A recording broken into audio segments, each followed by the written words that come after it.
You don't need to do anything. Thank you.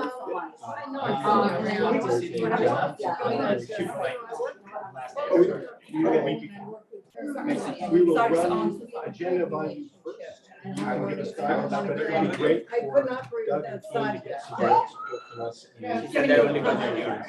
She went to Introducing myself to him. So very small. I told her no. Previewed No, agenda. it's not true. I would love to. Yeah. I would Yeah, of course. We'll do. Thank you. We'll do.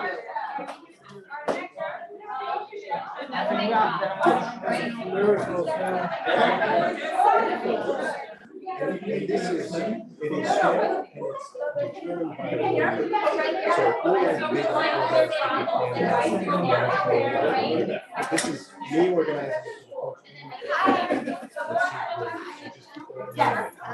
Ladies, if you don't mind just signing. I can check it out. Okay, never mind. Nice to see you, sure. It's so fun. Hi, how are you? I'm Sadia. Nicole. Oh, I apologize. Fine. Thank you. What's the room now? Hello. Thank you. So right here, if you need to connect anything, go right ahead. We're Cal and Colin are going to be live streaming as well as and you guys already filled out the waiver, so I have that. Thank you so much. Right there, it's been set up. And I'm going to give you a 3-minute warning. For you guys to wrap up at the end. And then we'll come back with another one. Oh, you wrap it here? Yes, yes. Right here. Are we supposed to bring our wrap up? Oh, we didn't have. No, I have. Oh, Yeah, no, I have. yeah. Yeah. Yes, at the end of the session, we have. Oh, it's a different one? Yes, yes. Okay, I was confused. I'm very sorry. No problem. All right, so let me give you guys tickets. You're staying, right? Yeah, I'm sorry. Good luck. Thanks. Go. And. No. And you signed in, right? Yes. Okay, fantastic. Thank you. You might want to take that jacket off. I know. I know. I actually went home to change. I went back to my With that logo? Yeah, 45. I'd have to go to Long Island. It's too far. I'm starting yesterday with this, but you're not. Are you saying, oh wait, are you already signed in? All right. Oh. Demo room on your right. Being viewed as a secondary school.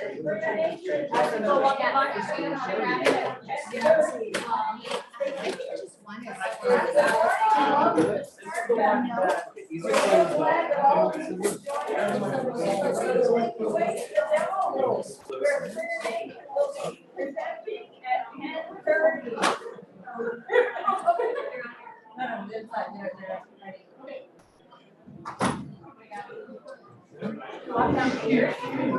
Listen, the whole outfit is based on shoes. I'm not gonna lie to you. Good morning and welcome to SMARTFest.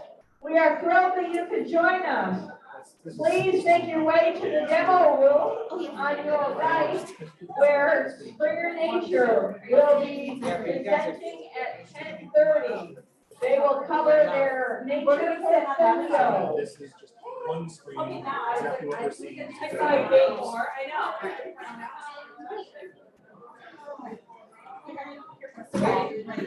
So, you know anything about a red pen? Right there. Oh, yeah. What's that about? You have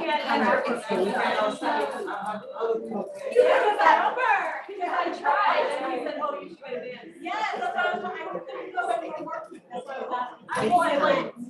Good morning and welcome to SMARTFest. We're so thrilled you could join us this morning. Please make your way to the demo room for Springer Nature's presentation at 10:30 this morning. Springer Nature will be presenting in the demo room. I saw her. She's like stuck in the hallway out there. Good morning and welcome to SMARTFest. We're so thrilled you could join us. Please make your way to the demo room where Springer Nature is presenting at 10:30. You know it's good for you. I am here for good news. No, you're lying. You're lying. Yeah, well, a long time ago, no reason.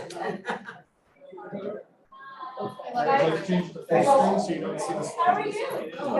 You know the drill. You just missed the apple one.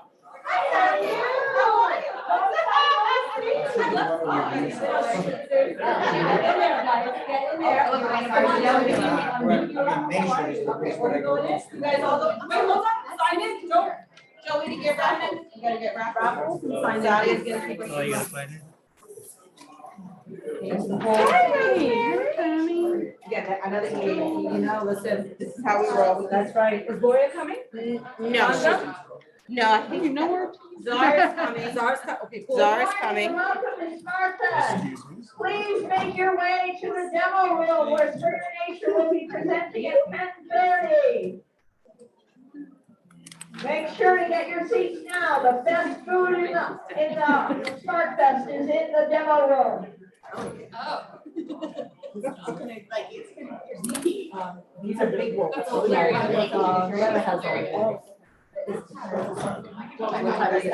What time do you start? All right, folks, we're gonna have you get started. It's 10:31, so go ahead. All right. Demo room on your right. Hi, Where welcome to Springer Springer Nature Nature's demo. I'm Stacey Rule. I work for Springer Nature in the marketing department, and this is my The best colleague. food in SMARTFest is in the And demo room. Right, I'm the Please make licensing your way to manager the for demo Cornell, room so at I organize 10:30 all of for the Springer Springer products and Nature. negotiate all of the transformative agreements. So I think, did you want to ask if, has anybody published with Springer Nature before? No. And, but are you familiar, have you used Springer Nature in your research and, okay, great. All the time. All the time. All right. So we have 4 newish or newer publications that are available to anybody who's associated with Weill Cornell medicine. Nature Cancer, it launched about 2 years ago in 2021. And what it does is it brings to, there was a need, the editors felt there was a need in the market to bring together the cancer community to look at things a little more, I don't know, I'll just say there's an emphasis on research on tumor initiation, propagation, and progression, translating new understandings on approaches for diagnostic and therapeutic modalities, and clinical studies informing on diagnosis, treatment, and prevention, as well as societal impact. So it tries to bring in the societal impact into the research part of things.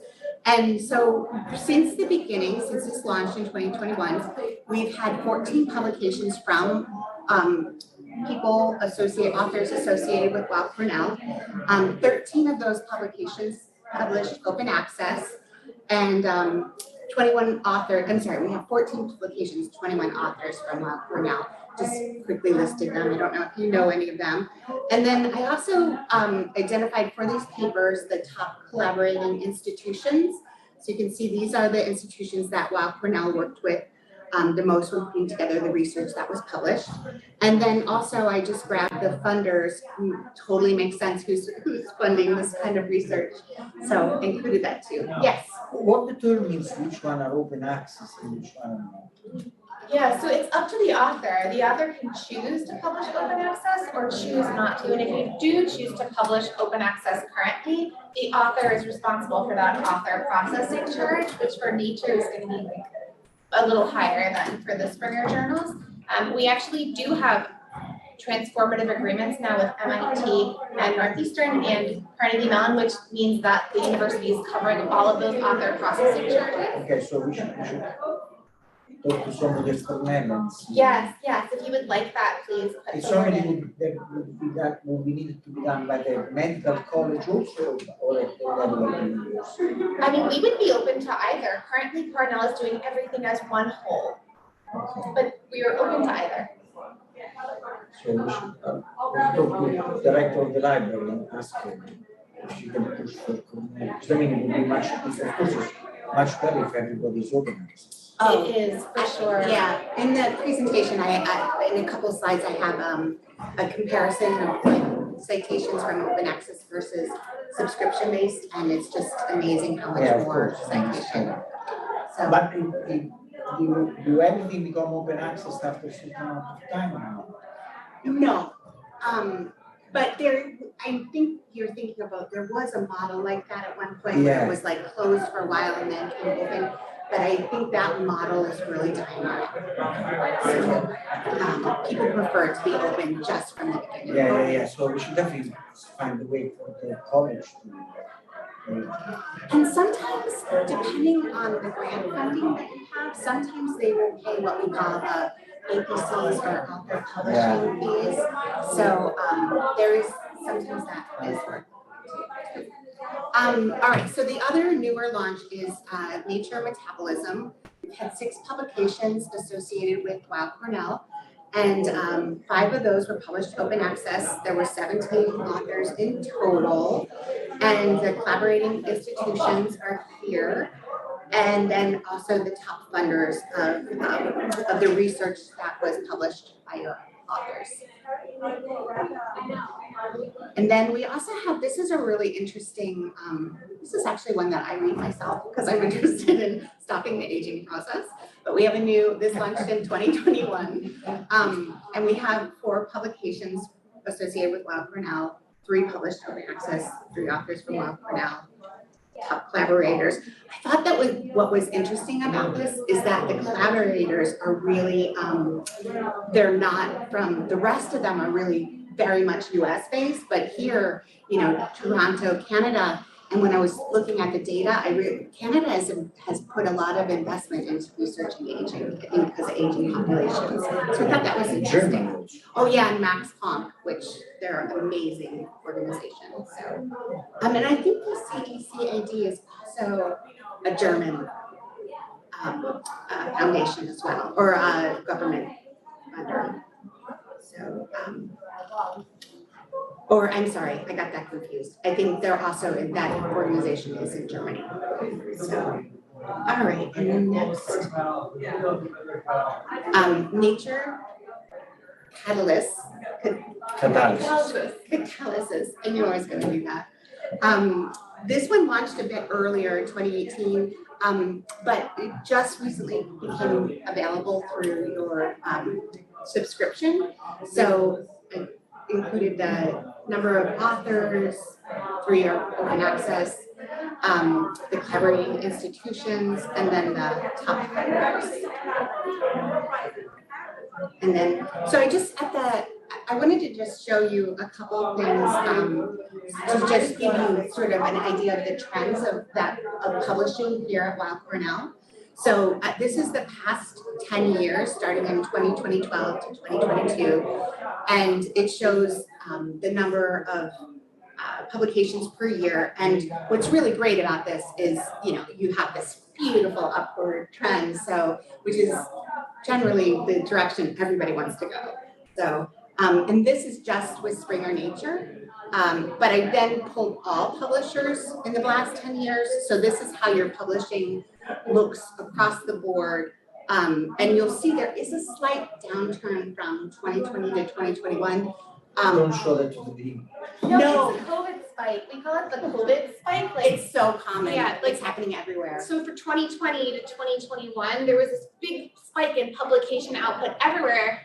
Unfortunately, it was mostly only in men, but it's because there was more time on people's hands, so they had more time to publish, so it's totally normal. And you know that 2022 is still above 2019. So even when we're like figuring out what would be the normal publication output for a transformative agreement, we look at 4 years because of that COVID spike. Yeah. Okay. And then this is citations, which is basically a good way to measure impact. So within the Springer Nature publications over the past 10 years, you've had almost 100,000 citations from the papers that were written, which is pretty amazing because the next slide shows all the publishers, and it's just over 600,000 citations over the past 10 years, but almost 100,000 of them came from Springer Nature. So I think that's pretty great. And then I wanted to give you some information on open access. So this is a picture with your publishing just with Springer Nature, and you can see the green line is all open access. The blue line is closed or subscription based. And you can see how, in 2012, there's a big gap between them, but again, straight, nice ramp upward. And you are getting, it looks a little deceiving. I would say this is more like 50-50 in 2022. But the graph, it just looks a little bit off. But anyway, you can see by the open, there were 1,600 papers published open, right, with 73,000 citations. So 75% came from the open access, which is pretty amazing. And that's a little higher than what we see nationally. Usually it's about 30% and 70 or 35, 65. So, and you'll see that here. So then I pulled all the data for all the publishers, open and closed. So over the past decade, 12,000 have been published open. And this is really confusing. For some reason, my software put the all OA is in blue rather than green, and the closed is in green. So I don't know why it switched that, but I couldn't. So anyway, again, nice trends. You want to see the blue. In this case, if you're you're moving towards a great open trend. And so I also just out of curiosity wanted to see what the top funders were associated with Springer Nature publications.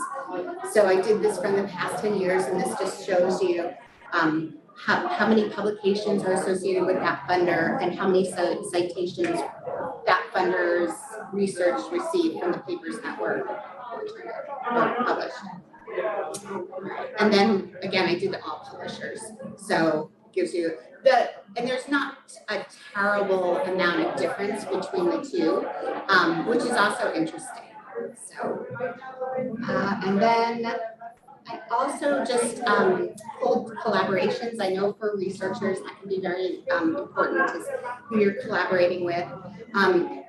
It is over the past 10 years. I think if you really were interested, I'd probably do a smaller number of years to pull the data, because there has been much more collaboration in the last 5 years than there were the previous 5 years before that. So this gives you an idea of what that collaborators on Springer Nature papers, and then here's all for all publishers, your Weill Cornell's collaborators, and not to we put some pretty good partners on here for sure.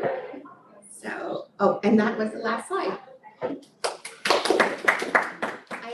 did pull, if anybody had. You don't tell me you met Karen? Yeah. She's the one that we should talk about analysis. Okay. We will. And I pulled the top 5 articles from Weill Cornell for 2022 in case you guys were interested. I want to show you one of the slides. Can you go back to the citation slides? Sure. There's a huge difference in number of citations of the articles published open access or not open access. And look at the difference. 16,000 articles. Oh, yeah, I knew that. So they say that we can have an agreement for the whole college, for all the submissions. I do all my licensing through Cornell University Library. Okay. Yeah. So you probably know that already. Yeah. And you are offering us an open access license. I've kind of heard that. No, And I'm on the negotiations team for Yes. all of Cornell University. Yes, I have just broached the topic with Jesse. Yes. And we pulled publication data, which has been shared with Jesse as well, yes. Okay. Yeah. And our contract comes up for renewal, if I'm not mistaken, in the next year, 2 years, I think? 2 years? We Yes, just yeah, we negotiated. did a 3-year license. Yeah. This year, it starts this year. Starts 2022 or 2023? Correct. Oh, we did last year. I keep forgetting because we always need to work a year ahead. So it would be great if we can have open access to every from. Well, yes, I am the biggest proponent on Okay, that great, team, great. but I have to say, not everybody's as, I have some Well, we can conservative show, colleagues. we can show them these slides. Yes, I'll share I this mean, with the the number meeting. of citations basically is the indication of the success of your work and how very you regularized. So you get You get, This one is across all publishers, open access, and then the one before is Springer Nature. so speaking, look at it, 73, you get, what, 4 times more citation if it's open access. I have been advocating for open access. Yeah, no, I know. No. That's So, why no, we actually this have open number- access agreements that Cornell University Ithaca does not. Ah. Oh. Okay. Yeah. I am open to that. Well, I have to play by the rules, but we have a license agreement with Parker that they don't have, so I mean, Parker offered us yeah. open access, we took it. Yeah. Can you send it this slide so Kelly can use it in her file? You can do the magic. Absolutely. I thought this was a good weapon for you. I know you push for it, Yeah, but that's why this is a very good. good, It yeah, shows. We'll share this with you. that'd be great, thank you. Sorry to push you dramatic. No, I this think is it great, was, this is great. Yes, who chooses the raffle Who winner? chooses the raffle? Oh, I don't know. Did you guys put Raffle. your? That is Zadia. Oh, yes. You're done? Okay, great. All right. Everyone signed in, right? Yes, okay, great. All right, good luck, guys. Keep this there as fair as possible. Go sign. 084226. What's up? Thank you.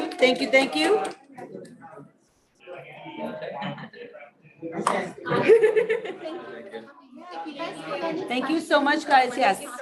Very nice. Any questions about it? Let's go, Zadia, look at Zadia doing everything. How have you been? Ready for this move? Oh my God, no. I knew I- We've already started. You have no idea. I know, I heard- I heard Yeah, finance thank moved you. this week. Yes, and thank you for, No, I your just comments think- about open access. Yeah. That's, it's really good. Like, next year. I really mean. Well, you guys come back for more demos, okay? What time is the next one? Are you all getting demos? Well, this one's gonna be, narrative, so it's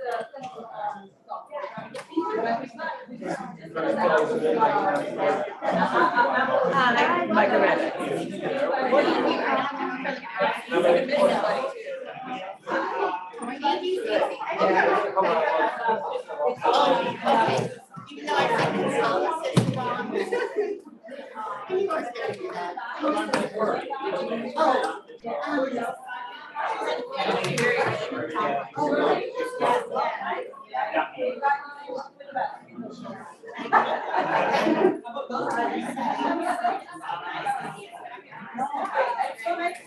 Go to my settings.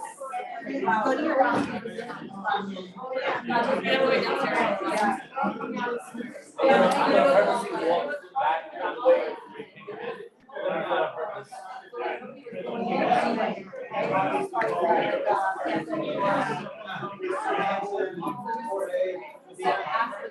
You know those people? Yeah.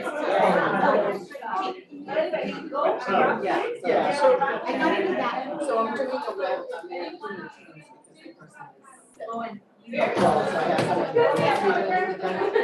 In my team. So I want to get into my team. So you wanna go and do the special stuff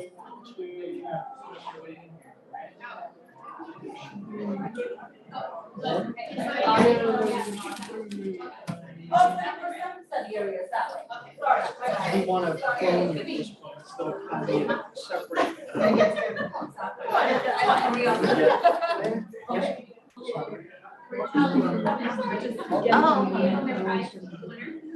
Yes. Oh, That's all you. Yeah, I love data.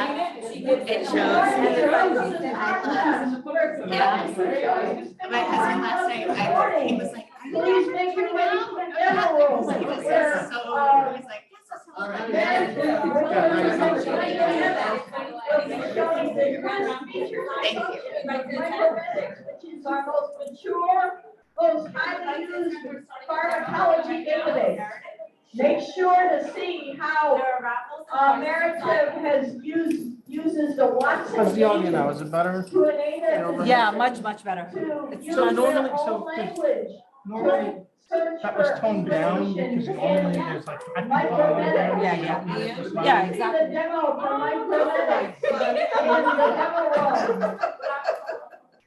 It will start at 10. Come on in. Come to demo.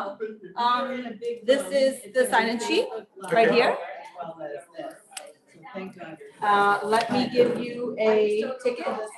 Excuse me, I'm so sorry. How is the projection of her Let me give voice? you a new ticket. I know. Thank you so much. She's on. So she's gonna. This gentleman also needs a ticket. Oh, of course, yeah. Listen, anyone and everyone, I took a little bit, right? So anyone's really. Folks, join us for our next demo with Meredith. It is, of course, knowledge based drug. Nice meeting you. It was nice having you. Good morning and welcome to SMARTFest. We are thrilled to have you with us this morning. Please make your way to the demo room to see micromedics. New hospital system and how it can search for information in the micromedics Because of the way this is database working, using natural language processing. Sorry. Oh, perfect. Okay, great. We're just gonna wait a few minutes. This is interesting because we're gonna have teams via the Zoom. Oh, why, oh, the Zoom too? Well, this is because we're recording and streaming. It's kind of seamless. You don't really see it, but it's still there. Okay, thank you. Welcome to SMARTFest. We are thrilled to have you with us. Please make your way to the demo room on your right. From Meredith. Micromedics will be presenting. Meredith will be presenting micromedics at 10:55. So I have. Well, Here you go. There's a raffle too. There you go, and then there's a sign-in sheet item. Okay. Oh, no, this is a different raffle, so you can do that too. If you don't mind just signing in. Meredith, demo start right now. It'll be about 5 minutes. It's a knowledge base for drug issue. And your mom. Would you like to join our Meredith? good for you. Meredith, I'll tell you when to kick starting off. right now. Right. Knowledge base. Welcome to SMARTFest. We are thrilled to have you with us this morning. Please make your way to the demo room where micromedics will be demonstrated. The ones who sign in on this, how is micromedics will be shown. Please make your way to the demo room for the next demo by narrative. So there's a couple of them that you like that we're trying to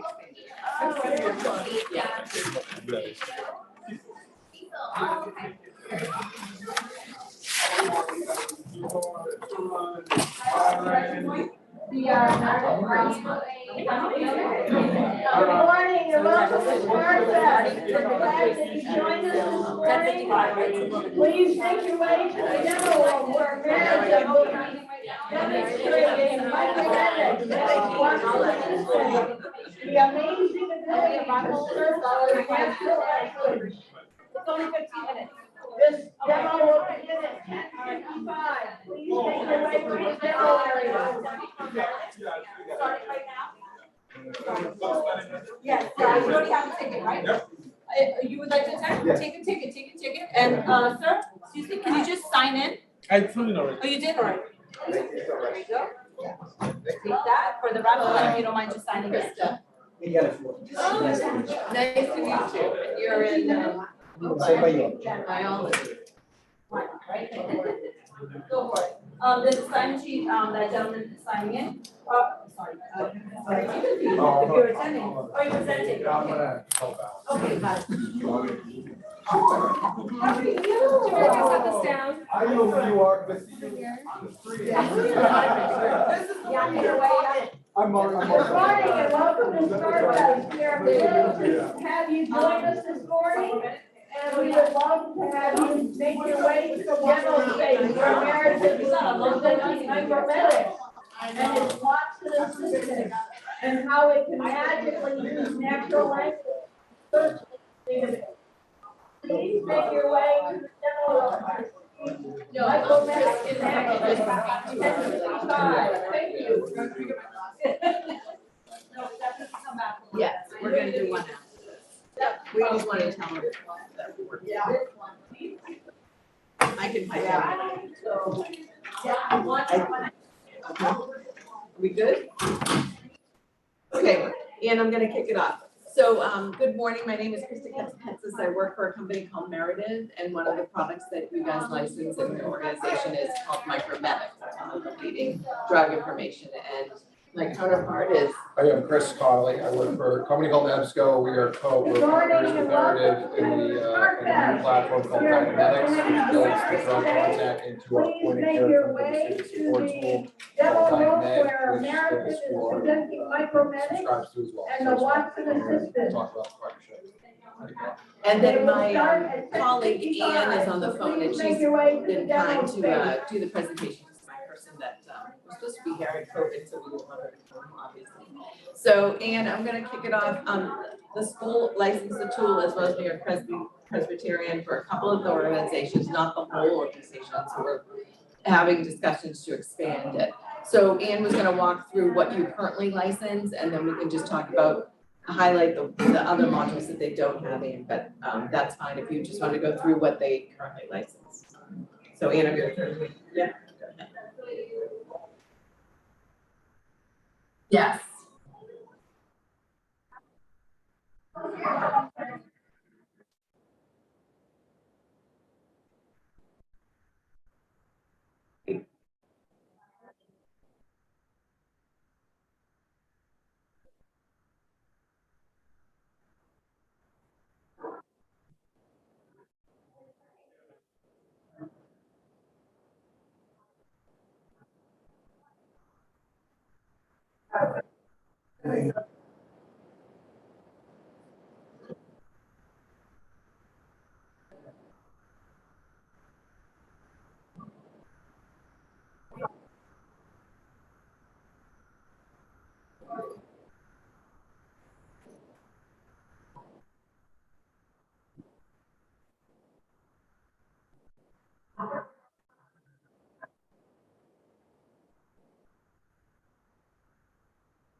Ian, sorry, there's a question. Do you have a mobile app, at least for the drugs?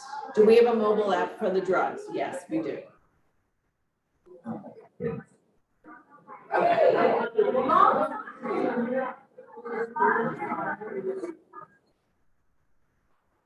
Well, we only have 5 more minutes. That's all right.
Great. Any questions before we start? No? Does she have a password for the app through Cornell? Do you know the password for the app through Cornell?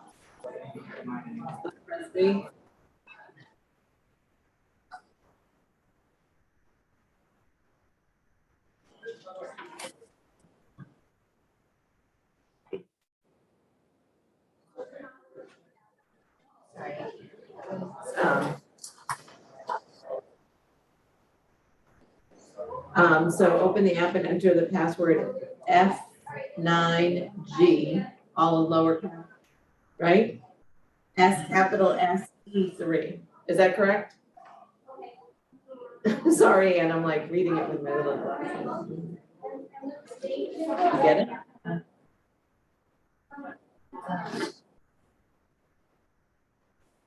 You may just want to take a picture of the screen. Yeah.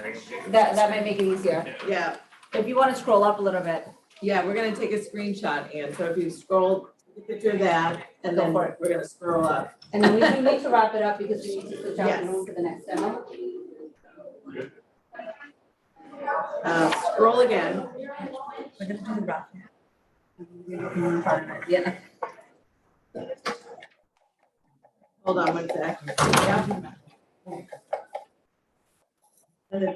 Yep.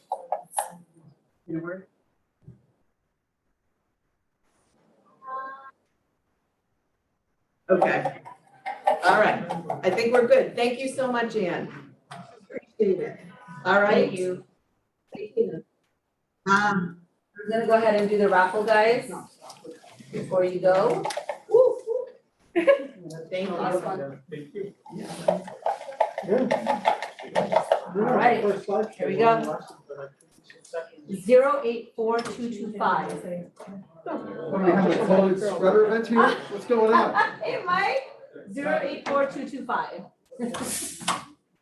084225. Nobody? Oh. I didn't know if it was somebody in here. All right, next. 084222. Excellent. Congratulations. Congratulations, you know. Not 221? Nah, listen. Not 223? Come back for another one. You may win. Is a raffle in every Thank you so single demo. much. Thank Yeah. you. Thank you, guys. Thank you again. Oh, thank you. Thank you. Did you guys sign in? Oh, this is for the new one. Oh, sorry. I was gonna say, it's empty. Okay. I'm gonna put them back here. Again? Oh. What? You got it? No, the guy went to get them. So now I'm gonna walk around here. Congratulations.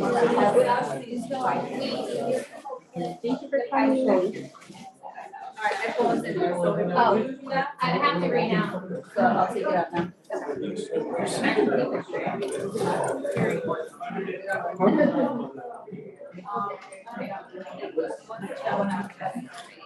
What? Yeah, she wants me to come back here. And then, I'm gonna come back to those tickets in a second. Ladies, would you be interested in the Dynamite demo? It's just about to start. It's only gonna be about 15 to 17 minutes. There's a raffle inside, food inside, and it's basically talking about systematic review. We're gonna think of this data. Dynamite. Okay. Well, let me give you a raffle. All right. Let's see if I can figure this out. It's only about 15. And there's a sign in here. No, I said, let's see. Oh, yeah, you guys are funny. Whereas, hang on, I don't have an iPad, so I need this HDMI, which may be on this side. Listen, I'm a clinician, we can jerry-rig just about anything. Now, I'm not gonna guarantee that it may work. How about that? Here, right there. Right, oh, look at that, it's projected. There's raffles inside, food inside, and some of that. Dynamite. It's, well, this is the, yeah, this is information that's, So they have a bunch of Oh, you guys are the IT gurus. Look at you. Okay. Oh, you're just giving me a hard time, were you? and just sign in.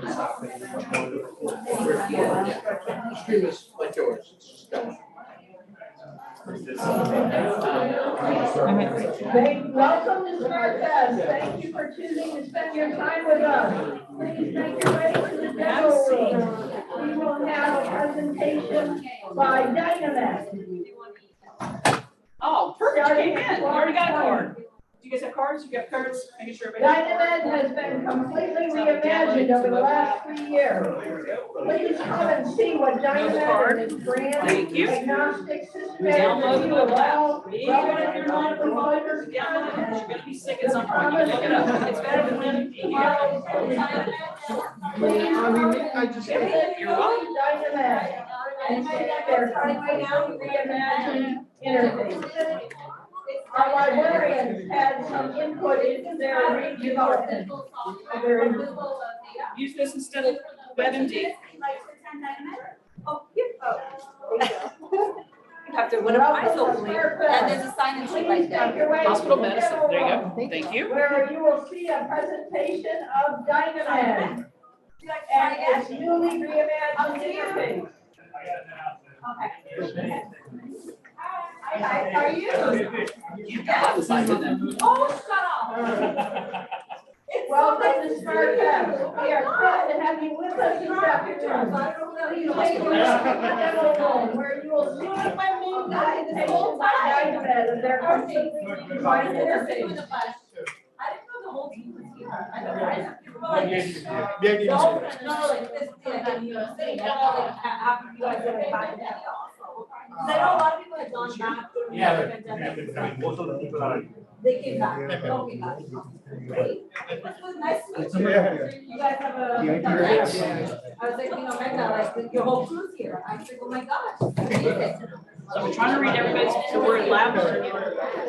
Guys, would you like to attend the Dynamed demo? Genomics lab, perfect. Excellent, I've got hospitalists here, student, no lab. Go.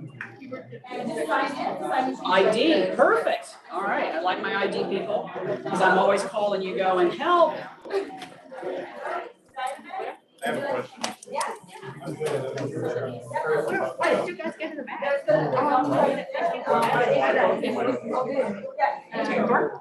Thank you. Thank you. And one second. Yeah, exactly. Thank you. Folks, just please make sure you sign in right here. Please make sure you sign in. Who's lost gloves? Give me one for later. Anybody? We can get started. It's 10:21. All right. All right. Good morning, everybody. Thank you for coming in. It's just because the food in here is the best, right? Okay. My name is Teresa Trammell, and I am a very old nurse practitioner. So I started out in the NICU and PICU with peds specialty in pediatric trauma. I was a flight nurse for almost 10 years before I went to NP school. I did not go here. I went to Duke, so I'm going to tell my southern accent as I'm talking. But I want to make this fun and interactive. So I know that there's some providers in the room, but even if you're not a provider, everything that you do links back to a clinical disease or a treatment of a disease. So this is a great resource. Don't go to Google. And this, I think you're going to like the way this reads a little bit better. I like it because I can find information much quicker. It's bullet pointed. So this is the landing page for Dynamedics. Currently, you have a product called Dynamed, and we're going to merge it with Micromedics that you just saw or was in the previous presentation. So it will look like this. The platform will be combined. So when you come to this platform, I'm going to refresh it so it's good. It's the Google-like search. We're going to try to automatically anticipate what I'm going to type. You can see things that I've typed before, but if I want to type something as simple as, well, you can see I do C. diff. Where's my infectious control people? Let's do that. So everything's going to populate the same. The idea is to get to your answer very quickly. I don't want you to have to skim a paragraph. If you're familiar with UpToDate, you have to read kind of a paragraph. The idea is to skim very quickly. So why am I looking up C. diff? Am I looking up for an algorithm? So I can see the algorithm, I can make it big and bigger. Or am I looking up because I want to know who's coming in, the epidemiology? I can pull up the epidemiology in this and also see the risk factors of who might have C. diff. So from here, if you think about diagnosis, how are we going to make the diagnosis that this patient has C. diff? Notice that if I hover over those 3 bars, I can immediately go into a differential diagnosis of C. diff, or I can look at the management of it. Typically, this is where I go oftentimes because I'm wanting to look at, do I need to put them on medication? What medication is going to be recommended? You're going to see our guidelines are international and they're local. You'll see that there's tables built into here. So again, with a couple clicks, I've gotten over to my table with fluid resuscitation and antibiotic treatment for C. diff. So this is going to be really quickly, what are some complications? So prognosis and complications within here, things to watch out for. Now, for my researchers in the room, you'll see oftentimes it'll be highlighted here as to where it comes out of. You can click on that and open the journal article itself because it'll be linked through here. And I want to show you the references. At the bedside, I don't have time to read references, but you oftentimes do. So if you think about the references that are here, you can go through and look at the references and where they come from and then do a deeper dive, because I know that I've got a lot of researchers in here, okay? And you'll see where they come from. The grading system is used, so everybody knows that the grading system and whether it's strong or weak evidence, because we want to call out the evidence that's with there and not tell you what we think should be done, right? Because medicine isn't black and white. I talk to lay people all the time, and they always think it's black and white. And they go, well, why do you have so much trouble? And I'm like, well, because medicine isn't black and white. Across the top are the different specialties. I do have a hospitalist in here. We do have a hospitalist topic. So you'll see I follow pediatrics, primary care, and family medicine because that's typically my realm of practice. When you do that, you can follow it and it's going to personalize on your page. So if you're doing ID, you can follow all the IDs and it'll come up with that. And the reason it's important to do that, you'll see that I'm signed in. So we update 5 days a week outside of holidays and 6 times a day. So if you look at the updates here, these are all from yesterday because they've been pushed out for in the morning here. You won't see the afternoon. And it's going to be all the topics that I follow in the updates. But if we want to look at all the topics that have been updated, here's February 2nd. So you'll see the topics on February 2nd, February 1st, and there's January 31st. So you'll see all the updates as they follow here. And if you want to manage them, you can, again, follow your specialty. You can manage that. I typically don't need another email to my box. So if there's something that you're following, whether it's a disease or a specialty, it can land on your Dynamed page. It doesn't clog up your email. That's the way I prefer to get it. You can also do these silo searches. No one ever really does that, but I do want to show you, if you were in the micromedics presentation before this, drug interactions are here. So if you think about giving drugs to a patient, let's do warfarin. It's going to anticipate what I'm writing. And let's add another drug, theophylline. And it'll say, let's look at the interactions. There's no drug to drug, drug to allergy. There is a drug to food interaction, drug to alcohol, pregnancy, drug to tobacco. So we list about 10 different types of interactions here, all on the drug compatibility. IV compatibility, for those that are in the hospital, you're wanting to give that, you'll see Y-site, you'll see Y-site and IV with the type of solution that you have in. So if we think alteplase, let's see if I can spell alteplase. We administer alteplase. Anybody doing stroke or P, and can I give that through normal saline? 5% solution. Let's see. View compatibility. So what it's going to say to me, oh, my session hasn't expired, is that there is a red flag there. So let's refresh my session. It doesn't like the generic Wi-Fi. So we're working across the top. Neonate and peds are here.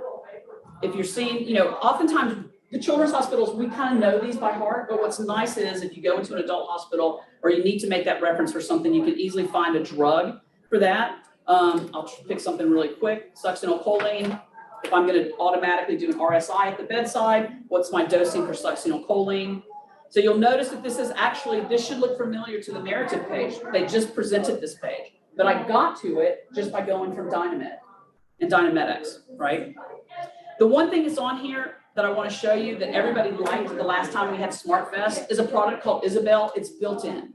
So if you're doing a differential diagnosis, it takes natural speak language. A lot of people will use this when they're not providers because they're going, do I have COVID? Do I have the flu? What's going on? You select the age of the patient. Let's do a young adult. Let's do a male. Travel history. Let's say he went on vacation to Central America with his family for the holidays. And what are some signs and symptoms? Let's say he has fever of unknown origin. Let's say he has tachycardia.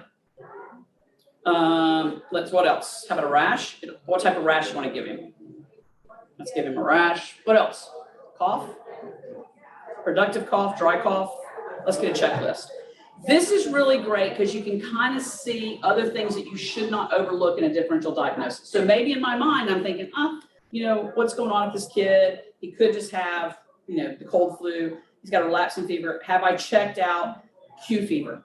Influenza has been running rampant in South America. So if you look at this, it's telling you things. Also, is he on any medications that could be giving him this? So if I click over to drugs, you'll see that all the medications that possibly could give him these signs and symptoms are listed here. And you can open these up, which vasodilators, which antihistamines, which I would have never thought antihistamine could do this, but they can. So this is great information to make that differential diagnosis. Any questions? All right, no questions? Come on, think of something. Has anybody had a challenging, how about an ID? What is the calculators for? Sorry? Calculators. What is that for? Calculators, Yeah. Perfect. So we partner with EBM Calc. That's usually a standalone app. Everybody knows that standalone app. And there's medical calculators and there's clinical criteria. So the medical calculators are things like what's the percentage of, what's the BMI of. Clinical criteria tends to be things that help us make a decision. So if you think about trying to figure out the Hasbled bleeding score for a cardiac patient, you can easily put that in, fill in the information, and it'll help you decide that. Decision trees are just those. It's those algorithms that help you make a decision. If you think about diabetes, are there any treatments? Yeah, the patient's on a treatment here. Statistic calculators, there's some statistic calculators. I know there's some medical researchers in the room. So these are also used here in the medical research. So there'll be different ones. The biggest thing I can say is take the cards that I gave you, download the mobile app, it's free. Go onto the library website, create your password and username, log into the mobile app using what you just created from the library website, and then you can get it on any browser. I worked with a physician who was out on the boat. He had his son's computer, didn't have his. He had a question because the ED was calling him, and he was able to log in on his son's computer just by going to dynamedics.com. So with that password and username, you can get into it through any browser. But I would say check it out. Don't go to WebMD. Don't go to Google. If you got a question and you're not a provider, you want to ask your provider something, go here. Great. Is there anything else? Any other questions? Is this free?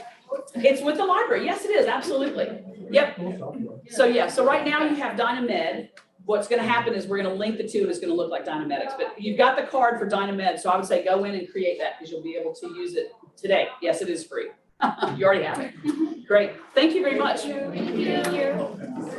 Oh, yeah, over there. Oh, wait, I have a raffle for you guys before you leave. Yes, Raffle before you guys go. That was quick. We finished quick. I talk fast. All right, guys. They were taking notes. 1, 2, okay. It is. The raffle is, oh, that one is garbage. 084215. There's a prize. 084215. 084215. There's a gentleman out there. I don't know if it's his. That's me. Wow, she won. Oh, you got it? Yay! Perfect. Where's Chris? She's digging out her tickets. That's good. Dang. All right, we've got a winner.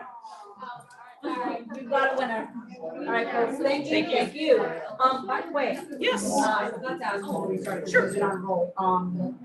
We had we didn't know. I signed that. Oh, you did? Yeah. Because we did. Yeah. They told me that you had. You don't have to. Don't. On WK. Yeah. No, you have mine.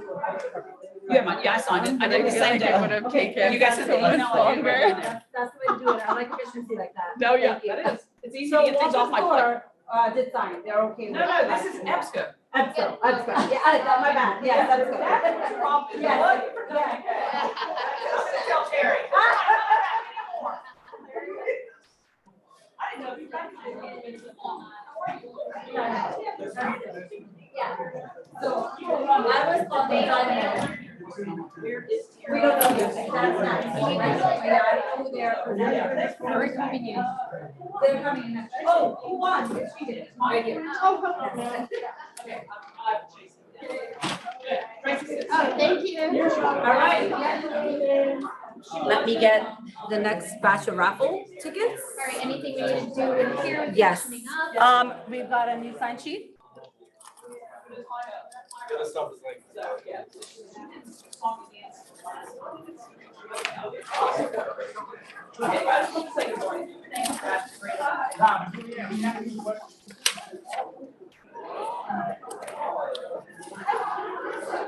try and see if we can get more sandwiches in here. Hey guys, is there so, yeah. It's gonna be oven. Would you like to send the oven, demo? Would you like to send the oven demo, starting in about 2 minutes? Okay. Here's a raffle. It's only 15 minutes and you get to it. If you don't mind just signing in right up front.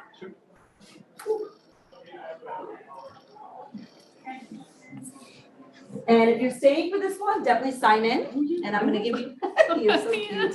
Take this.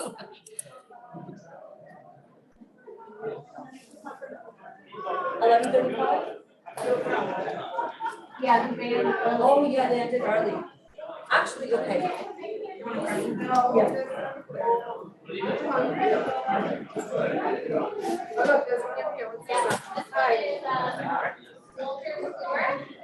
Okay. Term binder for deadlines and improved search results. It's Ovid, for those of you that maybe know it better, Ovid. I know. Hi, how are you? It's actually, oh, I'm sorry, excuse Welcome me. to SMARTFest. We're thrilled that you chose to spend your time with us this afternoon. Please make your way to the demo area where you will be seeing a presentation of your snowboard on the Ovid platform. Thank you. That will start at 11:45. Ovid has completely reimagined its search engine, and our librarians have input into their development. You will want to see their new product. Is that? See the Ovid presentation at 11:45 in the demo stage. Thank you so much. Welcome to SMARTFest. We left their gloves. Hi, if you guys don't mind signing in and taking a ticket for the raffle. Yep, it's charging. Perfect. I'll just pull. Oh. And you made the perfect spot. Oh. I mean, you know, there's so much food here. Would you like to join the Ovid presentation? Okay, all right.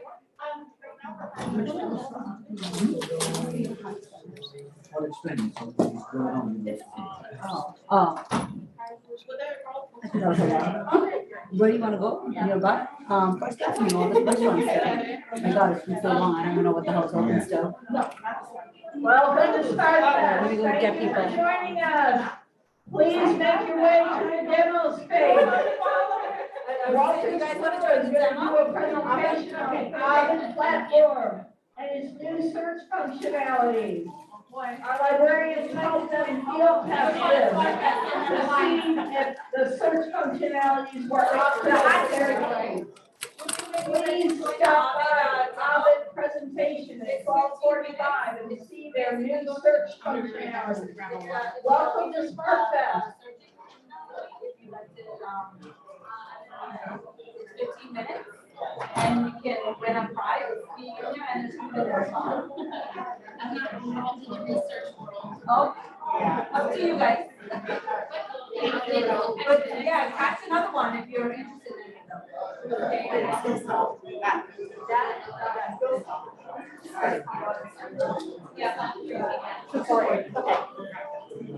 I want to drink water, I really do, but. I was also thinking, we should take a little. You're right. First, Stomach, yes. Exactly. Oh, it's happening, darling. that little bit of sugar. I need you to go up to M528. It's a smart board. Okay. You've been there. Yeah.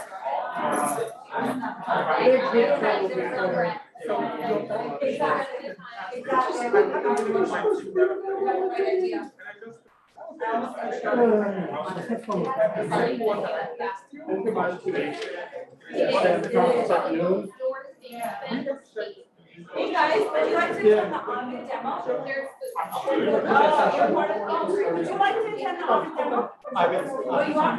Okay, I'm gonna give you a ticket because it's So starting she's about. already ready for the next session. But please come back. This is for the wrap, and when you come back, there's a sign in sheet right up front. So you sign in and just back in. We're gonna be starting at 11:45 and 11:45. Okay? Are you taking swings out of that? What? Are you taking swings I out of was. that? I was. There you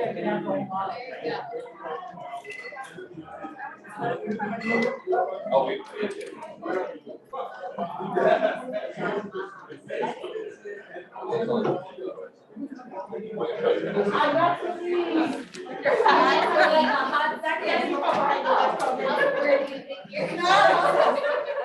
Wait a minute, you're not up there, who else is? You are.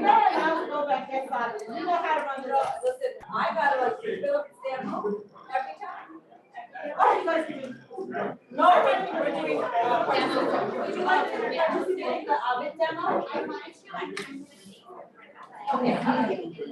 Would you like to attend the oven demo? It's starting in about 3 minutes, and it's a research software that they're going to show you. 15 minutes. Welcome to SMARTFest. We're thrilled to have you join us today. Please make your way to the demo space where Walter School will be presenting its reimagined view of an oven platform with a new search interface. Please make your way to the demo space for Oven's new searchable platform. Thank you for attending SMARTFest.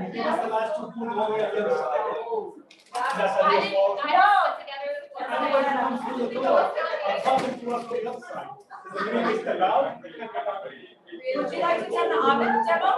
It's starting right now. Research,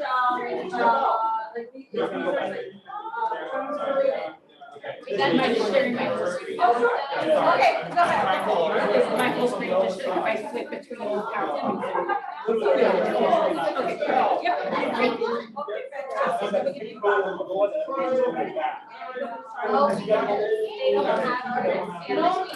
And if you don't mind just signing it right up front.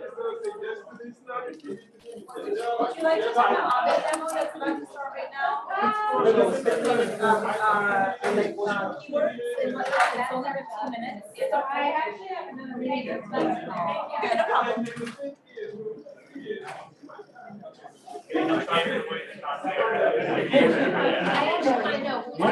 Good, how are you?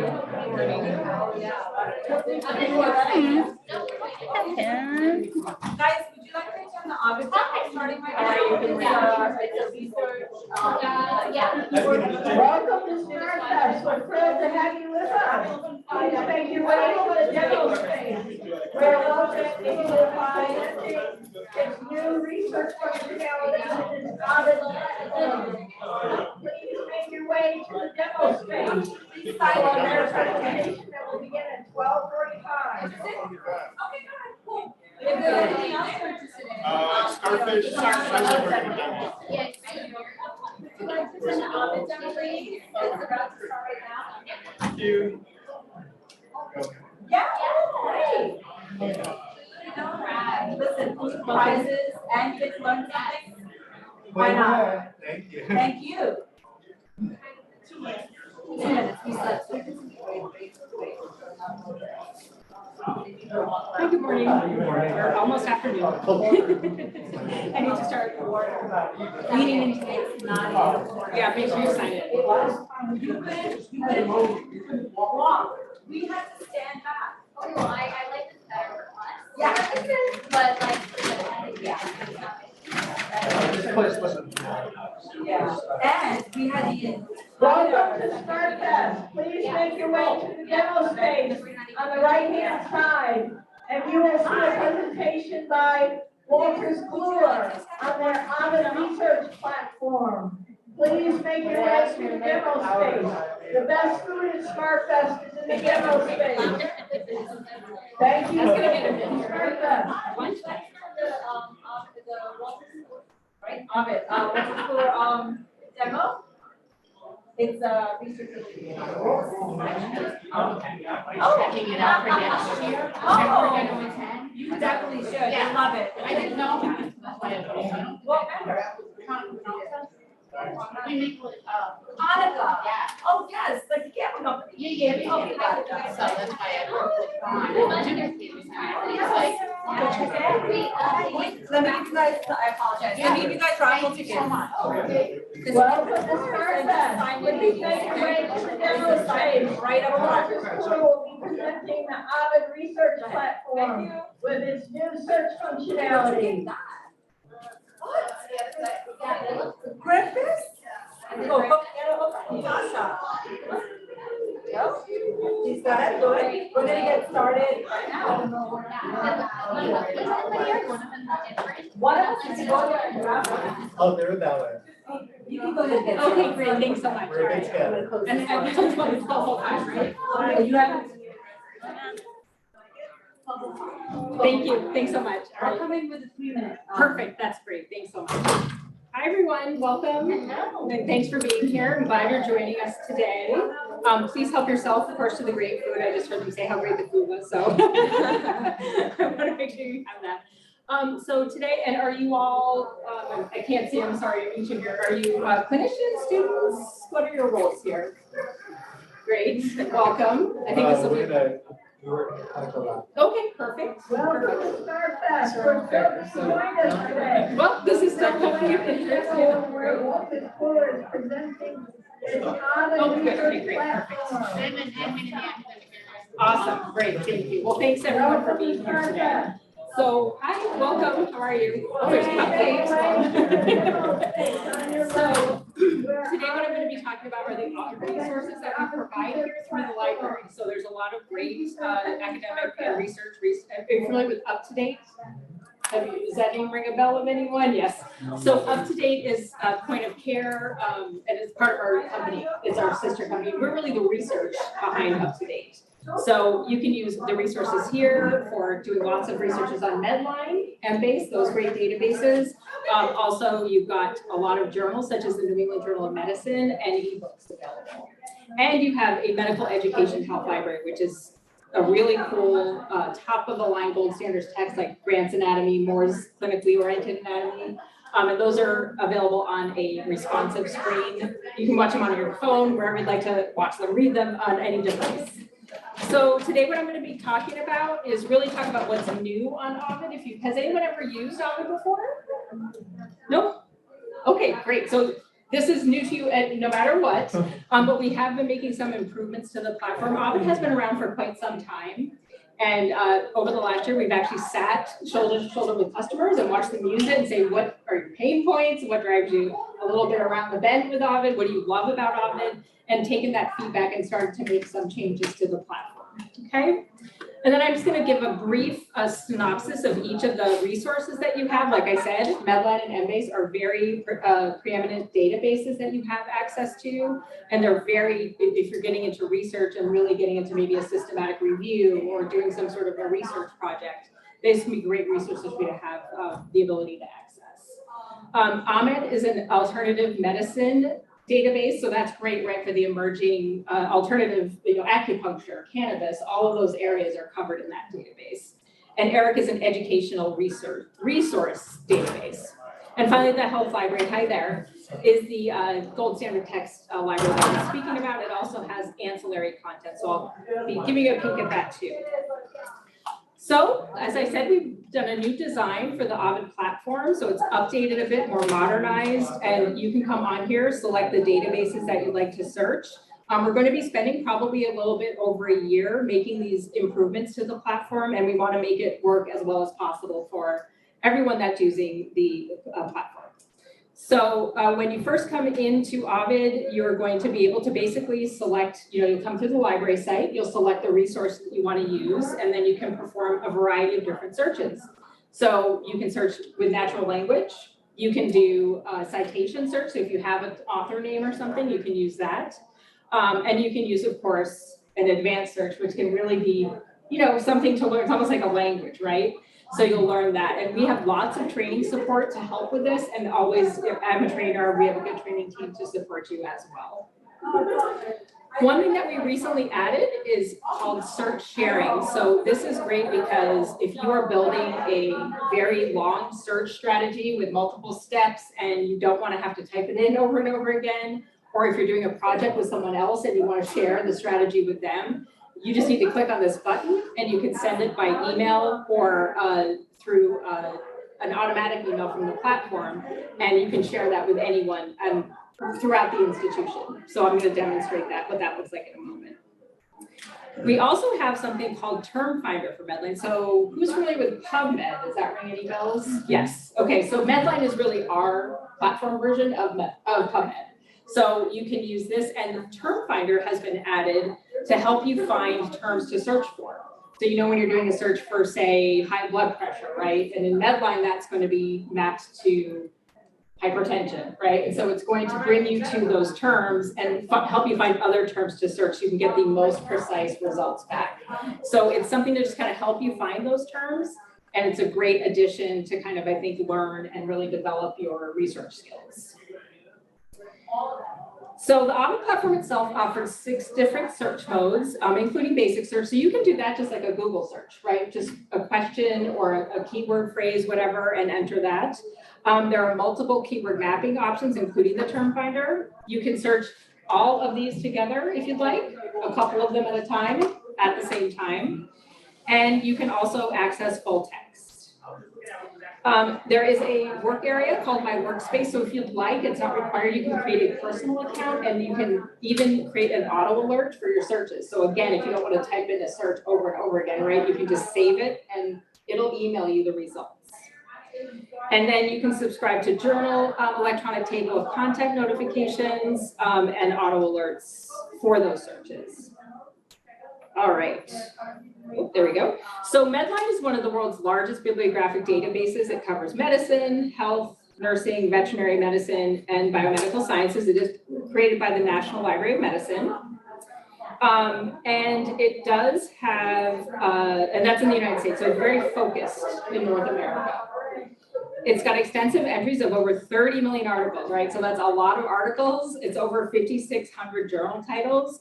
And the library subscribes to many, many of those titles. Not probably every single one, right? It's like a lot of journals to subscribe to, but they have some fantastic resources available to you. So you're going to be able to see abstracts, which is sort of like a description or a synopsis of the article in over 50% of the journals. And like I said, it's very focused in North American content, so 80% of the citations are in English. And it does use a controlled vocabulary, which is called MESH. Those are the subject headings, and not to get too deep into it, but basically the National Library of Medicine librarians take a term and then map it. So they'll read an article and say, it falls under this category, right? So they'll map it to those terms. There are over 24,000 MESH terms, so it's a lot. And it's very heavily covered in behavioral sciences, allied health, dentistry and nursing. And then you also have Embase. So Embase is a little bit more European focused. It has 32 million plus records from 8,500 journals. And it also actually has Medline. So that's kind of unique, right? It's got it rolled in there. But if you're doing a very intense research project, such as a meta-analysis or a systematic review, it is recommended to search both of these databases. So you're going to get the most comprehensive search results back.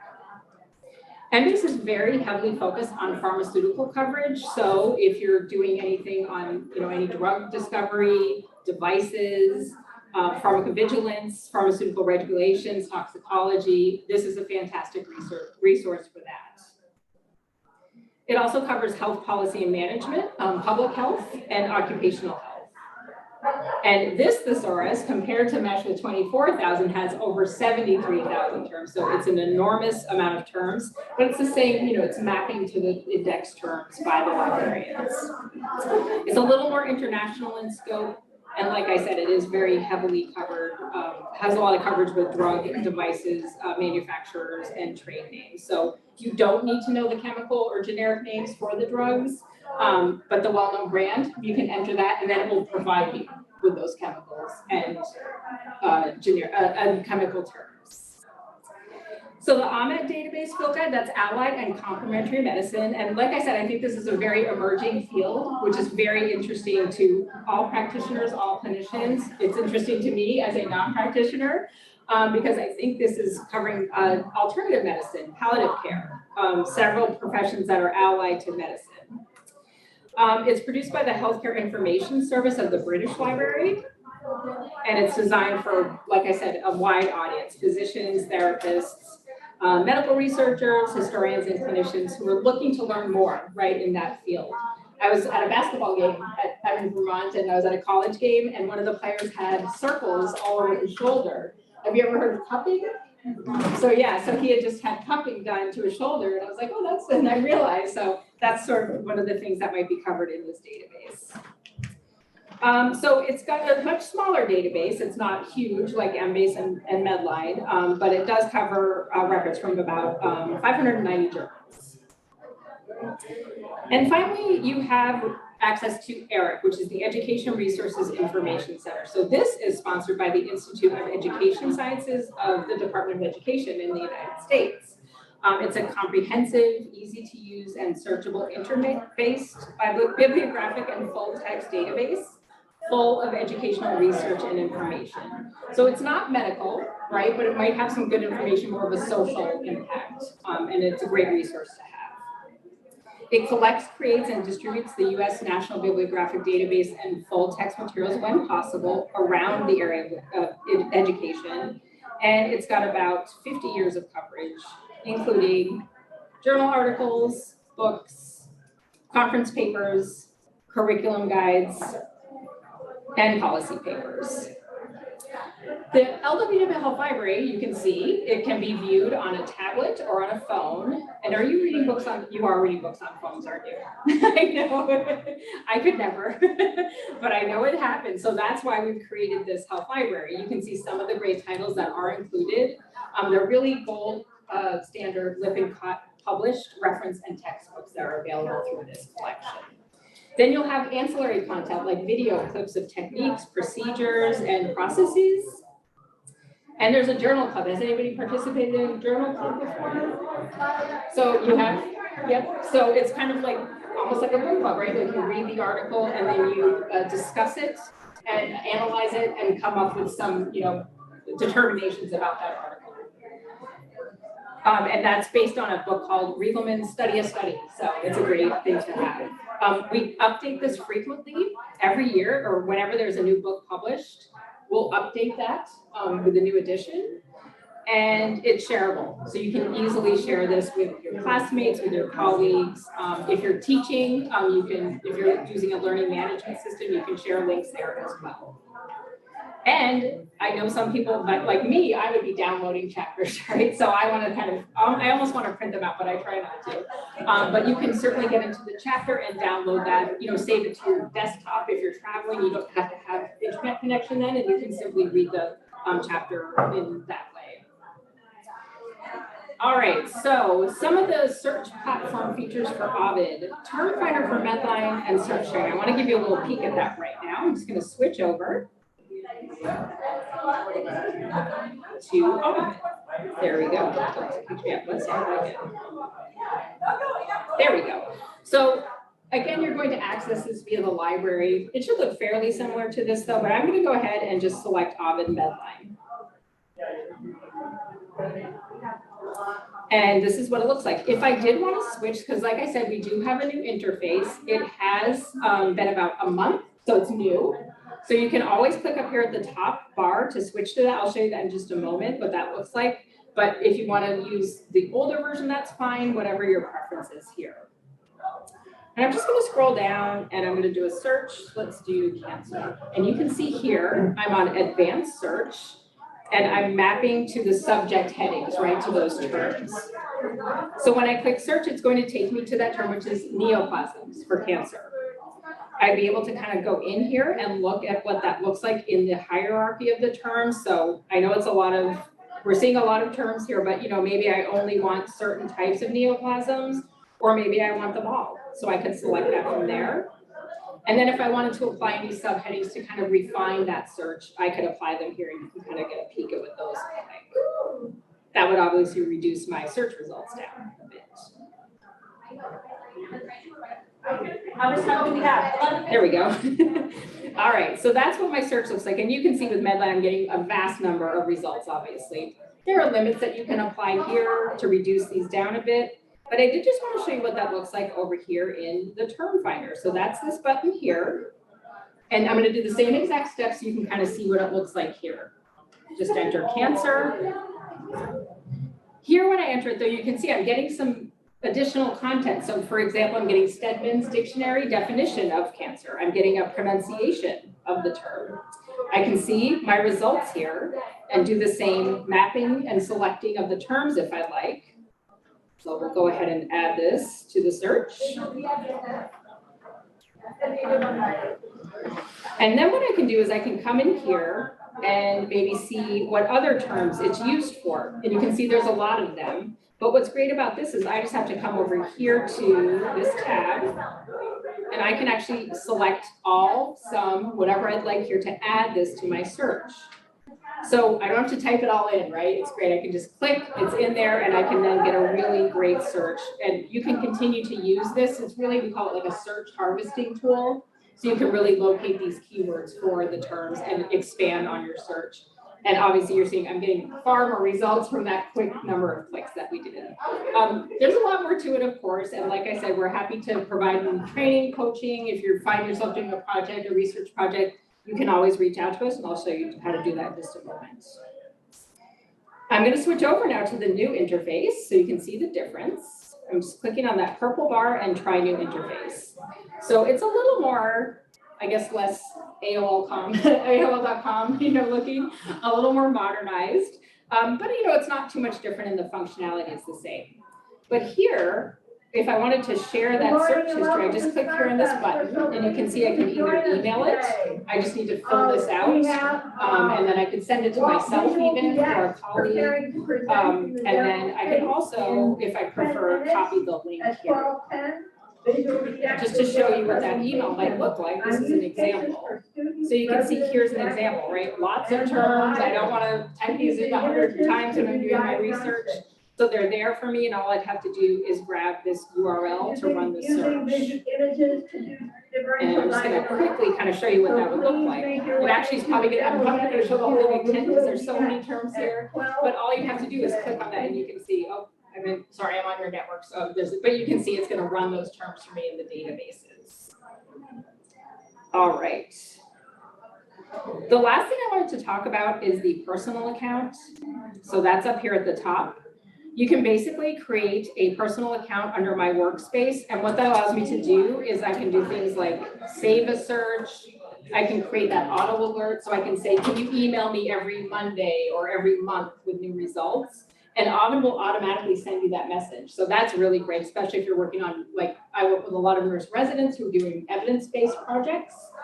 They go over months and months, and they simply get an email every week with new search results on their PIGO question. So it's a great tool to have access to, and it really creates some efficiencies. All right, and then just to quickly show you the medical education health library, I just wanted to give you a peek at that. This again is that responsive design. We'll just go ahead and launch Moore's clinically oriented anatomy. So you see it comes into the textbook here. I can jump into the chapter. Screen responsive. The research platform is really intended to be used on a desktop because they assume you'll be doing the research there, but this is mobile friendly. And you can see I even have a screen reader here for the text, the chapters. I have images that I can download. And then across the top here are your ancillary content like video and audio. And this is great. Just need to sign in here. There are hundreds, I think thousands of self-assessment questions so you can check your knowledge. Okay, so as you're reading the books, you can come in here. You just create an account so it can track you. It's not coming up here. You know how, oh, there it is. You know how technology is. So actually you can see auditory system, I'm not too strong in, right? So, but you can take these knowledge checks anytime to kind of monitor your progress throughout all of these great textbooks. Okay. The last thing to show is up here in Ovid, support and training. So if you do want to learn more about anything here, there's a lot of resources, video tutorials, information on Medline, information on PICO, expert searches, everything in one place. Okay. Do you have any questions, or is there anything else that you'd like to Every take a look site at? has access to visual DX.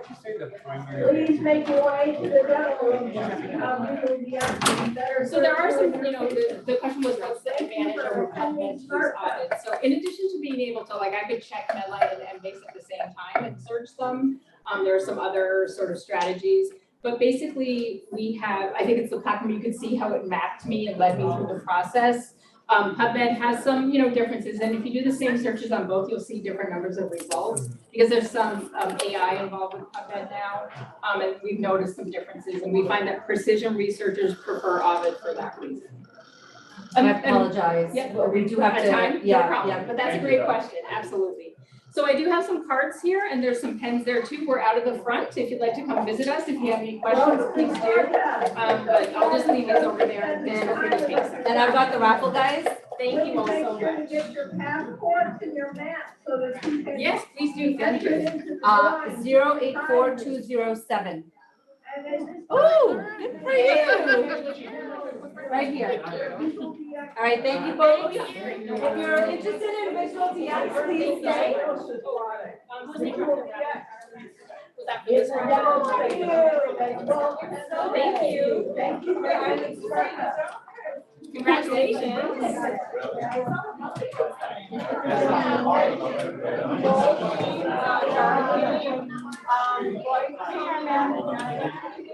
Oh, thank you. Thanks so much.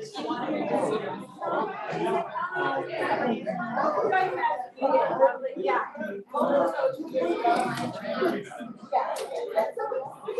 I gotta start. And then I'm gonna cut, yeah. You know the deal. No problem, no problem. You stay in, let me give you a raffle. You know the deal. Welcome to SmartFest. No. Hey, you wanna give it out? Spending your Thank you, afternoon thank you. with I'm gonna us. drop down pizza. Please make your way to the demo station on your right. Make sure to take a look at our SmartFest cake on your left. Sign in. And you're about Welcome to SmartFest. Christiana right Our here. next demo will be Visual DX. They will be demoing how to use clinical images to perform differential Guys, you diagnosis. visual DX? This product is now available to all NYP sites. Just sign in. Please make your way to Visual DX. No, thank you. Yeah. Somebody else. Guys, did you both sign in? Are you saying visual DX? I work. Oh, visual DX, never mind. And then you're No, are you Sarah? No, my name is Sarah. Okay, got it. Yeah. Only because Bob told me about that. No, my name is. Oh, hi. Sarah? Yeah, Sadia. And I have drinks on the side too, if you'd like to. Nice to meet you. Thank you so much for having us. Oh, no, I'm so glad you're here. Everyone's gonna see this. That was my favorite event of the year. Oh, oops, you're signing in right there. Let me give you a raffle. Okay. Thank you. Oh, sign in? Thank you. Oh, yeah. Raffles? Thank you. There you go. And did you sign in? Yes. Fantastic. Visual DX. Oh, you gotta sign in. Once you're signed in, Yes. you don't have the mobile There you go. app. Sign You in can see right there. myself or And Isabel. find a We'll seat. sign you up for Visual DX Mobile, and then, we won't do a case for you without you have a gift card.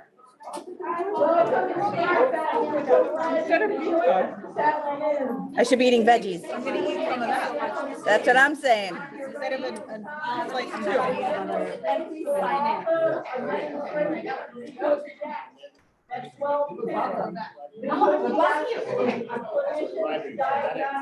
So let's get your Tool. Please make your way to the visual DX. And by the way, make sure to check out our SmartFest page. Where you help you take demo. It's starting right now. Welcome to SmartFest. No. It won't. Make your way to the demo. Oh, wow.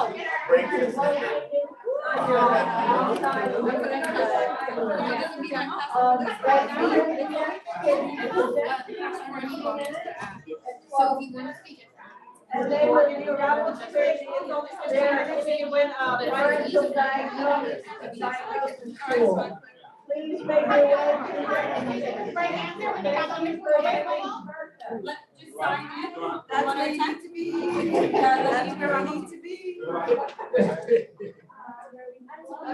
If you're attending, I'll be right. It's only 15 minutes. It is important.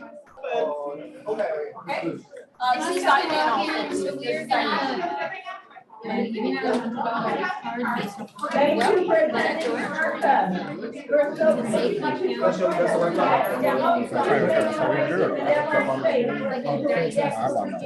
This presentation very shortly. Visual DX is a diagnostic differential diagnostic image. I need you here to do this for every demo. Minus the giveaway. Yes, exactly. Yeah. I was telling Bob, I've been chatting with Amanda, and then he told me that she's Yeah, but listen, I know. You gotta go to different options. Folks, did you sign in? I just wanna make sure No, to sign in and real then, quick. yes, and also I want to give you opportunity to wear a hat. There you go, right there. And Yeah, just in the. here you go. And just sign. Sorry. Okay, thank you. And you'll just, here. Let me see what time it is, 12:10. You are ready to go. About that time. Do it, do it. All right. I'm gonna close the door. Okay. All right, folks, Can I set it how up? we get started? Hi, everyone. Thank you for joining. My name is Sarah Steffler. I'm with Visual DX. I'm sorry in advance for the images that are coming your way today, but we're gonna give away a $100 Amazon gift card. So we need you to sign up for Visual DX Mobile first because we're gonna step through a case, and then you're gonna fill out a case, and the first person with the right answer using the differential builder in the app gets a $100 Amazon gift card. So if you need to sign up for Visual DX Mobile, we've got computers out here. You can do it while Bob is stepping through the product. Bob Sklar is going to step through the Visual DX product today. He's our director of implementation. Going to show us a few cases. So you've got a few minutes to eat, breathe, and sign up for Visual DX Mobile before we get away to the giveaway. Deal? Okay. Welcome to SmartFest. Thank you for Bob, take coming. away. All right, well, welcome everybody, thanks for joining us. Where you'll get a raffle So, ticket for as attending the Sarah demo. said, my name is Bob Sklar. I'm going to go through a couple of cases, just kind of show you how Visual Please DX make your works. way to the demo And stage. really understand, how many in here are students, medical students? Differential diagnostics. Clinicians? Clinicians, Clinicians? research, Research? perfect, admin, Okay. administration, perfect. Awesome. So, educators. All right. Okay, so a little mixed bag. So anyway, Visual DX has a lot of different uses. For a medical student, for example, going on their journey to learn about clinical medical decision making, this is a tool that they could use as they go through case-based presentations to learn about differential diagnosis. So as we know, in determining whether somebody has a disease, it's always a matter of ruling in and ruling out various issues. If you've ever been to the doctor, they say, well, you might have this, but you might have that, etc., right? It's all about an educated guess. This helps develop that educated or that learned guess for you. For clinical decision making, it even goes a little deeper because it gets into not only the differential diagnosis, but it gets into treatment regimens, what to look for, what the management pearls are, anything that might throw you off, and then also gives you the actual treatment along with references. And then we link to PubMed and we link to UpToDate as well. So we'll go through a couple of cases here and I'll kind of show you how it works. So for example, I can use any of these systematic tools here and we can do a general workup. So let's say I don't really know what's wrong. Let's say, you know what, this patient presented with a fever, and immediately it's going to ask me information about the patient. All of these onsets of findings, clinical findings that might relate or not. I'm going to set the date range. I'm going to say this is a 20-year-old female with a female developed rapidly, okay? And the appearance is that they appear ill. Maybe they have a headache, some nausea, vomiting.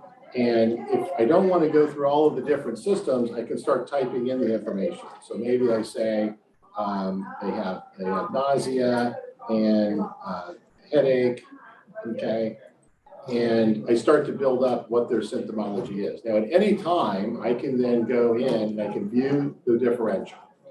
And I can start seeing what it might be. So we're thinking it might be flu. That's about a 98% chance, 90%. Some sort of a meningitis, maybe it's anaphylaxis. These are considerations. If I'm in the emergency department, I might look at emergencies first and see which are the most life-threatening. If I'm dealing with possible infectious diseases, I'm going to look there as well. Okay.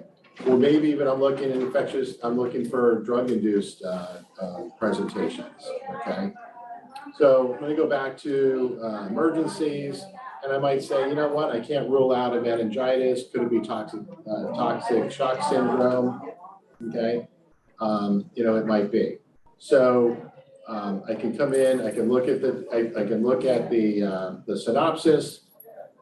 I can look at what the ICD-10 code, what to look for, okay, what specific findings I might want to look for. A diagnostic pearl, so you know, it can have a subtle purpura on dark skin. Here's all my differentials. If I choose a differential, then I immediately click to it. I can look at that differential and then it can go right back to what I was looking at. Then I can get into best tests. How do I test for it? What am I how am I going to manage this process? And any associated findings, and then references. So if I land on this as a diagnosis, I can also just simply click on up to date, and I can come right to the diagnosis for up to date as well. Okay. Where we're really strong is on the visual presentation. So as you can see here, I've got 35 images related to meningitis. So I'm going to look through if I see any rashes or any lesions that might be associated, and see if there's anything that matches any of the variances that are presented. Okay. So we'll do another one real quick. This is one where, you know, a 5-year-old child presents with lethargy and has some, we're going to move this in here and we're going to say that this is a 12-year-old female, and we're going to say that you have a fever, okay, and some conjunctivitis. Okay. So, anybody have a guess right now where we're at?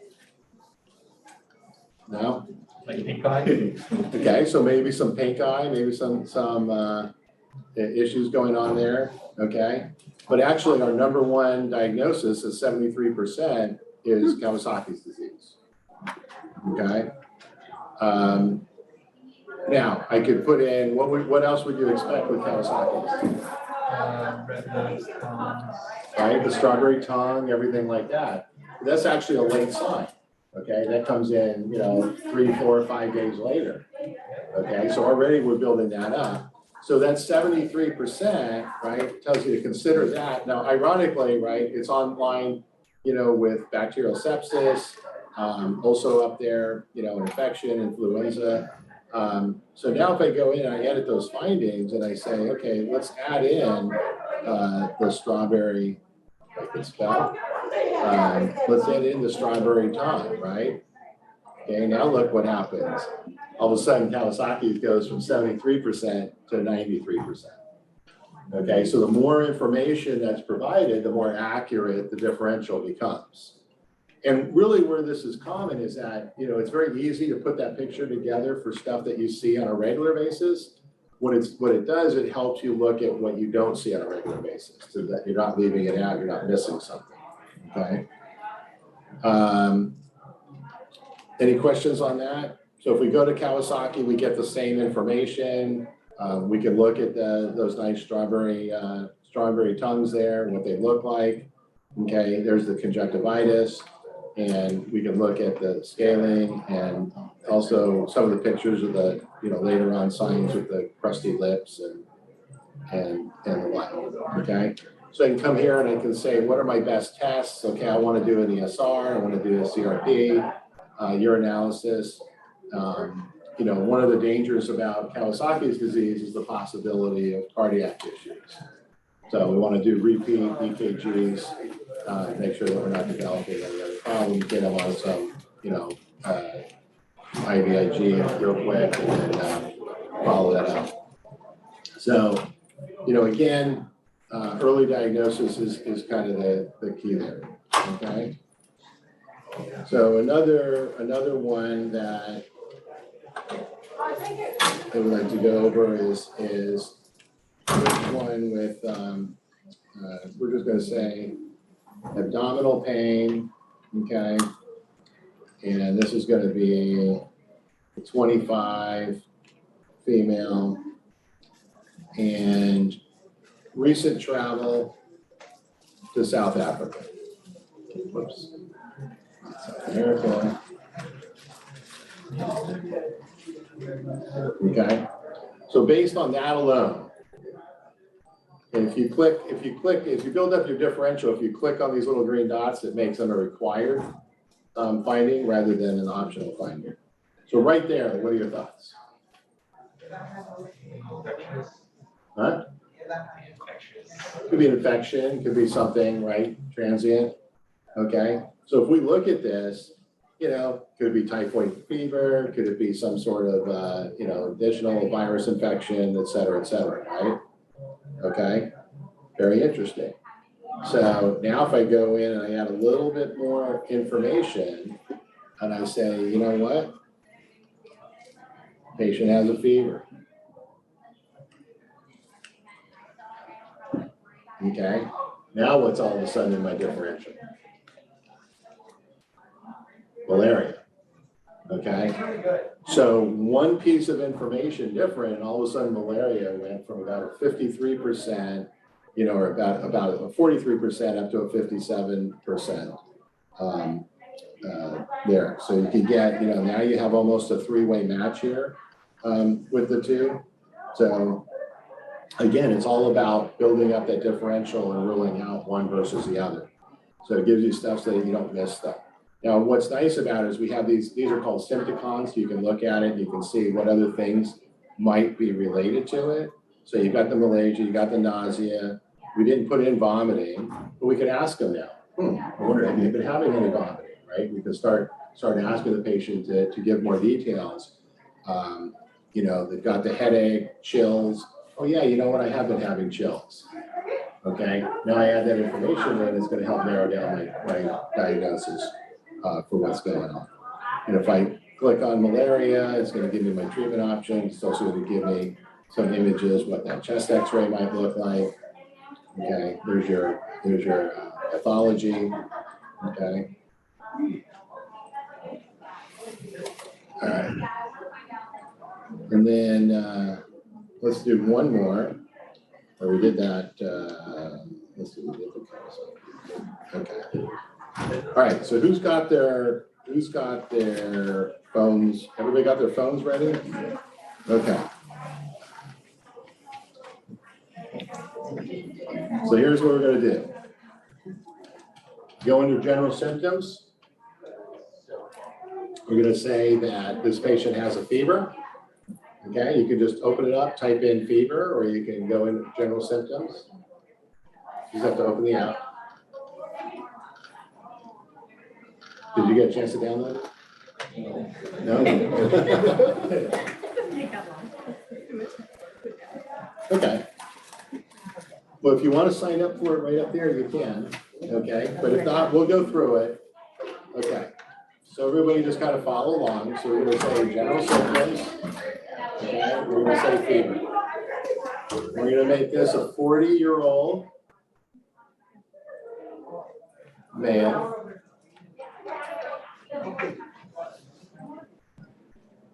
Okay. And then let's add fatigue.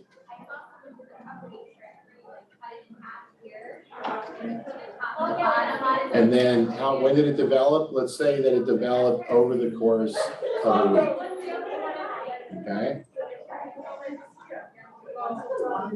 So right now, what are you thinking? COVID? Could be, right? Okay. Sounds very general, right? Look at that. COVID actually comes right at the top of the list. Okay. Kawasaki's still in there, influenza. Okay. So about 79%. We could stop there and say it's COVID. If it was. Okay. So now, this is the cool part.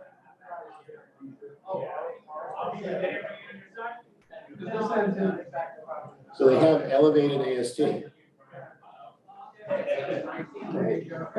Now what do you think? Other viral and flu or Another viral or flu? Okay. So COVID's still up there, so we could rule out COVID. We know how to do that. Okay. What's our top differential there? Mono. Okay. So the elevated AST all of a sudden brings that mono up, you know, from 53% up to 77%. So a quick mono test shows, you know, comes back positive, you've got a confirmation that it's mono. And these are cases that have actually been done where they've been overlooked or they would have been missed had it not shown up as a differential in visual DX. So providers have told us, hey, I would have never even thought about running a mono test on this person had it not come up in the differential based on the presentation. Okay.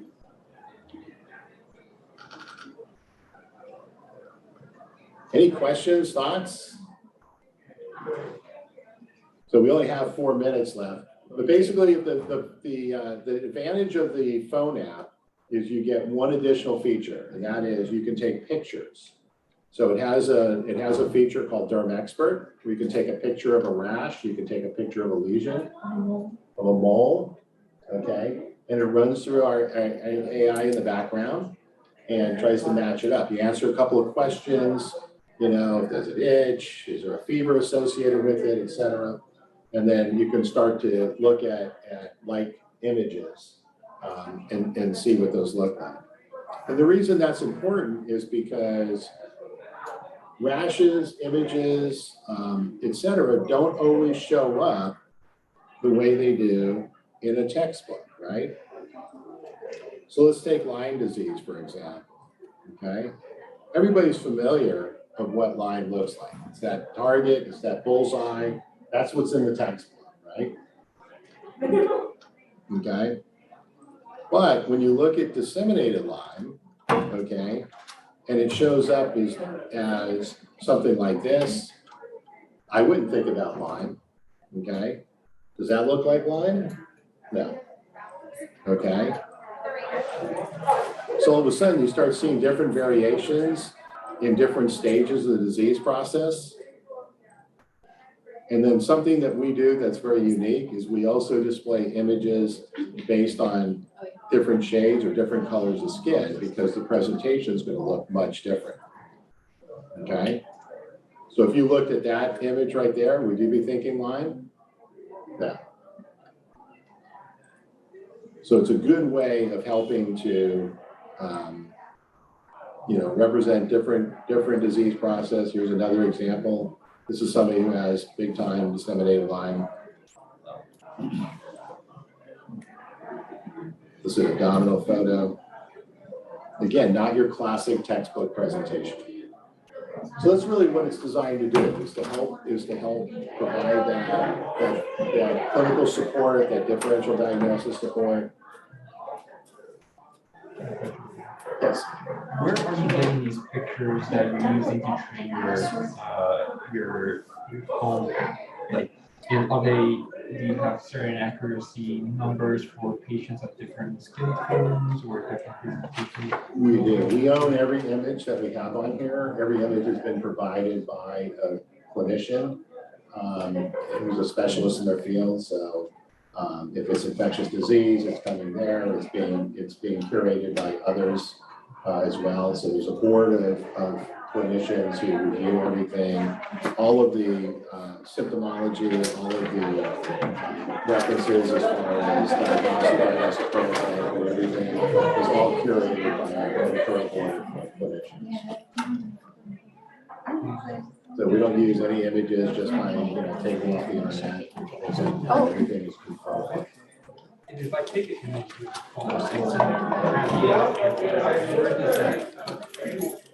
where does that image do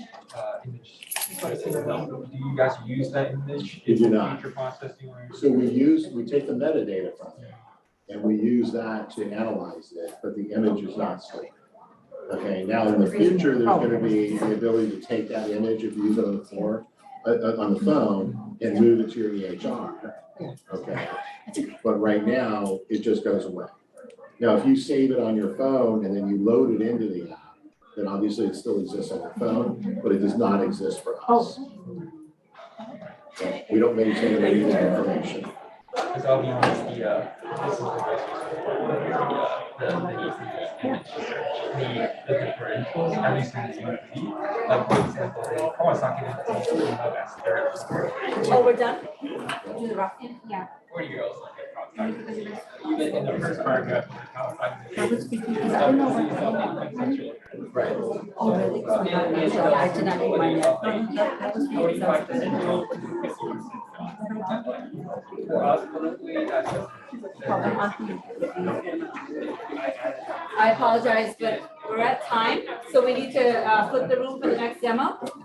But we do have a raffle before you guys go. The winner is 300018. 30018. 30018. 3,000 and then 18. I'm gonna see. I was 3,000. Anyone? Maybe. If not, you want me to check? No. Yeah, we'll have to pick another. 30018. 2-3. Say 2-3. Oh, you can get one here. Okay, so try another one. Somebody who got it right around me. Oh, no, this is for this room, not the big one. No. Oh, this is, oh. On my desk, I should read that. What are the numbers? Hold on 1 second, you guys might win. You have it? Oh, no. We have an extra bag and bag. We might have one in the food room. Let me check. Yeah, what's the other one? Which one Oh, it's the. Oh, Okay. All right, we're gonna pick another. Okay. 300024. Okay, fine. That's 2-1. You keep thinking. Who has 2-4? Oh, you do? Okay. What do we win? Oh, learning. We pick a number? We got a different one. Okay. All right, we're good. Thank you, We're guys. good. Anyone's interested in the next demo?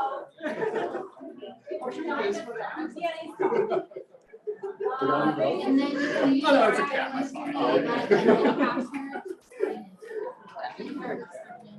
someone got you back?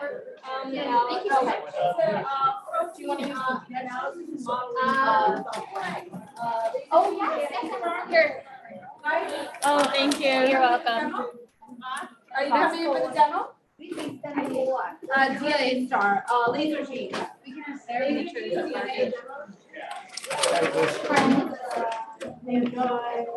Yeah, so definitely enjoy it. Yeah.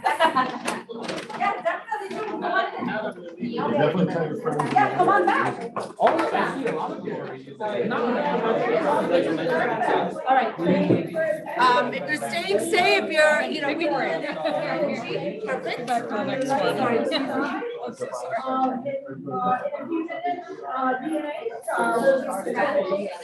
I have the raffles right here. Thank you. Come on in, we're gonna give you a raffle ticket and the sign-in sheet is right here. Here you go. And here you go. Smartest demo firm. And got some food. Don't look at it. There you go. Here's a raffle ticket. And got some but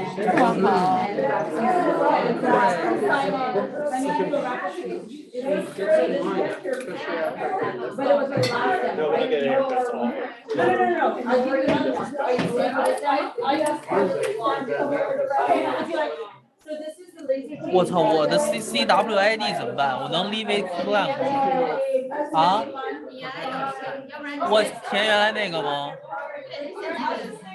No problem. Hi, how are you? Good, how are you? You're doing the demo? Yep. Sadia. Oh, my name's Tom. Tom, nice to meet you. Go ahead, set up. I'm gonna try to get people in here. Hopefully you got a HDMI in there.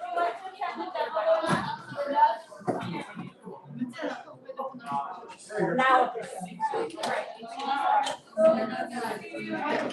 glad everybody's going back to I should start something all the way.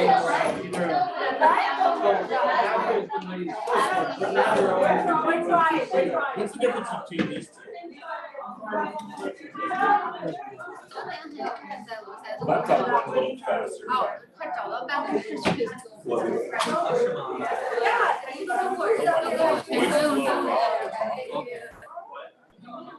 这样吧，你看看字。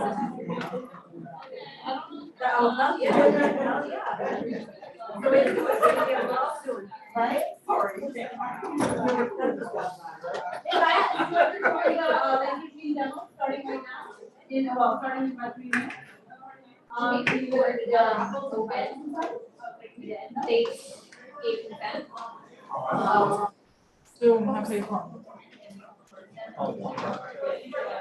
Yeah. They said it was okay. Thank you for attending SMARTFest.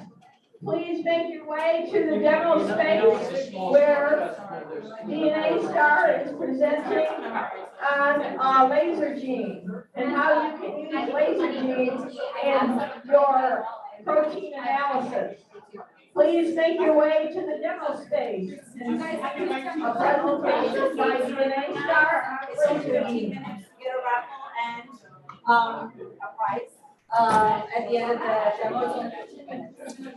You might be the only one in here with me. Guys, are you? I'm sure I'll fill up. Demo? When do I start? Okay, right here. Ma'am? And Ma'am? Yes. Let me just give you a ticket for a raffle, and if you don't mind just signing in. Okay, Thank you. This is laser gene. This is a research, yeah, molecular protein like. Oh, I see. Yeah, I'm administration. Okay, so sorry. No problem. Thank you. Thank you. Or maybe I should you should just stay. I mean, why not? There might be something. Thank you. you started 3 minutes? It's 37. Started so let us clear the room up. So, yeah, we'll try to get a few people. DNA Star. Molecular biology software. You know, we've had a lot of. We're about to start right now. It's a pretty good show. It's only 15 minutes. There's a raffle if you win a prize. I mean, yeah, it's people are still. Are you guys with IT? That stand in front of our booth, where people are doing the survey, isn't working? Welcome to SMARTFest. We're so glad you could spend a few minutes with us this afternoon. Please Take a make look your what way I to grabbed. the demo space where DNA Star is presenting laser genes. If you have questions, please ask someone over right now. Please make sure that you get your math and your drawing. We're starting the demo. That's what the passport prize will win. We also have lots of other prizes. We have Bose earphones, we have Apple Watches, we have Fitbits. We have so many good tech prizes that you will want to participate. So make sure to get your tickets today. Your raffle tickets are just one step away from that prize. Get your raffle tickets by visiting any one of our booths and visiting and learning about the products that our vendors have available. Thank you for attending SMARTFest. Yeah, this is never happened. Would you like to do a laser gene demo starting now?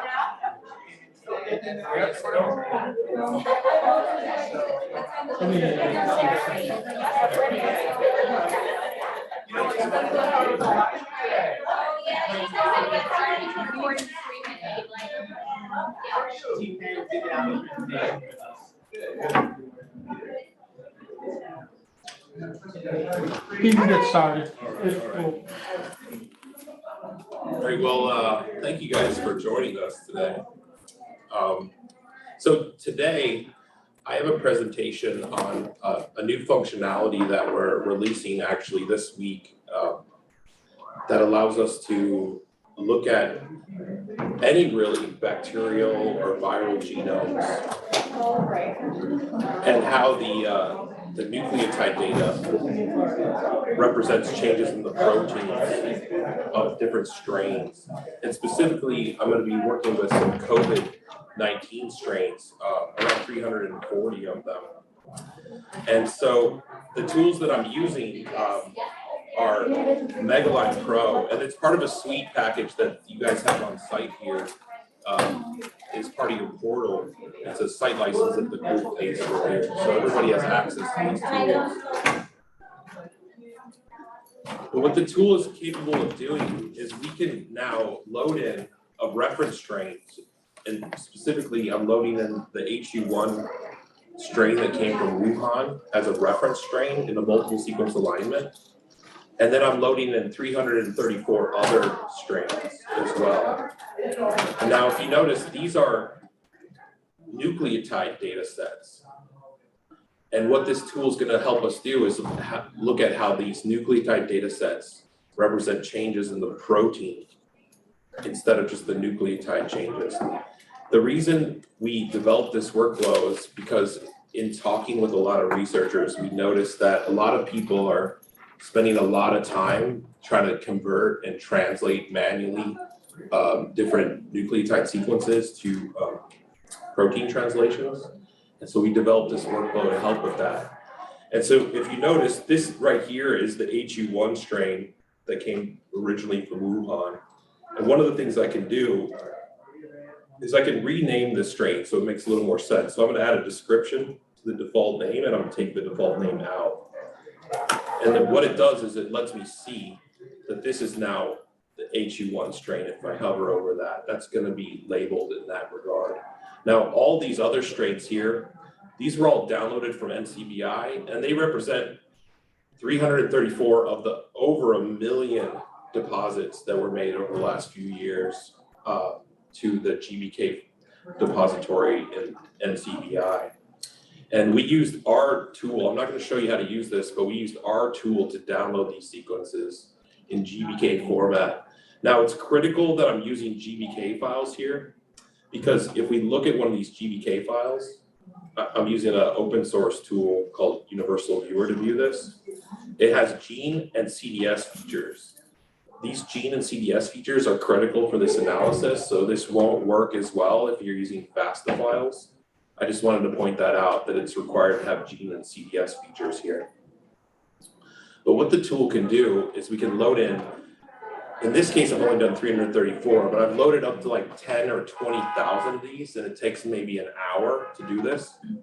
But I can set this as a reference. So I right click on that, set as a reference. Now it's choosing that original HU1 strain, which is the one from Wuhan as the reference strain. And then I go to align, and I align with MAFT. MAFT has a new reference-based aligner. None of the other ones have a reference-based aligner. They're all kind of de novo alignments.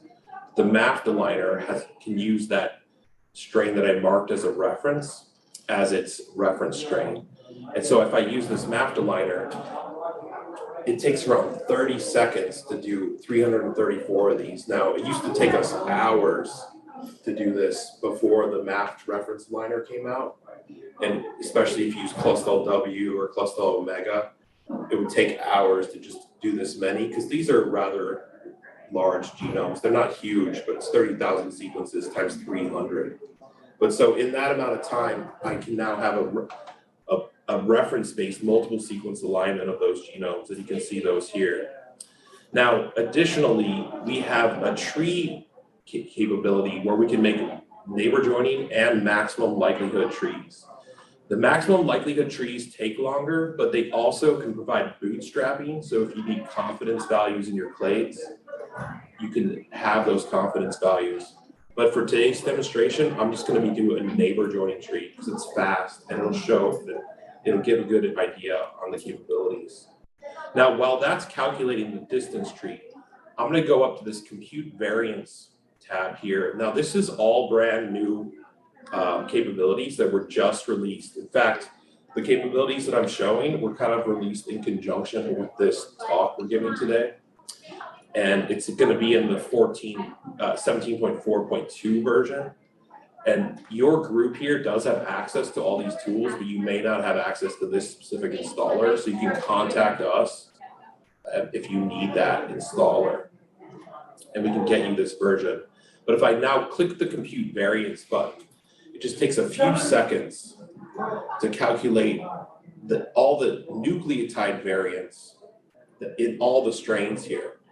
Now, if I open this up and then I detach the window, it lets me have a full screen view of this. Now, if you notice, each one of these strains has specific SNP calls, and these are all non-coding. But if we go down, we can see that there's also non-synonymous calls right here and synonymous calls. Now, I'm interested in talking about the spike protein calls. So I'm going to go down and find the spike protein calls, which are down a bit right there. So here's all the spike protein calls that were made from these 334 genomes. Now, these are all in reference to the original HU1 Wuhan strain. And so you can notice that we have a residue. We also have a codon change that includes a residue change as well. So you see here, residue 19 had a mutation that was non-synonymous based on these SNP calls.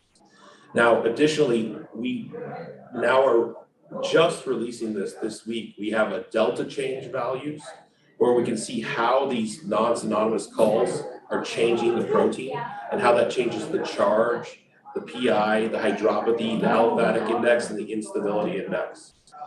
Now, if we recall some of the more detrimental variants that occurred in the COVID outbreak, we can see that this caller has been able to find a majority of these calls. Now here's one that's actually a frame shift. It doesn't include any charge calls or PI calls with it. But if we keep scrolling down, we can see that these are some of the more well-known non-synonymous mutations to this genome. And these mutations were also found in some of the outbreaks that were in India a few years ago. The 452, the 478. And then also, if you notice, I'm scrolling down quickly. If there was any additional changes here, you would be able to see them because these codons get sorted alpha and numerically. So if we had a different call, these are all the same call. For some reason, all of these are identical calls. But we would be able to see these calls and how they're differential. So if we had a different 478 mutation here that had a different codon change, we would be able to see that as well. Now the 614 was also a really well-known variant in the COVID outbreak. And then also the 681 loss of that proline was also a really well-known variant. And what this represents, in just a few minutes, we found, as a company that deals with lots of researchers all over the world, we found that this workflow was a workflow that people were spending really a long time on. They were spending time translating these sequences from nucleotides to proteins, and they were doing this with custom Python scripts and Perl scripts. And so we identified this as one of the really downfalls of all the software we had seen. So we developed this workflow to help change these variant calls into non-synonymous protein calls, including the residue number. And then if you notice here, the charge change, the PI change, the hydropathy change, the aliphatic index, and the instability index. And the reason we are so interested in proteins is that all the work is to make the calls for the variants, but what really matters in our eyes is how that affects the protein, and specifically in this case, the spike protein. Now, I'm gonna minimize this window. It's gonna go back and dock. But what I also want to show you is we have a nice tree that was running in the background. And so now I have a really clear view of some of the variants and how they're differential and making different clades. So here's the original HU1 strain. And if you notice, all of these that are to the left and close to this strain, those are all similar to that strain. But if we look at this clade here, that's a differential strain. And so what our tool can let us do is this tree is interactive. And I can click this original HU1 strain and then compare it to a differential strain, like with a single control click. I gotta do that again.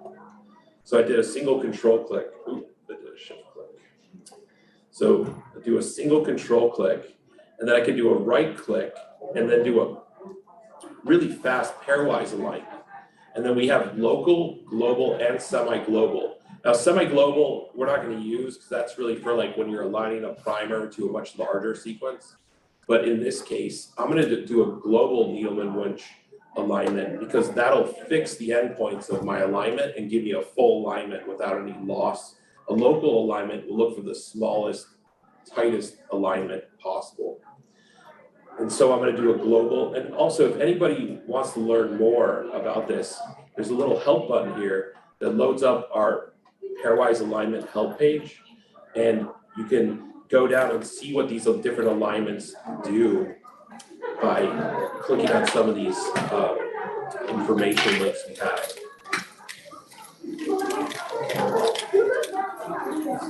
And so I'm going to click here, and then we have a pairwise alignment that shows up.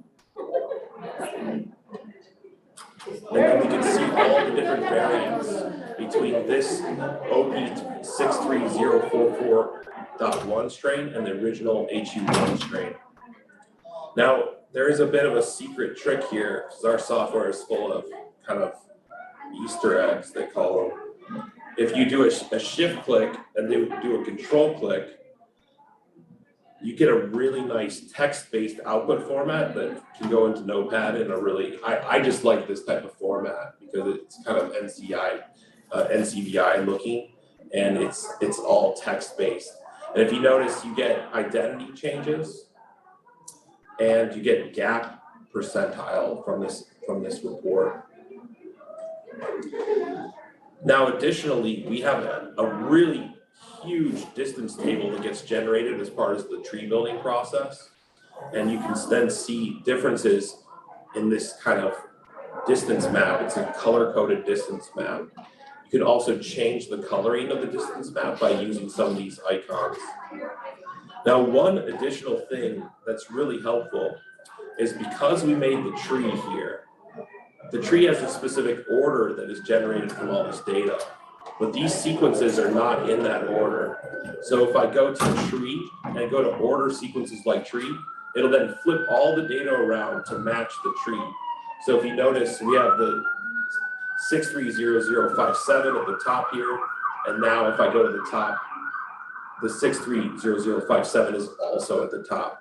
So we can reorder the sequences in the multiple sequence alignment to match the tree clades, which I think is really powerful. But so these workflows, they're really focused on allowing us to call these variants and know what protein changes are being made. And the reason for that, in our view, is because we're trying to go from SNP to structure. So we want to find SNPs, we want to know if they're non-synonymous, we want to make protein calls, and then we want to be able to model those into structures. So I'm going to quickly flip over here, and here's the spike protein with a closed RBDs, which just means these RBDs at the top haven't been cleaved yet, and they're still in the closed structure, so that hasn't opened up yet for attachment.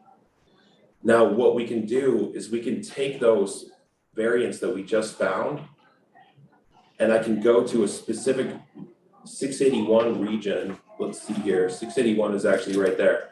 It's actually missing, unfortunately, in this structure, but I'll go to the 614 variant instead. So if you notice, I have 614 selected, and that correlates with this call right here, the D to G mutation. And then I can actually choose that D call, go to modeling, and then I can make a variant at that selection and add the G call to it. And what this does is this does a rotamer replacement, and then lets us have a new model that incorporates the call that we found with that other workflow. My apologies. We have 1 minute left. And anyway, you guys, that's the power of the tools, is that we can quickly go from SNP to structure and then use our tools to model those structures and then have a new model with new rotamers that we can use for analysis. Thank you so much. You're welcome. We already did the raffle. So the gentleman that just left, he was the one left, so we gave it to him. Oh, good, good. Yeah. Oh, so you gave them all Good of it. afternoon and welcome to There was one SMARTFest. We're so Oh, there thrilled was you like could join us multiple different this items. afternoon. Oh, no. Please make your way to the demo Well, it was like- space where it Frank's had- plan will be telling you how to. We thought there was gonna be multiple winners. By backing up your endpoint with Frank's plan. Make sure that you check it out. They will be at 1 o'clock in the demo space. 1 o'clock in the demo space with Frank's plan. Welcome to SMARTFest.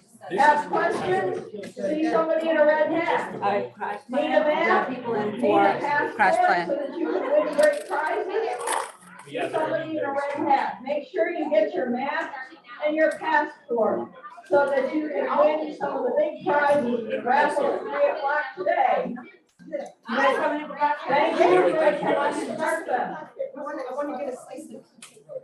Grab it. It starts at 1, you're right. That was quick. Go, grab it.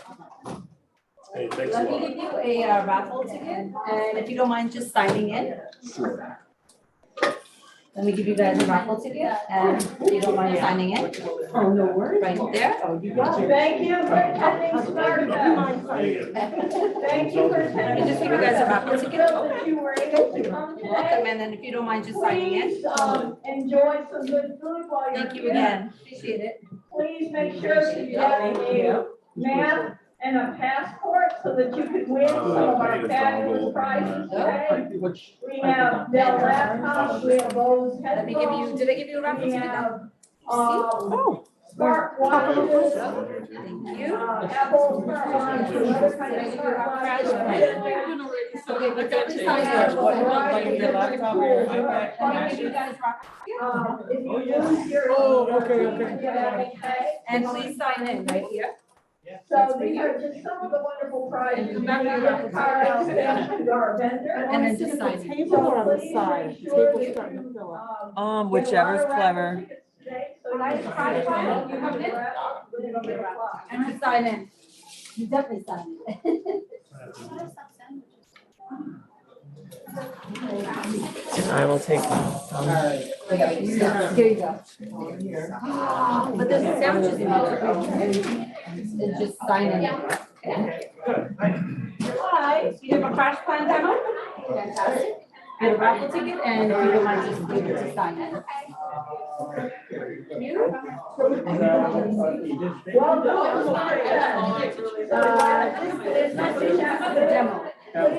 Crash Plan is endpoint backup software that enables organizations. They will be presenting securing your data and protecting your research by backing up your endpoint with Crash Plan. Make sure to check out their demo.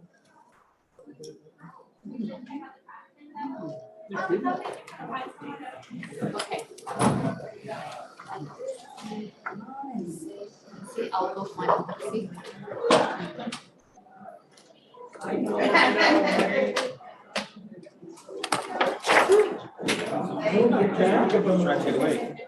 No.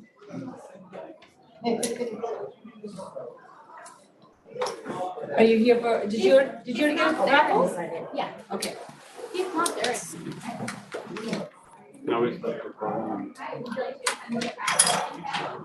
Welcome to SMARTFest. We're thrilled to have you here this afternoon.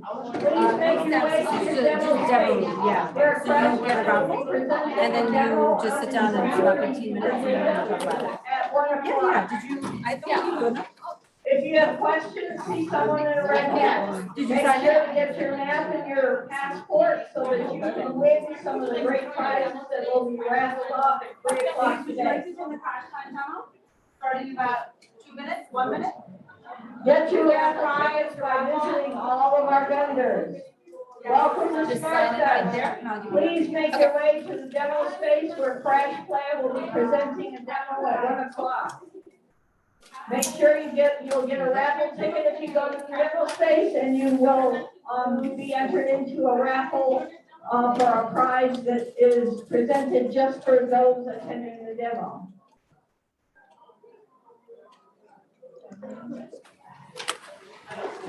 Thank you. Please welcome to SmartFest. Please make your way to the demo space for a demo by Crash Plan at 1 o'clock today.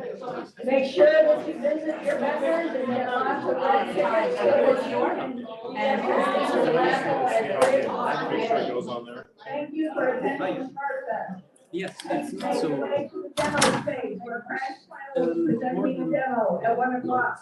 Thank you for attending SmartFest. First of all, my name is Justin Masick. I'm with Crash Plan. I lead our higher education division. Really excited to be here. Cornell has been using Crash Plan for a number of years, the university and the medical. So one of the things that you might be asking yourself, what's Crash Plan? And I bet if it was Cash Plan, I might have more people here. But, you know, I'm just saying. Timeshare. Basically what we do, we've been around for about 20 years. We do endpoint backup and recovery. So it's 100% in the cloud. And rather than me talk about it, I have a really short 2-minute video. So that kind of walks right through what we do. And then I'm going to go right into the product. If anybody has any questions about it, but before I go into that, who here is an IT administrator? Anybody? Couple? Okay. So there might be some specific questions for those folks. Otherwise, I'm going to go to the vast majority of the people in the room. Okay. So thank you. So here's just a quick start. Let me see if I can get this to play. Crash Plan is endpoint backup software that enables organizations to secure their most important data, get work done from anywhere, and always bounce back. No matter where, when, or how your employees like to work, their data is continuously backed up and preserved for when disaster strikes.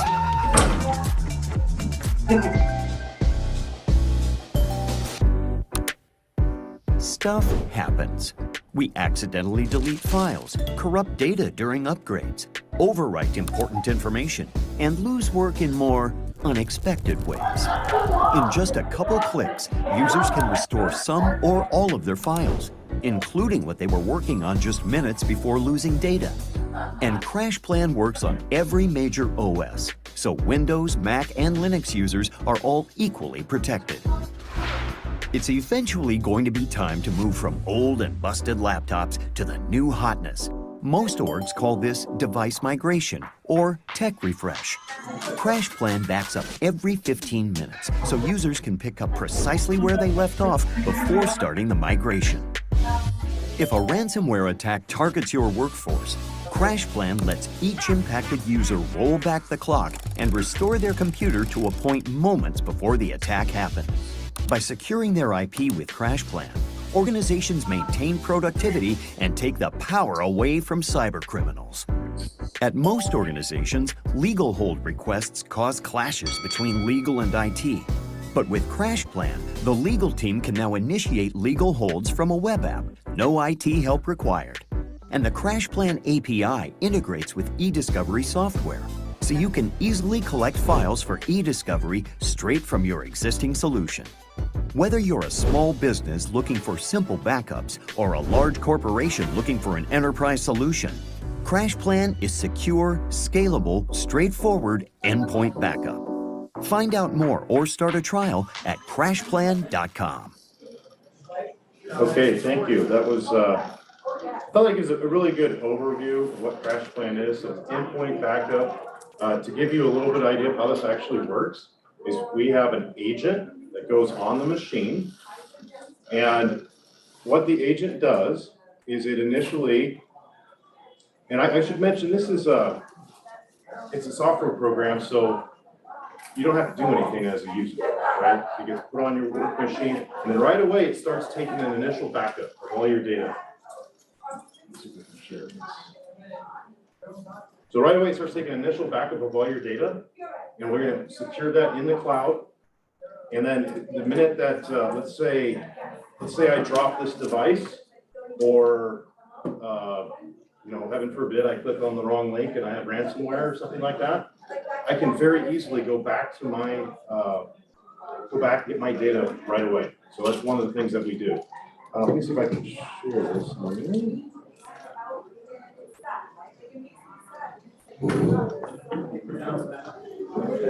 I don't know what happened.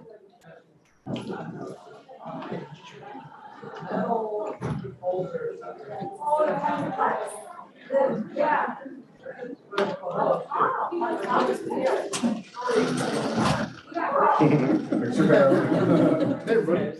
The left side, the left side.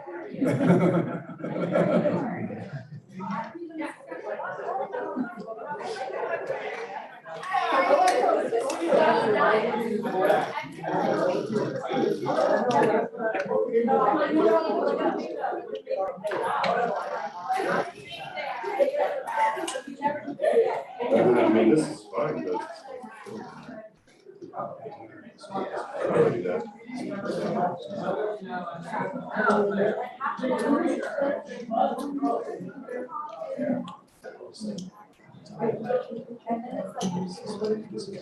Thanks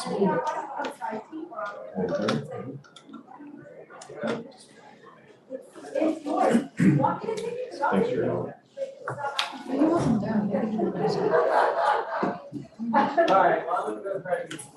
Well, listen, you're in the right place and at the right time. Definitely, you're in that's my baby. You know, definitely do it. All right, thank you very much for your help. Learn something new every day. Okay, so I mentioned that an agent goes on your endpoint. And so if I click on the top of my screen here, this little C, that's the agent. I'm going to open it up and just show you how easy this is to use.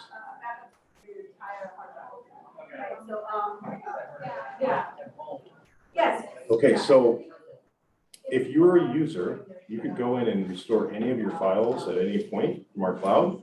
Right here, what it's saying is we are backing it up to 2 locations right now, the US East and the US West. Backed up every, it's been 15 minutes. It automatically runs a backup set. If I wanted to restore files, like let's say I damaged my computer or I brought this up on another computer, I can just quickly go to this restore. And most people will click right here and they'll go include my deleted files. Because if you have any deleted files, that's what a lot of people want to restore, say from 6 months ago or something. Oh, I forgot about that file, I want to bring it. But this is just as simple as going right into the documents. You can click to exactly what you want and go ahead and restore based on whichever known date you'd like to. So we have unlimited cloud storage. And so you really wouldn't want to get all the data on your endpoint. So you're not missing anything. You can go to that point and go ahead and click this push restore, and right there, just like that, boom, I can restore my data to my using the crash plan. Does that seem pretty easy? Any other questions? So I have an administrator view as well, but I know there's only a handful of you in the room that would look at that, so I want to be cognizant of that as well. So how many pages So it'll back up the minute that the agent is on the machine. It starts taking the backup right there, and then as long as it's on, then it'll be on forever. So I mean, as long as you're paying for the licenses. So I mean, it's not like it's a end all be all, but Cornell's been a customer of ours for a long time. Is there a limit to how much you can restore? There's a technical limit. The way that we do it at Crash Plan is that we have an algorithm that we restore based on the files that you most recently used. So in that way, you can be up and running within 15 minutes of where it failed. And then behind the scenes, we'll start restoring the most recent files to the ones that you haven't touched in a while. So we also peer with the internet too. So you're gonna get some of that bandwidth. So we're 5 to 9 times faster in restore than any of the competitors on the market. So that's really the important part. If you have backup and recovery, it's kind of like an insurance. You know, if you really need it, well, you want to be able to get it right away.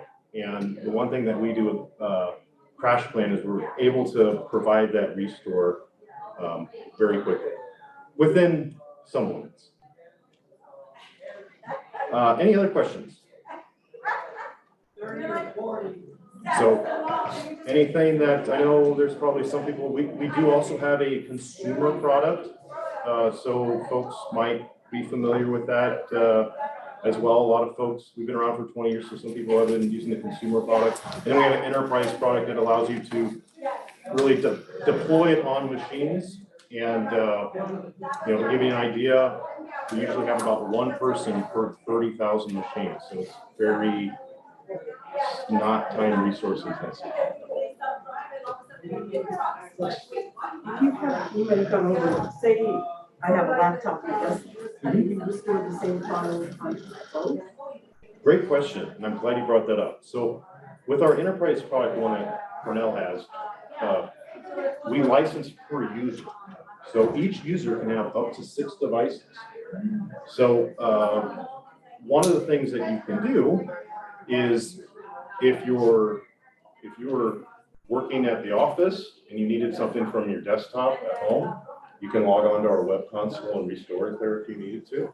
The other thing is you know, 6 devices, most people will never get to that amount, but you know, it's the way that we do the backup set is by the user. So if you wanted to push it to any other device, assuming that it's available from your administrator, you can do that. Great question. Any other questions? I can hop into a administrator view if you like, just to kind of, sometimes that spurs some questions as well. So just like I said, this is what an administrator is looking at. They're going to get all the reports of, you know, how much data is getting backed up within the organization, how healthy is the backup set, when's the last time some of these devices have connected and so forth. So I want to make it clear this is for what administrators would be looking at for the most part, but I think it describes the same thing. If I wanted to restore some data, I'm going to bring up David Francis here. And so what you had mentioned earlier, David's got 2 devices here. One of them, this first one in the red, is 100% backed up, but it hasn't been online for 3.5 months, okay? Then this other one here, which is also attached to David, this second device, it's been backed up. Most recently, it's in a healthy state. Now, if I wanted to click on, let's say Dave's most current device, and let's say they call my help desk and they're like, hey, Dave needs to restore his data, I can go right to my administrator console. I can go right to the his device, and I can go ahead and click on restore. And we use what we call our web restore function, and we can push that restore out to Dave. Okay, so Dave says, yeah, my computer's a mess. I just spilled my cappuccino all over it. I need these files because I have an important meeting in 2 hours. They call the help desk, boom, they can put it right on your machine like that. Or you could go back to the self-restore, which I showed earlier. So it's not complicated technology. There's probably more complicated technology here, but it does its job really well. And we have a lot of customers that depend on it. And a lot of the reason why the universities like it is because we don't put any limits on the egress or ingress, you know, data. So it's unlimited storage. You don't have to worry about what to cover, send it all there. And then when you bring it back, you're not paying anything for that either. You're going to get it back to your machine 5 to 9 times faster than anybody else. So then that's really where it counts. You know, when you need to restore some of those things. All right. Any other questions? Can I restore temporarily to a community device? Yeah, as long as you have the access. So there's a lot of you know, role-based access control and so forth. That's a part of it. But yeah, to give you an idea, you can literally set it up as flexible as you want. We've got some universities say, hey, you know what? I don't want anybody to have to do anything.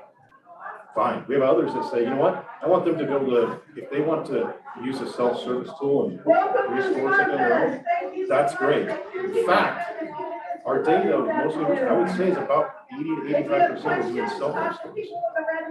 So Make sure to get a map and make sure to get a passport. that could be a combination of, Fabulous prizes. help desk we're moving into, but for the most part, it's something that sets us apart from the competition, but it's not as invasive on your resources from IT desk as well.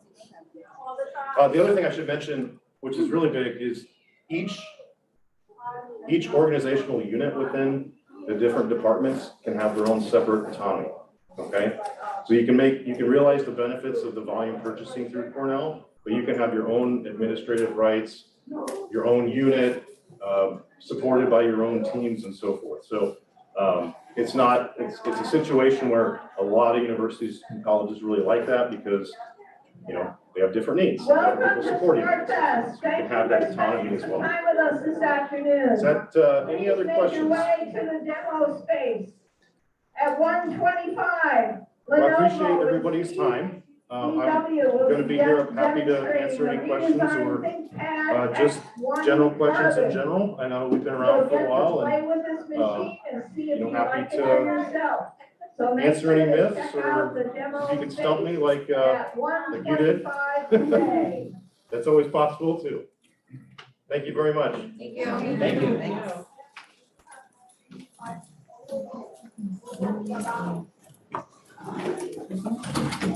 Guys, we have raffles, please The don't leave. consumer one is per device. Where do these pass out? Yeah, so it's we got it. All right, guys, and the winner is 084338. 084338. Okay. Did everybody sign in? I'm gonna just call it one more time, then I'll pick another one. No? 338. Yep. Yeah, it's you. There you go. Okay, congratulations. Thank you guys for attending. It is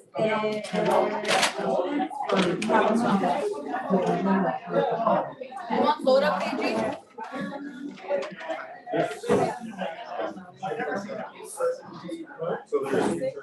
Thank you for attending. That's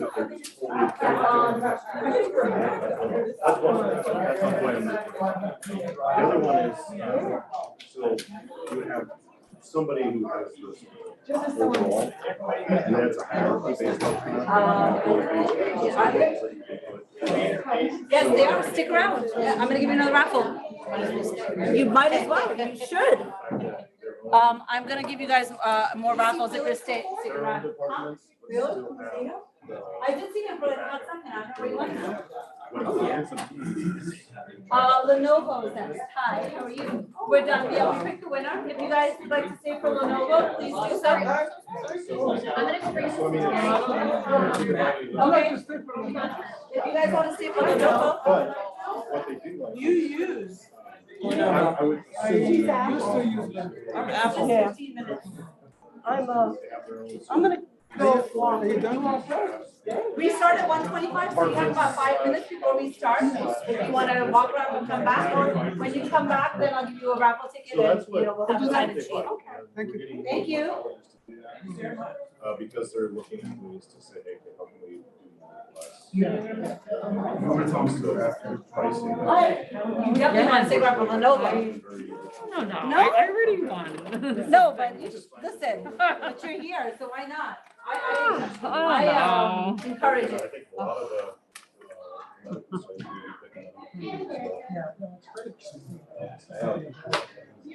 I think the service is there. Are you here for the Lenovo? Okay. I'm here for the garbage can. Oh, yeah, I think it's full too. Yeah. Would you like to join the Lenovo demo? What was your name? Peter? Peter, nice to meet you, Peter. Justin Massey. Yes, absolutely. Hey, I don't have a card. What's your contact info? So, if you have any questions about that, I can get you in touch with the right people here too. Would you guys like to join the Lenovo demo? It's gonna start in about 2 minutes. What's the last name? Lenovo, Just like you would think. the laptop company. Is that right? And what's your email? Are you guys joining the Lenovo demo? You can absolutely go again, yeah. I just have to sign in again and I give you another raffle ticket. Oh, you can sir. Please Oh, do. okay. I could tell by your questions. Are you doing it? Come on Thank in. you. Go ahead and you can start off this the sign-in sheet. Oh, somebody else signed too. So there you go. Thank you. You got a full house. Here's your raffle. I'm gonna give you guys raffles. Just sign in. Yep, sign in again.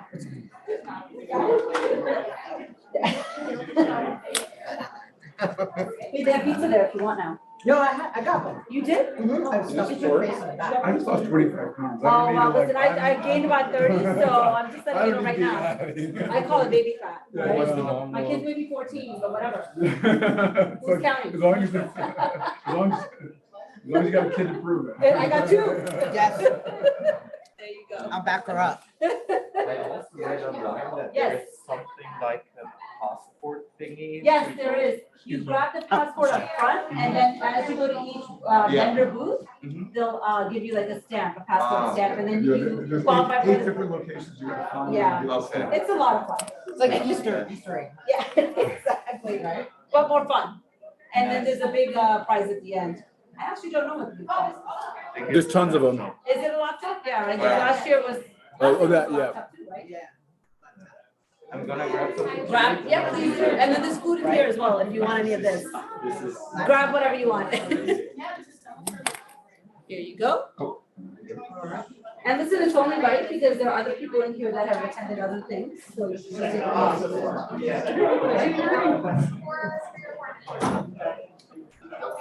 It's okay. Oh, hi, how are you? Are you available? If you don't mind just signing in.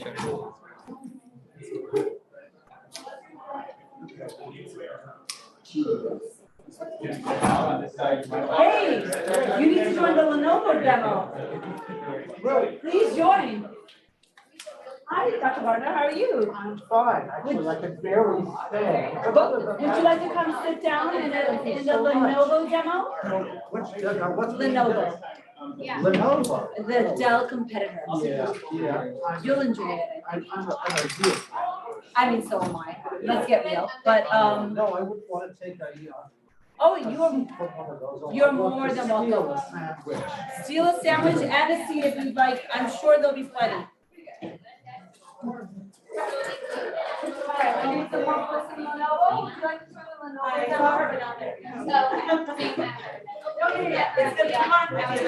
be fun. And there's a raffle inside. A separate raffle. It's only 15 minutes. Inside here, yeah. If you stay for the 15-minute demo, you get to win at the end. Oh, I hear you. I hear you. Yeah. We just came out from there. Lenovo? Okay. Yeah. Where are the they're like right to each other. Okay. They're right there. Okay. Would you like to join the Lenovo demonstration? Would you like to join the Lenovo demonstration? Yeah.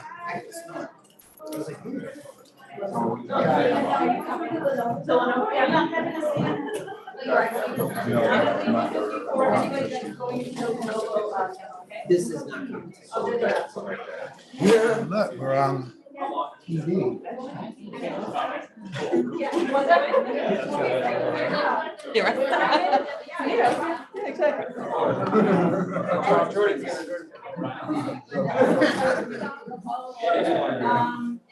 I didn't know they provided food in there. This is yeah.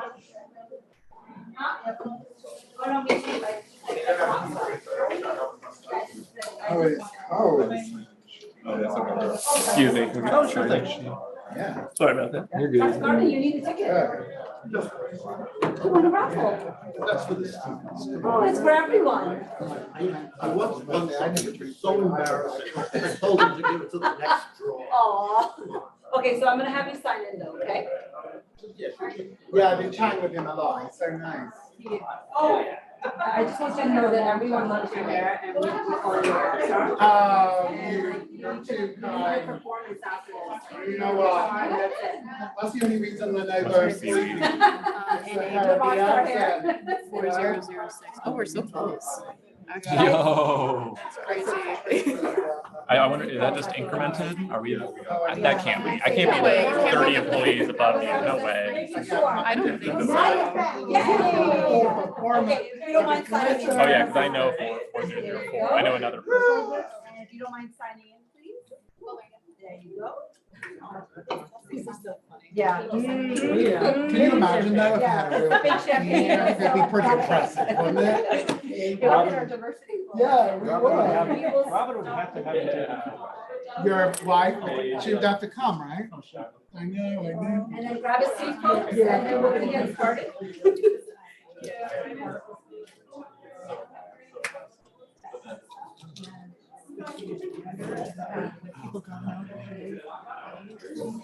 And then we are ready to get started, actually. It's 1:25. Are there any seats left? I just had mine. Yeah, it's great, yeah. No, we. Yes, there is. Are you guys sitting? Is this an open seat? We're, we can stand. We're good. I'll stand all night. That's fine. Yeah, well, yeah. Still got 4 hours. All right, guys, go ahead and get started on the close door. That's very good point. Oh, you know. I appreciate that. So Tim is there. Yeah, is this going, is people That's virtually? streaming and being recorded. Oh, it is. So I don't know if you want to have your back to everybody. Okay. Where's the best place to stand? No, go ahead. Oh, that's the camp. So this is one here too. I can't Where's even see everybody myself. been It doesn't standing? really matter. You don't It need to doesn't see matter. me. Don't worry about it. Yes, anyway. Hi, thank you for coming. My name is Matthew Gulliford. I'm from Lenovo. And I'm joined by my colleague here today, Ryan, who is our technical engineer. So he is the person who's gonna talk through some of the specs and any questions you have on the Lenovo standard laptop that we're now offering on the Evergreen program. And I'm also joined by Paula from, who most of you probably know, but Yeah, so I'll go ahead and say just a couple of things. So I'm Paula Herber, I'm the Director of Service Operations here at Cornell within ITS. Some of you may be familiar with the Evergreen program that we kicked off at the start of COVID. We have devices that we own the assets for, but we let the departments procure through us at this point. And we've had different models within the Evergreen program. We've had a couple of Dell models that we offer. We recently introduced some Apple computers, some Macs. And now we're entertaining the Lenovo's as well, based on customer feedback and the experience that our users are looking for. Lenovo is now part of the Evergreen program. It's got a nominal monthly fee for the hardware purchase, but then we are responsible for the assets. We do the refreshing, we make sure that you're taken care of. If there's any problems with it, we swap it out, we manage it, so you never don't have to worry anymore about the hardware and the device and getting systems refreshed and staying up with the latest technology. That's regardless of what device type that you procure. But we are happy to launch the Lenovo as an Evergreen option. So we've got the Lenovo partners here today to talk to you a little bit about the make and model that we've selected. There is room to grow as well. We have standards out on the ITS page for desktops, for Dell and some other things. We're also doing some comparison against the Dell standards that we have that you can order through CDW and what some of those equivalent Lenovo's would be as well. So you'll see some changes coming in that space. If any of you have a liaison that you work with in the department, please feel free to reach out to them, give them your input and feedback. We welcome that, so we want to make sure that we're delivering technologies and hardware that is optimizing your work performance and experience. So with that, I'll turn it over to Ryan and he'll take us through what I guess it's going to go to Ryan. yeah, it's gonna go to Ryan. Awesome. We're doing a more hands-on day. Hands-on so we can get And with lots one of laptop. questions. So. You can come in and play around with it. See what. So we do, we have the X1 Carbon, this is Gen 10 right here. So that is running the 12th gen chipset in the configuration. That is the Alder Lake chipset, so an i7, 32 gigs of RAM, and then a 512 gig SSD. And so it's going to be performance PCIe Gen 4 SSD, so it's plenty of IO going through that.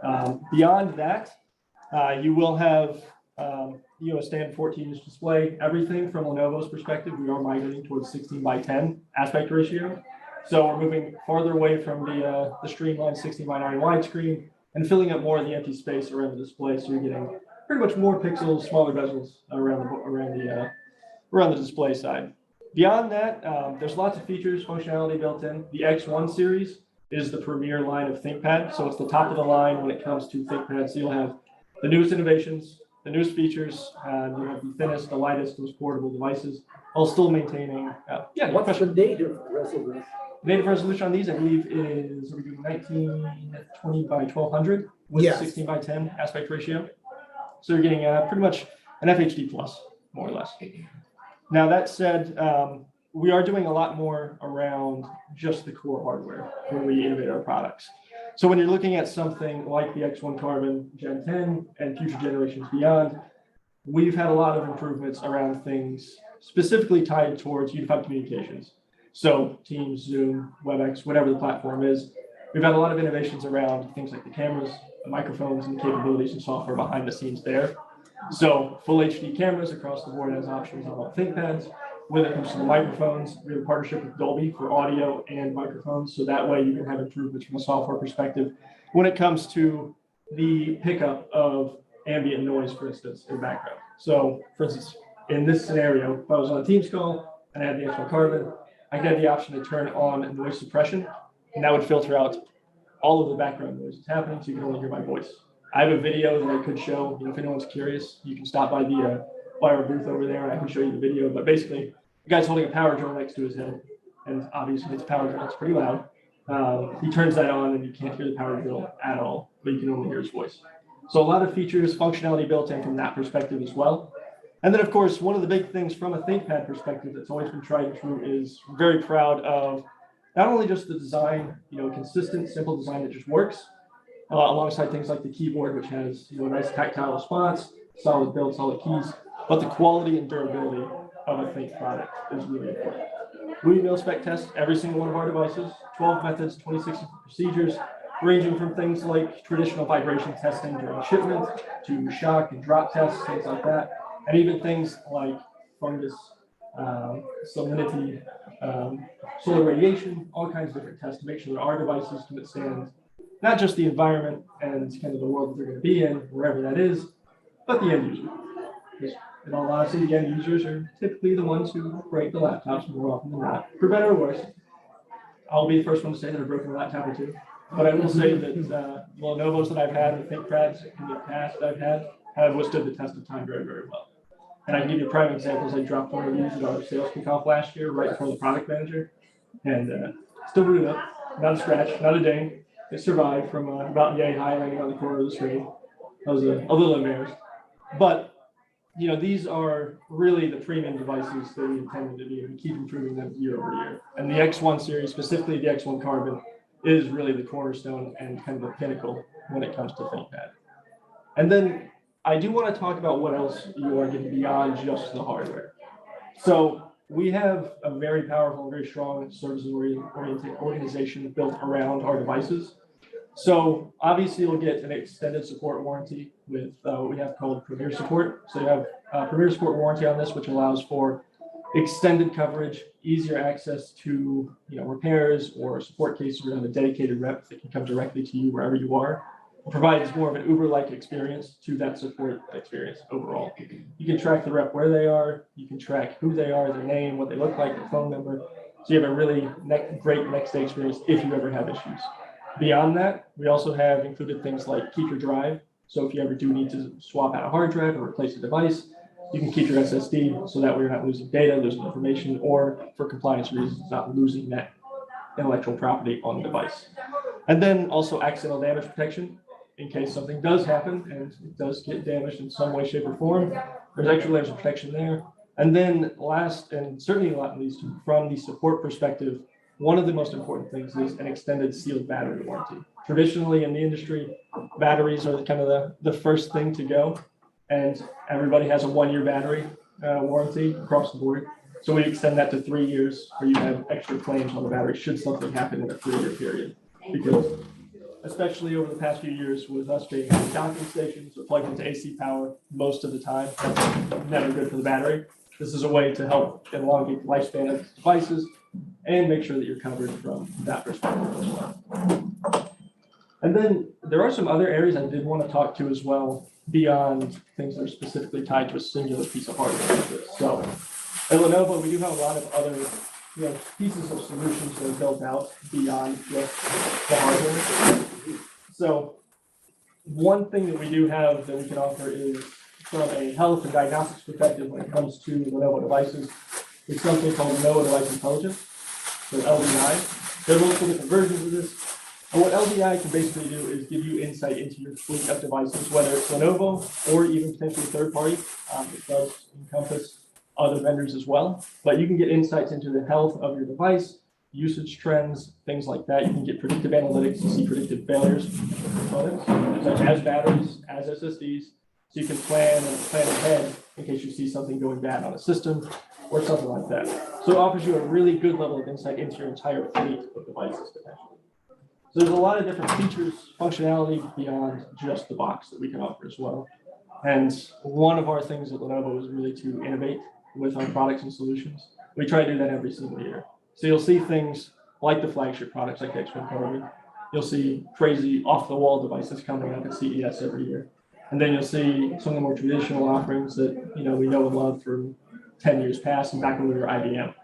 So we've been around for a long time. It's been a tried and true device that's stood the test of time. We're on Gen 10 here, new generations every year with constant steady improvements year over year as well.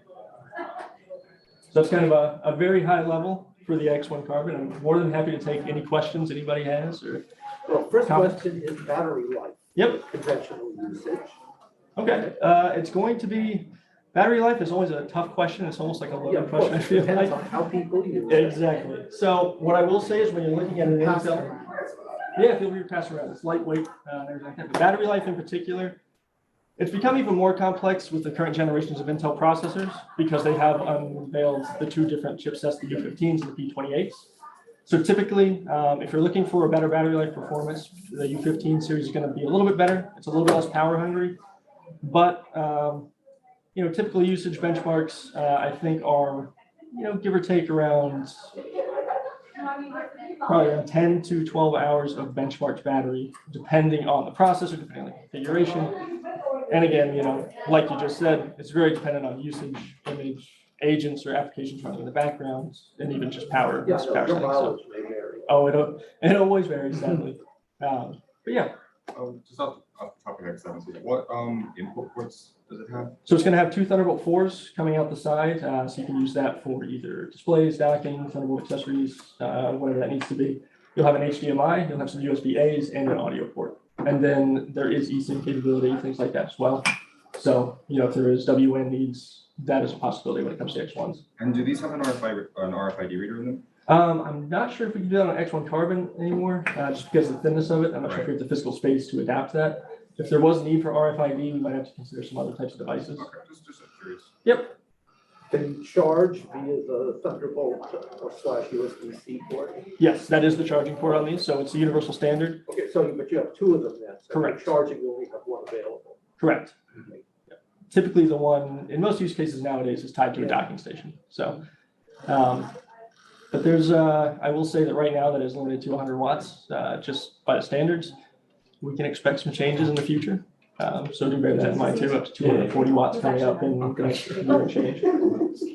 Yeah, we maybe just highlight some of the differences between, so this is the current gen. Yep. And we're moving to Gen 11. Correct. In a couple of months. Couple-of-months-ish. Yep. Maybe three. We'll discuss this with Paul as well, but some of the key, visually, it's, virtually exactly the same, but there are some. Yeah, so visually, it's going to be the same box from Gen 10 to Gen 11. There's not going to be any physical redesigns or changes from that perspective. The internal guts are what's going to be changing for the new generation. So moving to Alder Lake, or from Alder Lake to Raptor Lake.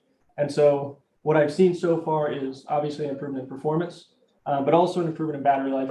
That's approximately extra 45 minutes to an hour and a half, depending on the benchmark you look at from a battery life perspective, which is a welcome change with Alder Lake, moving to Raptor Lake. Short of that, it's still DDR5 memory going alongside that. So you're still getting improvements in memory speeds as well as power efficiency on the memory. It's still PCIe Gen 4 SSDs. But beyond that, we do have some more security features being built in at a hardware level with the Gen 11 that is coming out in the next few years.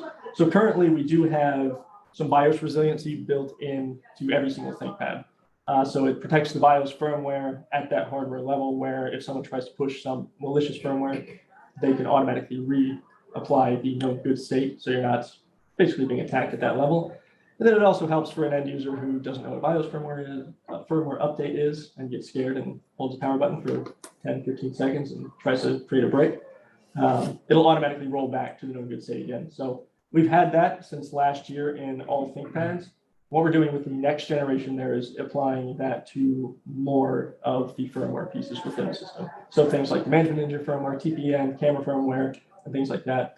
Camera firmware in particular, I think is becoming of more importance because we are utilizing things like Windows Hello more often than not. And now with a number of devices and a number of camera options, we do have dedicated hardware chips to help offload some of the camera performance from the CPU and improve the speeds and quality and functionality of the cameras.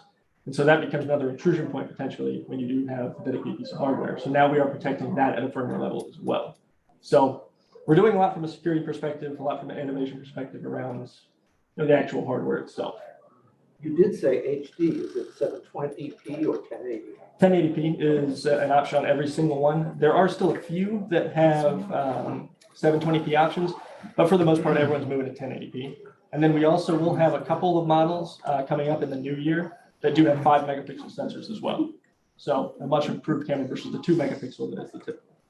And also the Lenovo is very focused on becoming carbon net neutral. Yep. So we're aiming for 2050. I think we've already surpassed one of our goals by 2023. So a lot of the new gens are really focusing on that in terms of how it's made, how it is using recycled materials, and also how it's shipped and packaged. So we're no longer using styrofoam or anything like that. Yeah. And I have a ton of, for those people who are very interested in this, and I am, I have a ton of information I can send you on that. And to me, it's always, it's a good sign because we are the #1 PC provider in the entire world. So if we are making some of these strides, and it's going to make a difference on, and they even calculate on our website down to how many trees and everything like that. So if you are interested, I have my card here. I can send you a lot of information about our environmental efforts.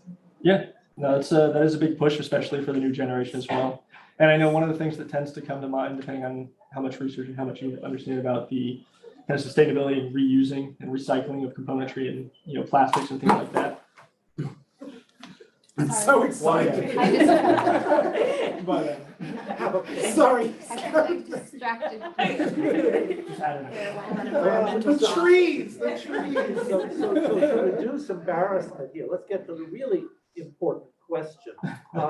Which distros is it available with native, or which ones is it compatible? So for Linux, we can do Ubuntu, we can do Red Hat. Those are supported and tested. Great. And those tend to be the most common. I mean, if you really want to get in there, you could probably throw, well, Cent is not Red Hat, I guess. So, CentOS. Yeah, if it does those two, everybody's happy. Yep. So those are, you can usually order Ubuntu straight from the factory if you want. I believe it is 2004 LTS is the current one on the Gen 10. I'm not sure what they've tested on anything more recent than that lately, but that's the current one that we ship. And we have to wrap up, but I wanted to quickly, Ryan, could you just quickly talk about the privacy settings on some of this because of the environment a lot of our colleagues are in terms of the screen will close down if it sees someone peering over? Yeah, so this all ties again back to kind of the camera features and functionality. So with IR cameras being something that's coming up more and more frequently in devices instead of just a dedicated RGB camera that's really just a dumb camera. When it comes to the IR cameras, we have a lot of features built in from a human presence detection perspective. So that's useful for things like Windows Hello, obviously, for multi-factor authentication, for login purposes, but it's also useful for things such as a software called Glance. where you can see, or the camera can see, I should say, if someone's peering over your shoulder. It can automatically blur the screen so they're not seeing what's on your screen, or if you have multiple displays, it can see which display you were looking at and blur the other one so people aren't looking at that display. And then if you, switch your head and look over the other one, unblur it, blur the other one you were just looking at. So features like that built in. And then from a health perspective as well, it can tell if you're slouching. Yeah, that's the worst. Fix your posture a little bit. That doesn't quit. Unfortunately, we're at time now. Yeah, that's it. We're good. We have a raffle though, so don't leave. Yes. Do the honors, please. Okay. See? What did they win? What do they win, Sadia? They win a, please hold. Dell computer? That's all mine. Silver, water bottle, Don Cornell water bottle. 084376. No. It's worth a shot. And if you want some of the, you can come to our little booth. And I'll give you the tickets for we're doing a wireless ergonomic Vertical mouse. mouse. It's very, very popular. $55, so come and get it. And if you need, I have business cards here if any of you want to reach out to me, but we are on the table just around. Thank you. Thank you.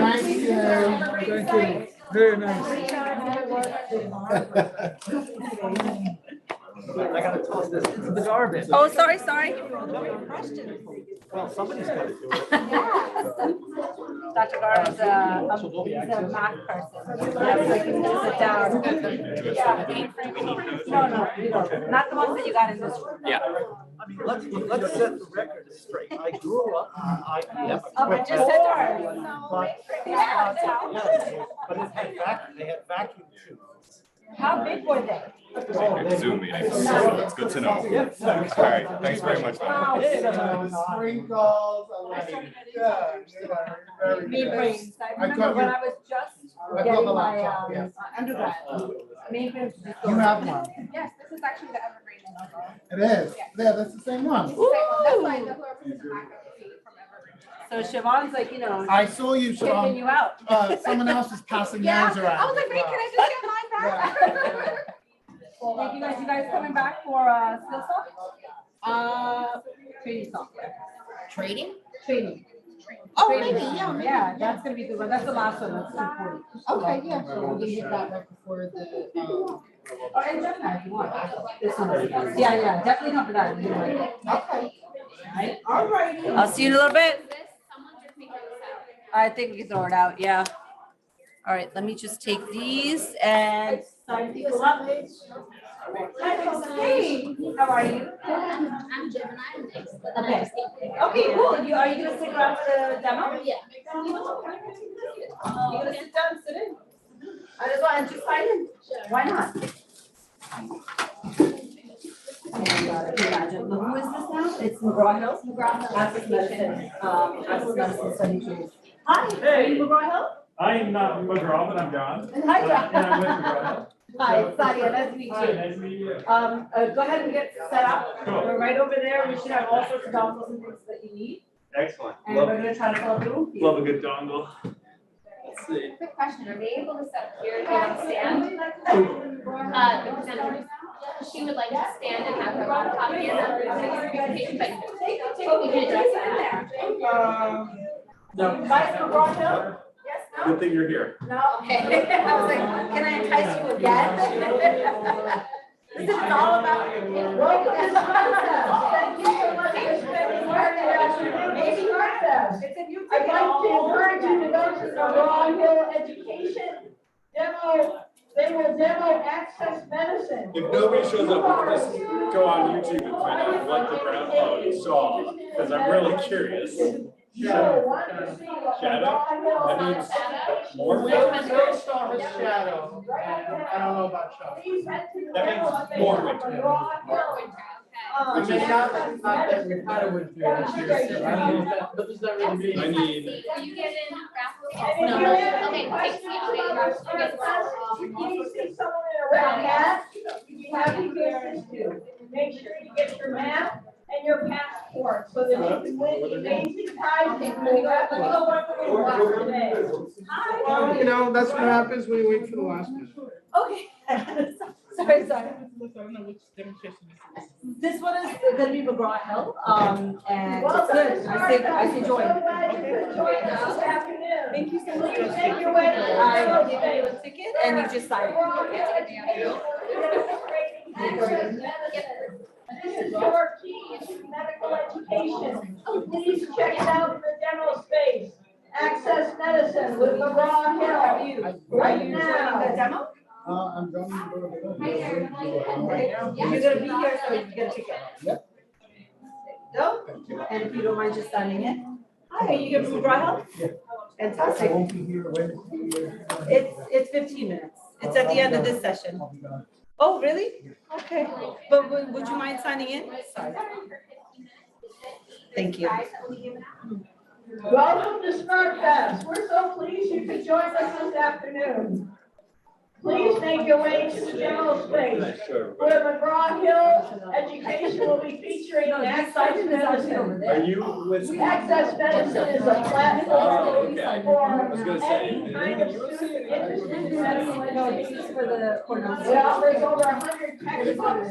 It has videos, it has a variety of learning mechanisms built into it. And you can demonstrate that right now. Please make your way to the demo room for a demonstration of Access Medicine.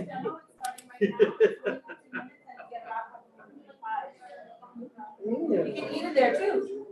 There's a meeting at 2, but so sorry, thank you. Okay. Great, here you go. Just take it and just sign it right up and running. You can go ahead and get started. Okay, great. So I'm not sure how many of you had the opportunity to come by and say hello, but there's been a whole slew of people passing by all morning. And it's pretty phenomenal. I've never seen anything quite like this. And I don't get the opportunity to meet with students very often. So this is a really cool opportunity to meet with those that actually are using our resources. The library asked us to join and share the resources that they currently subscribe to. So thanks for coming by to hear what we have to share. It's a phenomenal opportunity if you're looking for medical resources. Everything really from like a nurse practitioner through medical school. We have content within our different subscriptions. Access Medicine has over 100. And the beauty is it's all free for students or faculty. So this is nothing I'm showing you would need to be purchased or paid for. And you can access it from home on or off site. So if anything I show you today kind of piques your interest, definitely jump in. I went to the library's page just to see here. You know, I Googled Weill Cornell and looked at Access Medicine, and this looks like the entry to get in. The libraries I know have great A to Z's or book guides, so I would recommend checking those out. Just to ensure everything goes smoothly, I'm using my profile account here. And even with the internet, you never totally know if things go smoothly, but let's hope. So, Access Medicine, for those of you that are familiar with it or are not familiar with it, it's ultimately a collection including texts, videos, cases, and there's tons of study tools. So if you're a medical student, it's a great place to go. You're also maybe going to find some books in here that required readings. So I'm sure it's going to save you some money from maybe purchasing those physical books. I don't know if anyone from the bookstores here, but don't tell them I said that. So this is a great site. Absolutely the best for students. Always tell them to do it. Yeah, and I'm showing you Access Medicine here, but one thing to note is that the library has a phenomenal collection. We cover all, it's hard to see with the small font now, but we cover all the major medical specialties. So anesthesiology, emergency medicine, surgery, neurology, pediatrics, physical therapy, and even more. So these are like curated sites? They're curated sites that would have McGraw Hill's basically greatest hits. Okay, So but everything is available in the main You don't have to go every day specific. Right, you can search and do everything. So I'm not sure, if there are medical students in here today or we have one at least, maybe some that are interested, maybe some that are looking seats to hang out and rest. But I mean, from a faculty or medical student's perspective, if I was to have access to this, one thing I'd be worried about is my scores, right? So I'd probably go in here and start taking some practice exams. So with McGraw-Hill's Access Medicine and any of these sites, you have access to over 10,000 Q&A. I believe there's even more. The sites are constantly updated, so there's more content always being added, and you're always going to have the latest edition. So let's just say, I'm in here, and my scores are always terrible because I am not a medical student. I'm not even really a student. So here's one recently. This is a good one. So I took a 25-question practice quiz, and I scored it looks like it was a 36%. Not so hot. So if I went through and I looked at so how do you get to the quiz from the topic in the book? Yeah, you could do it from in the book, or you could go. I'll show you in a bit. You could go through the study tools as a way to get into that. Okay. And you have the option to take a random quiz, or you can pick the subjects that you'd like to study, or from the books you'd like to study. And as a faculty, can I prepare a quiz? And I tell the students go there and take this quiz? Sure. I can prepare I can decide which questions I want in the quiz from a database. Yeah. So you would just choose which questions you want. You would save that, and you can share it out through the links to your students. And the students can do the same. If they want to show you their results, I would never show you my 36, but they could do that too. So, if you go through this and you're looking, we do offer detailed explanations on why you got the question right or wrong. You're going to be like, well, maybe I need to focus on a certain topic here. So let's do some refresher, right? So I'm going to go back into Access Medicine's homepage. I'll just do it from the search bar here. And let's say I need to work on atrial fibrillation. And for those of us that are not medically inclined with our spelling, it does auto-suggest. It does help you with spelling. And I love that. So it's like a Google search, right? We're going to do just a broad search. It's taking everything that's in McGraw-Hill's world. To access this, they just use the CV from the hospital, or? If you go through the library, you don't need a CV. If you're in the hospital, you can go directly. If you are outside, it asks you to sign in for the proxy. Okay. Otherwise, you can just so on the back end in McGraw-Hill world, at least that's how I picture it. I work from a home office most of the time, but in McGraw-Hill world, they have all the IPs stored. So when you're on site, you just log in, visit Access Medicine, and you should be able to get on. It's linked also from the main page of the library. So if your practice exam didn't go too well, and you determine atrial fibrillation is really what you need to do, you're going to get some results here. This is looking at everything in the content. Harrison's, the latest edition of the Harrison's Principles of Internal Medicine, is a landmark text. This is a great chapter to go through. So let's go through, we're going to reread, we're going to learn on those kind of key concepts that we maybe didn't have the background information on. Any of this information in here can be pulled out of Access Medicine or any of the Access sites to be used in presentations, in lectures. They can be shared to Canvas. You can use this information as long as it's for educational purposes or within the license agreement. There's some bits that you can do as well once you're in it. If you love this chapter and you want to save it as a PDF for maybe a place where you don't have access to the internet, you can save these chapters in PDF format. It's great on the train or something like that. You also have the ability to listen. So if you want, it's not audible, but it's pretty good. It's part of the connection. Every picture and use in my lectures without problem. Without problem. Yeah, so here's one, you can download it into PowerPoint right away. You can save it as a favorite too, so that would be saved within your account if you create one. The accounts are free to create too. I definitely recommend doing that. So if we go through this chapter and we read and we're feeling pretty confident, a great way to follow it up and kind of learn a little bit more might be visually.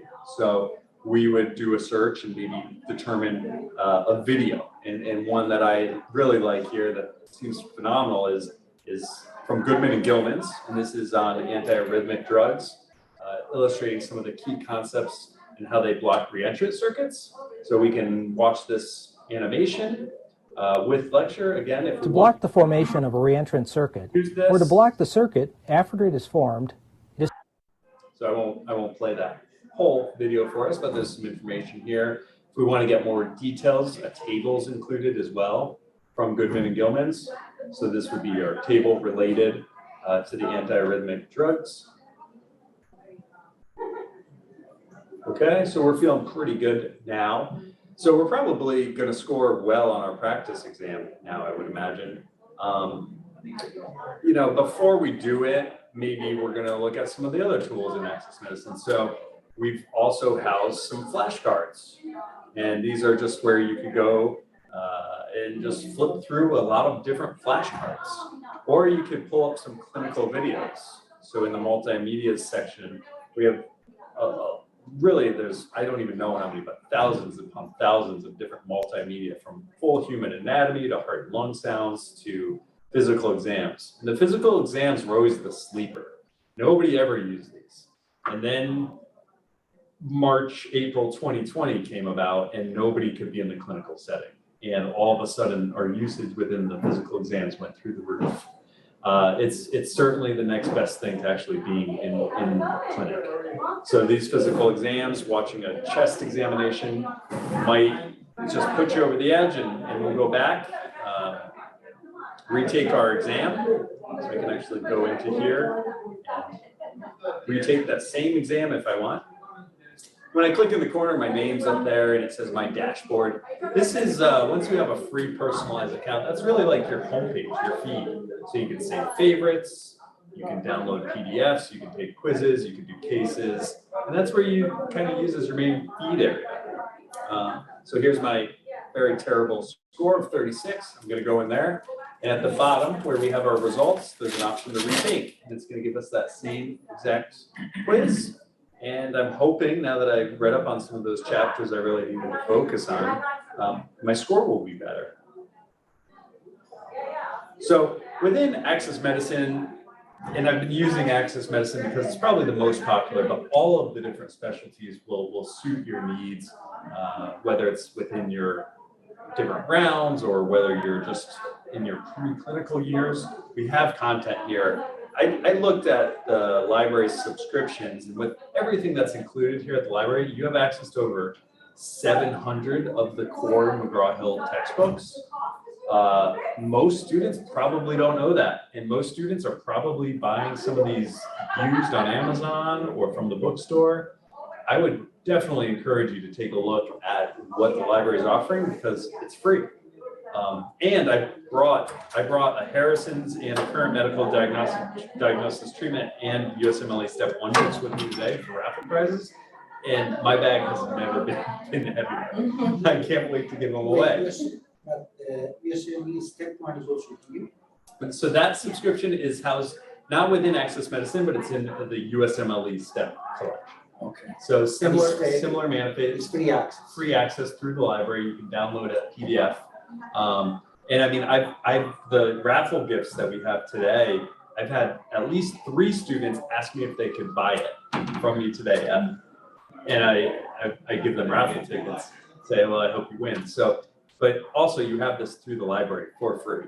So, you know, my goal today was really to show you a few things that might save you some time. Sorry, can you go back to the chapter, Harrison chapter on AFib? Yeah. I didn't, and you can take quizzes directly from the chapter?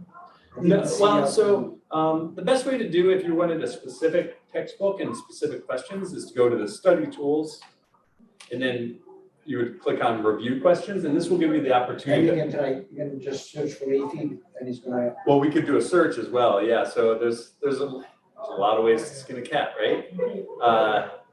We can go through the specific book So if it was within Harrison's, we can choose Harrison's and choose the subject that we would like and choose how many questions we'd like from that topic. Or we could actually do a general cross search and pull that up. So like one great example here is I did a search.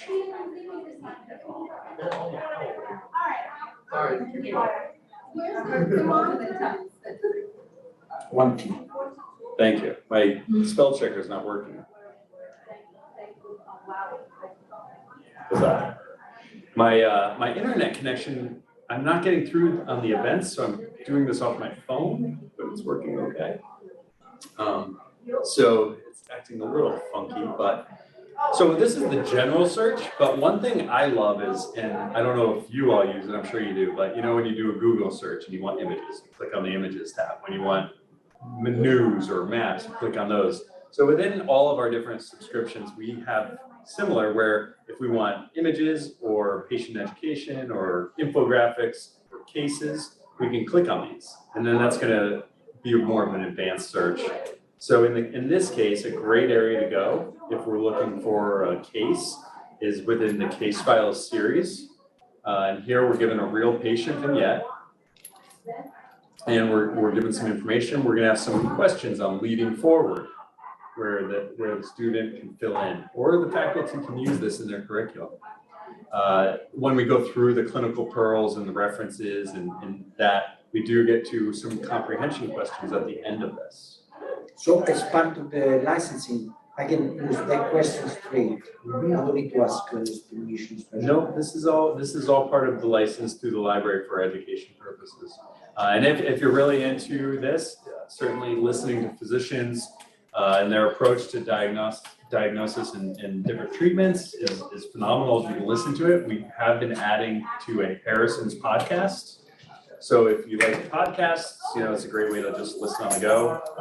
I listened to one coming here today. So the Harrison podcasts are new and we're releasing series pretty frequently. So that would be a good one to check out. But I know we're about out of time, so thanks for joining. If you have more questions, I'm in the back room. Come by, say hello. And but thanks again for this excellent opportunity. It's great to be here. Yeah. Thank you so much. Good. There's even more. My recommendation is just play around. You can't break anything. There's a lot of great. I see that we use it because nobody buys pictures. No. I mean, probably one. It's too expensive. Yeah. It's too expensive. Particularly Ready? We're doing 11 numbers called because I have a lot of raffles in here. Not enough people. I told you, I have actually the green code. 084334. 334? Really? No, you didn't get a ticket. 334? Okay, great. Cool. You win a trip to Disney World. She's like, wait, that's not fun for me. Yeah. Depends if you have kids. Oh, thank you. Thank you. Sorry. Oh, it's in the back, sorry. Sorry, excuse me. What are you trying to get? The bag in the back. Oh. I got it. Here you go. Thank you so much. All right, we are ready for Gemini. Gemini. Doesn't mean I can't ask you. Hello, this is the presenter who's asking. Yeah. Yeah, we can do it.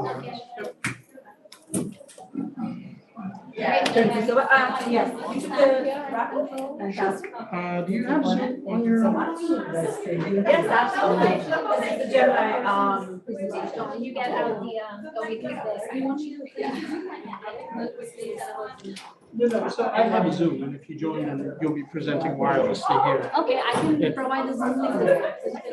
Absolutely. So Ravi, I will give you a Zoom link, okay?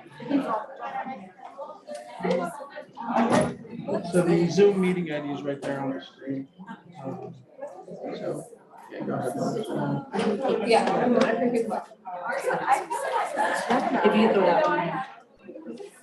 Please sign this. You signed the wrong one. So I didn't know anything. No, you don't know. That raffle happened right as you walked in.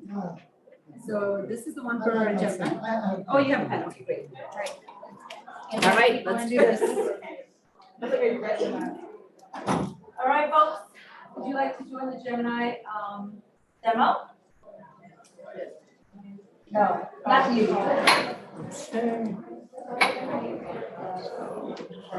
Screen, phone, and then. Basically they're gonna be going through optimization. Right, and then go ahead and send it to. 15 minutes. Let me give you a raffles now, you know the drill. Wait, you didn't take out the sign sheet? Hold on, let me take the sign sheet out. Oh, that's right, you're right. Thank you so much. You can go in, now you can stand up here. Joel. What time does it start? 5 minutes. 5 minutes. 2:15. Thank you. Thank you very much. There you go, this is the sign sheet, I'll put it back over there. I wasn't sure if I was gonna be. Yes, and I'm gonna give you a ticket. Go get your friends. There you go. Saduga, you know the. Oh, I haven't met yet. Rafael Sadia. I think you were in a call, the last monthly meeting call. Oh, yes. Yeah, that's me. Nice to meet you. She's A lot of the proud. liaison for our department. The liaison. It's French. Sure, please. Thank you. Do a raffle ticket? And let me give you guys, I just gave you one. Right now? No? Okay. Listen, you know what? It's been a long day. You all right? Come on in. Check in with him. He's there. After you go. Thank you. Go ahead. Yeah, he should be able to hear us right from the system. Grab your raffle ticket. What happens if he talks? If there are any questions, he can answer? Thank you. I mean, if he joins Zoom, I'll hear him. He's fine. What time to get here?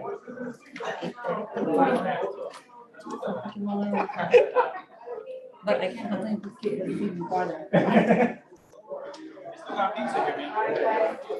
They chose that one. Oh, no, wait. Oh, I got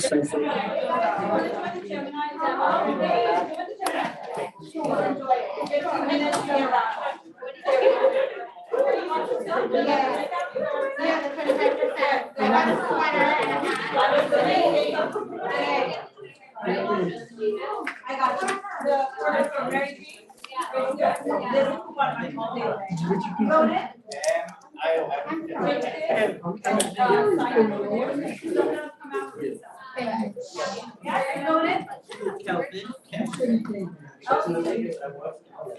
Hi, how are you again?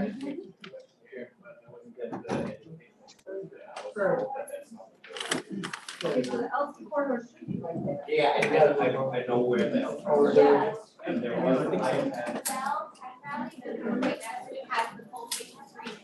Yeah. And then when the Gemini demo. Yeah. It's only 15 minutes.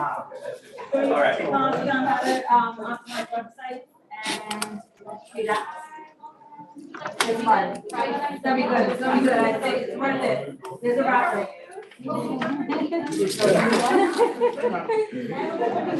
There you go.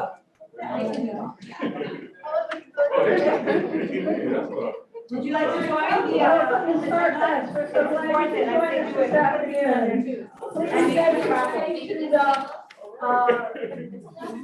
Are you sitting here? No, go for it. Please make your way to the demo No, go for stage it. for a presentation by Gemini on mobile and cross browser test automation. Please make your way to the demo room for a demonstration by Gemini. Just sign in. If anyone hasn't signed in yet, please just sign in. And if you don't have a raffle, grab one from me. There you go. Welcome. Raffle for you. Hi, how are you? And just please sign in. Thank you. What time are we at? A couple more minutes and we'll get started. 2 more minutes and we get started.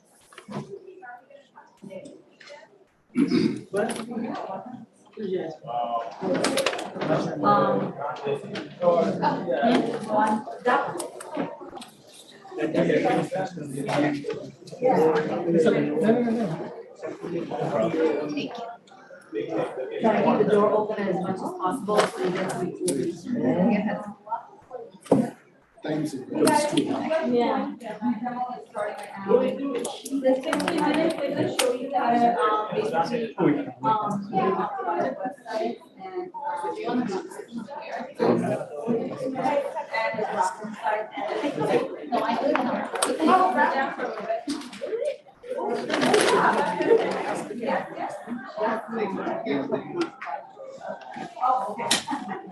I understand. He's silent. I did. Okay, so this is recording, right? We have two, yes, we have that one and then that one. And it is. Up to you. What do you, haven't said that? I gave it 10 minutes. Okay, go ahead, get started. Ladies and gentlemen, before you make your way into the demo space for Gemini, please join us. We're going to be cutting the cake, and then Gemini's going to pick up with their presentation. I think they start at 2:15. So make sure to go to the demo space for Gemini's presentation, and then afterwards come right out. We're going to cut the cake, and you can enjoy cake. Courtesy of the I'm just SMARTFest. waiting to finish So that glad to announcement. SMARTFest this afternoon. Glad to see you. Please make your way to the demo space where Gemini is demonstrating mobile and cross-browser test automation. Okay. Thanks everyone for joining here. My name is Srinivas Jinka. Go by short name JC. I'm from Gemini Consulting Company. I have my colleague Anita who will be presenting about Welcome to the SMARTFest. So glad you could make it this afternoon. Please I have make one your more way colleague to the on demo Teams. space where He's an Gemini expert is from our demonstrating team. mobile So and if there are any cross-browser questions, test automation. one of us Please will make be. your way to the demo With space. that said, Anita. Welcome to SMARTFest. Thanks, JC.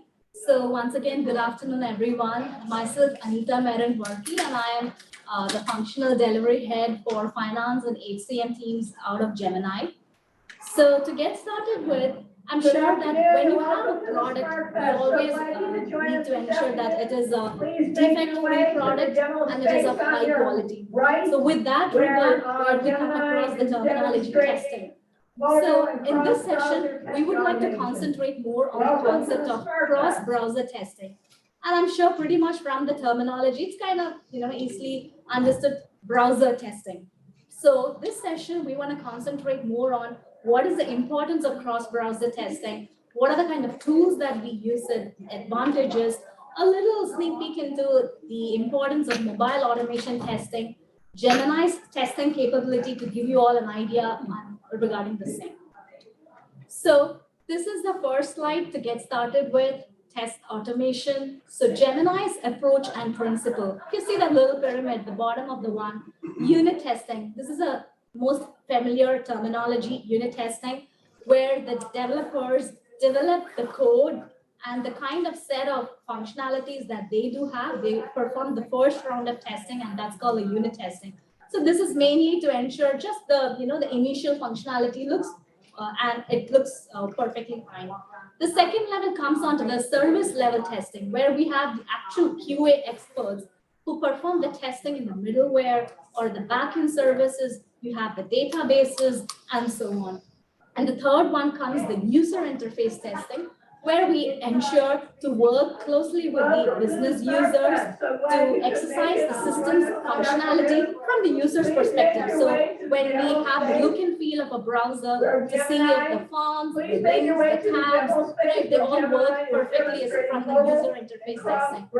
So with all these, we ensure that the right set of tools and processes are being followed. Or if a customer approaches with their own recommended tools, we assist them and we provide our solutions accordingly.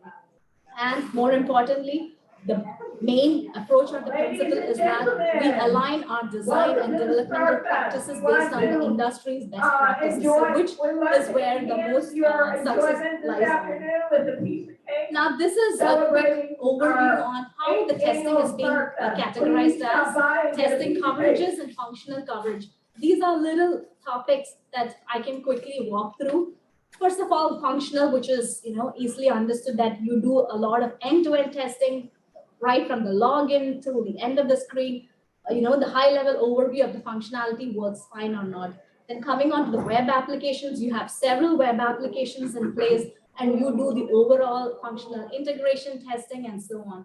And the most important, mobile devices, where we are all familiar with, you have a lot of operating systems in place, which is iOS, Android. So it is highly essential that you do a thorough native, and you do a round of testing on the native and hybrid apps. You do parallel execution on the real-time devices, and you get the actual look and feel of to see, how they behave while we perform the testing. And then comes on the user interface, which I just explained in the previous slide, that you sit with the business users, see how the actual functionality like the fonts, the pixels, buttons, and work upon. Now coming on to the functional side, we have categorized into 3 divisions called user interface, which comes more broader into the functional aspect. Like you check the visual testing, how compatible the browsers are, across cross-platform, all that thorough testing comes into the user interface.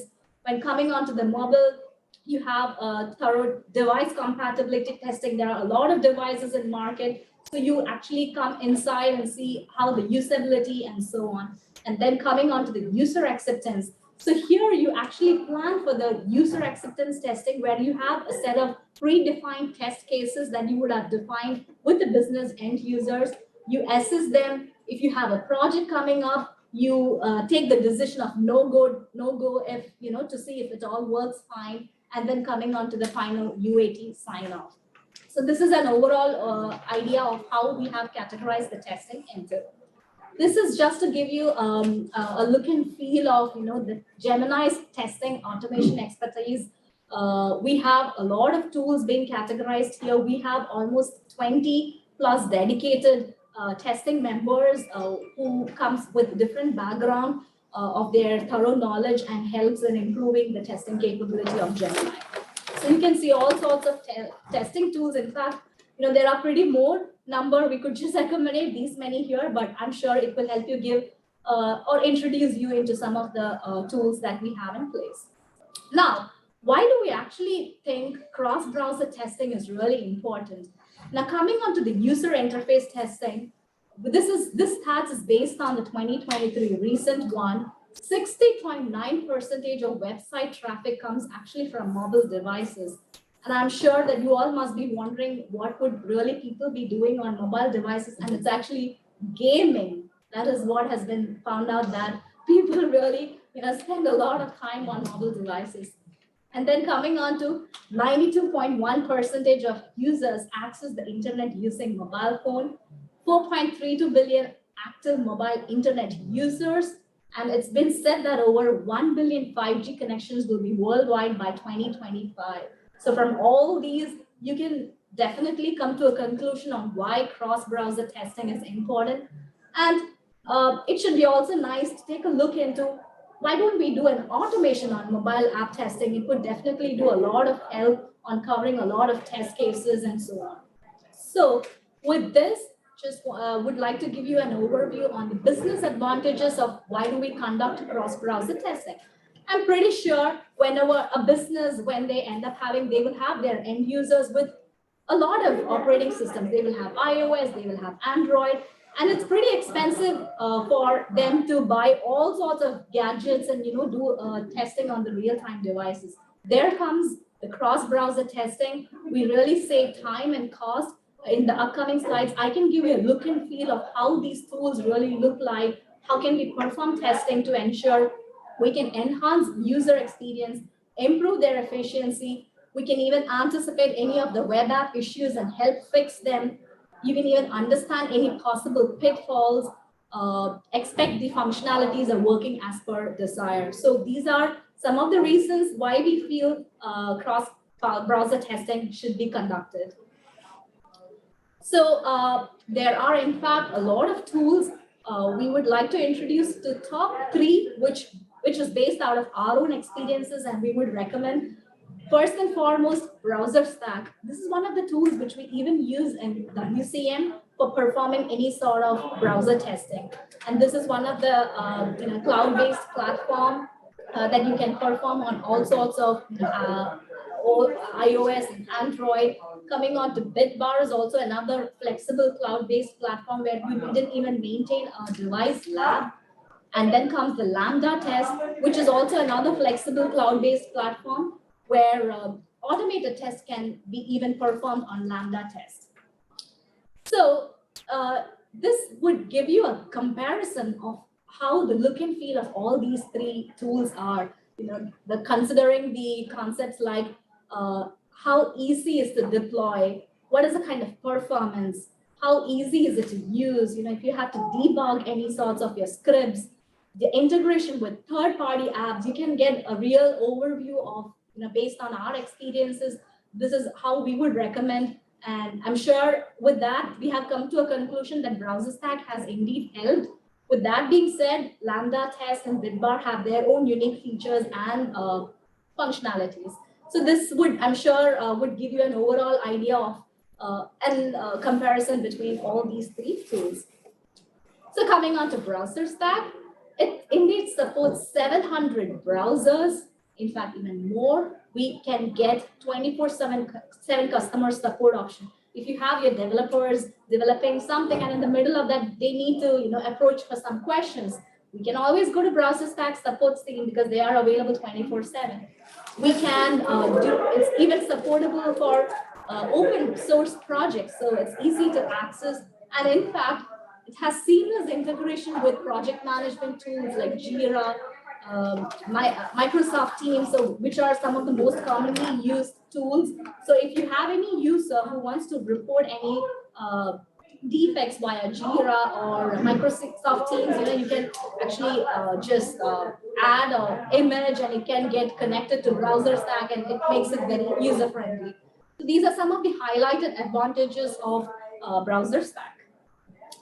So to get some understanding of how do usually people test on using these tools, because we are not really testing them on real-time devices, but in the form of simulator, emulator, and so on. So this is how the BrowserStack looks like. Like for example, we have concentrated on this image on iOS, iPhone. You have a lot of versions available. So basically, it is being listed out, with all sorts of categories that we have here. We will have, users using different sorts of iPhones with different versions and so on. So this would be how the real-time emulator device looks like, and we don't need a physical device handy, but you can do all that on the browser and do effective testing. Some images that we have captured so everyone gets to understand how these are really being tested. And then we also have an image where it shows as an Android device. So like I said, BrowserStack is one of the tools that we use in WCM. One of the best practice that the team follows is that you test the version, the highest version minus the next two. So you go into that thorough level of testing to see that even the prior versions are being considered, so that you're not losing any of the existing functionality. So we heard about cross-browser testing, and like I said, I also wanted to introduce you about mobile automation testing. And APM is one of the tools that we use for mobile automation testing. So APM is another open source test automation framework to validate any native web and hybrid mobile applications like iOS, Android, and so on. Now, again, why do we really look for a test automation tool, right? Because we can easily carry them manually, but there are a lot of challenges behind that. Like if you have a version, like business came out with a newer version, you carry out their testing, but it would always be better if you have predefined test cases. So you really do not need a manual effort there. If you have an automated test, you can ensure you just log into the system, you execute those pre-existing test cases. So the system itself carries out all the tests and we get at the end result if it is a pass or a fail and so on. So that way, with the current versions, we are also ensuring the prior functionalities are also being tested well. So these are some of the features that you can see why or what do we really look in for a test automation tool. So of course, it should be easy development. It should be, of course, reusable, scalable, and ability to detect the bugs even faster. So these are some of the reasons why we really feel that we should go in for a mobile automation. So APM, like I said, is one of the tools where a developer really needs to have a good skill to write script. And because if you have already predefined set of scripts ready, it's of course reusable. For any instances, you can always use them. It has multi-language support. Various languages can be written over this platform, easy to install. And if you have a new app being installed, you really do not require any additional agents to be installed on that. You don't need all that. And of course, it supports on any other physical devices or simulator and emulator and so on. These are some of the advantages of why, based on our experiences, that we think and feel APM is one of the best mobile automation testing too. Now, coming to the conclusion, would like to give you an overall idea of what Gemini's Testing Center of Excellence really are capable enough of. We have a highly skilled team and experts. In the prior slide that you would have seen 20 plus testing team members who come up with various expertise. The main aim or the focus would be to ensure that we execute manual testing for any complex scenarios, but at the same time we focus on automation testing by taking care of the existing test cases. And with that way, we can even provide the results to the business even early stages. That way we can save time. We can even cut any budget for any project that we are looking for. And of course, with the main motive of providing better performance and better results. So this is what the main aim or the motive of Gemini Testing Center of Excellence that I just wanted to highlight here. I hope with that, you would all have had a good and an understanding of what cross-browser testing is, the kind of tool that we would use here, the kind of look and feel of the actual tool, so that the developers really use to test the actual functionality. And with that way, a thorough user level testing has been performed. So with that, I would like to conclude. Thank you. So in your effective testing, does security play a part? Yes, of course, security also comes into the picture. Yeah. Any other questions? What kind of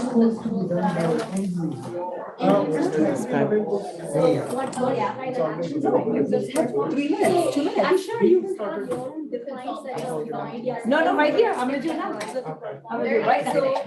Okay, let me do it right now. All right, folks, we're gonna do the wrap up.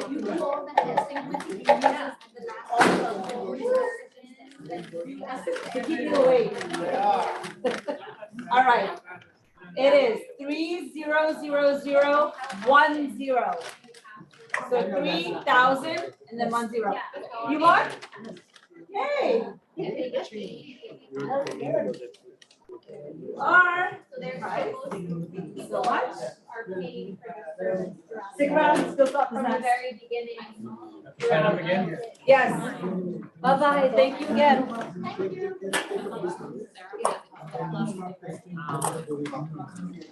All right, folks. Anyone sticking around for SkillSoft? Just stay seated, or just I'm gonna get the you sign the sheet out. Yeah. Did you pick the winner yet? Yeah. Oh, yes, to that. All done. Just take out the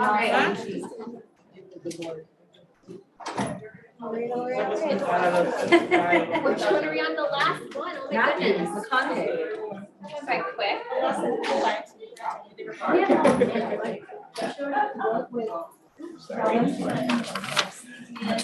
I work with Magna all the time. Yes, and Romy and Aparna and Uma and all of them. Yes.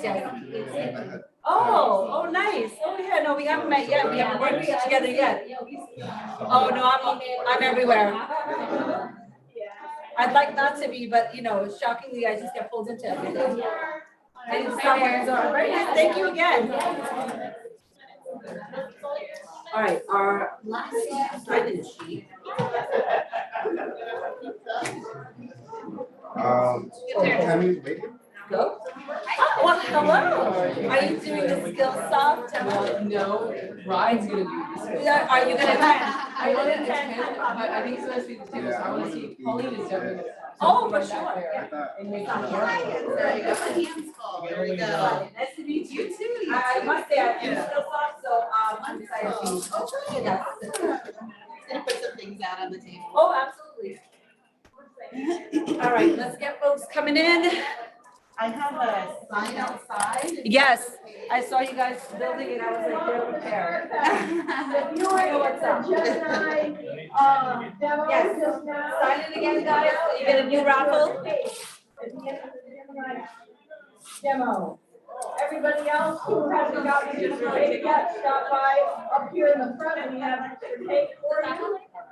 Thank you for joining us for SMARTFest.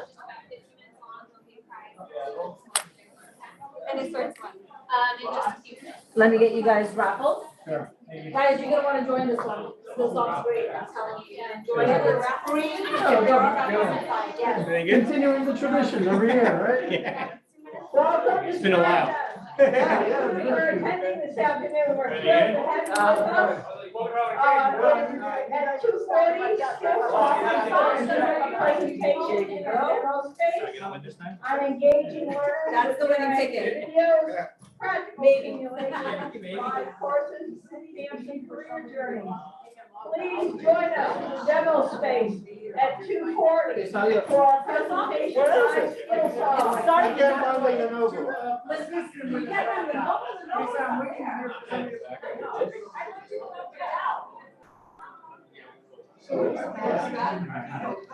All the way up front. I stopped it before.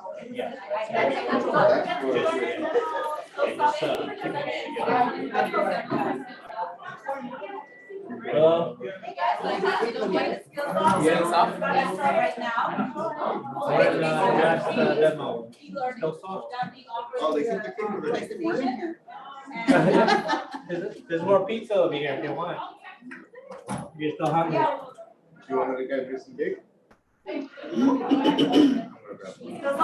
of cake. I think you should. I think you'll love it. No. Lucky that I got to go. I'm gonna give you a ticket, because why not? Okay, fine. All right, okay. Thank you. Hey, did you sneak in here? Did you get a ticket? You need to, just sign it, so I know that you gave your clip. Thank you. Yeah, they cut the cake. Some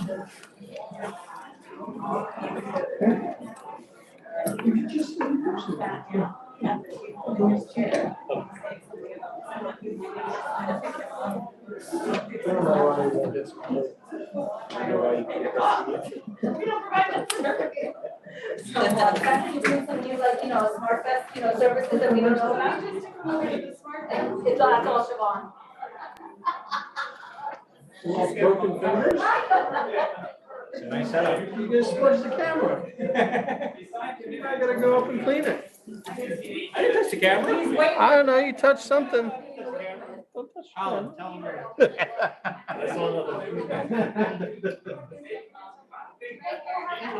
tell him. I have the last one.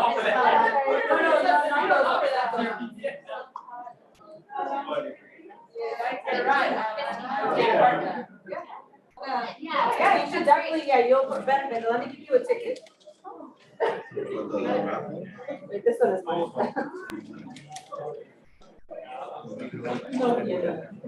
Seriously. And if you don't mind just signing it, right there's a sign sheet. Hi,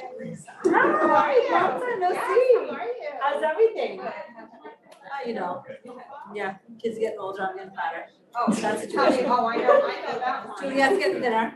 I hate that. Yeah. But now I'm the Decided? I guess because I'm not sure what they're gonna do. Yeah. They may just want it for. Good idea for them. That's what I'm thinking. For them. And it might seem weird for stats for.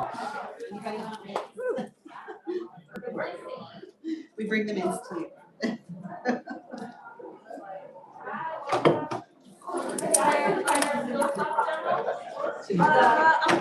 I'm leaving my friend. I was about to go right there, okay? Yeah. The two monitors lesson I was in. Did you? 2 years ago. People are reporting pieces, they're reporting like kitchen supplies. Bless you. You'd like to join our club? More grams.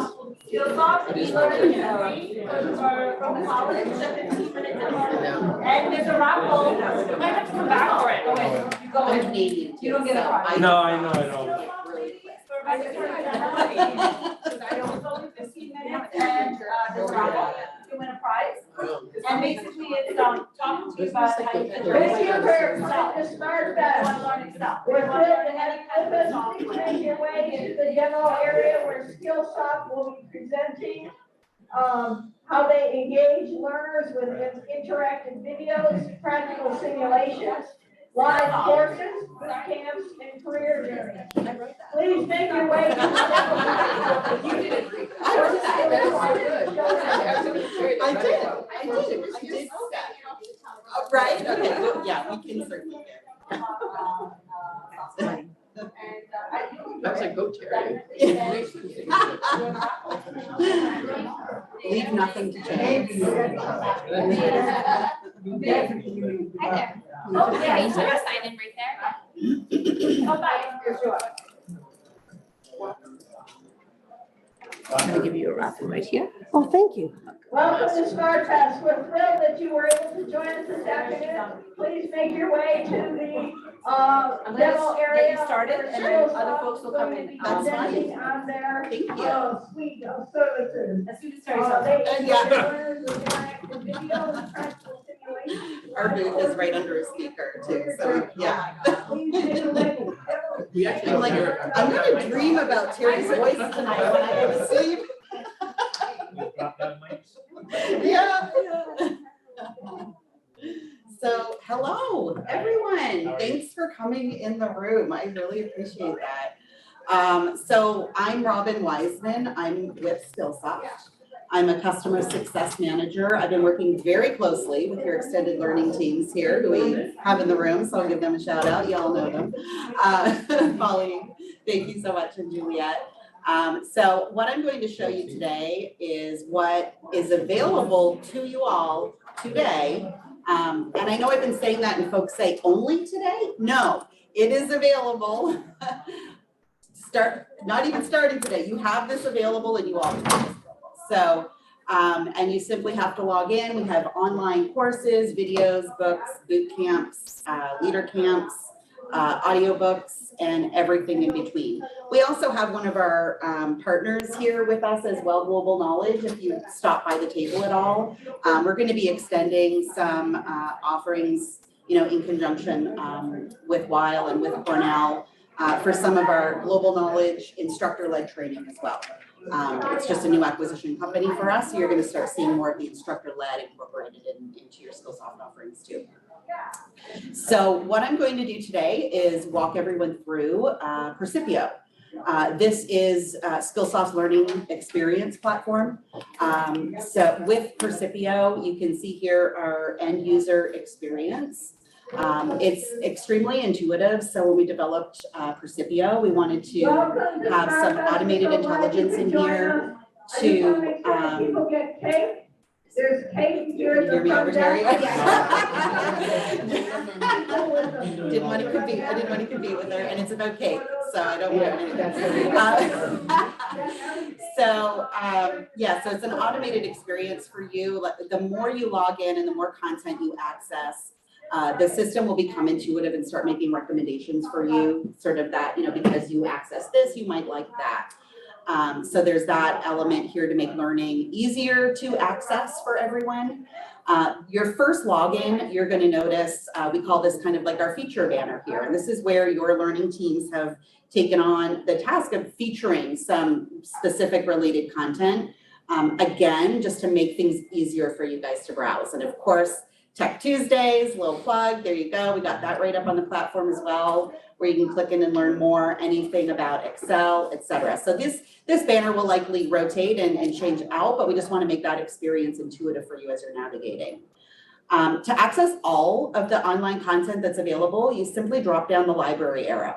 So this is where you can go in and browse by any different area, topic, and subject.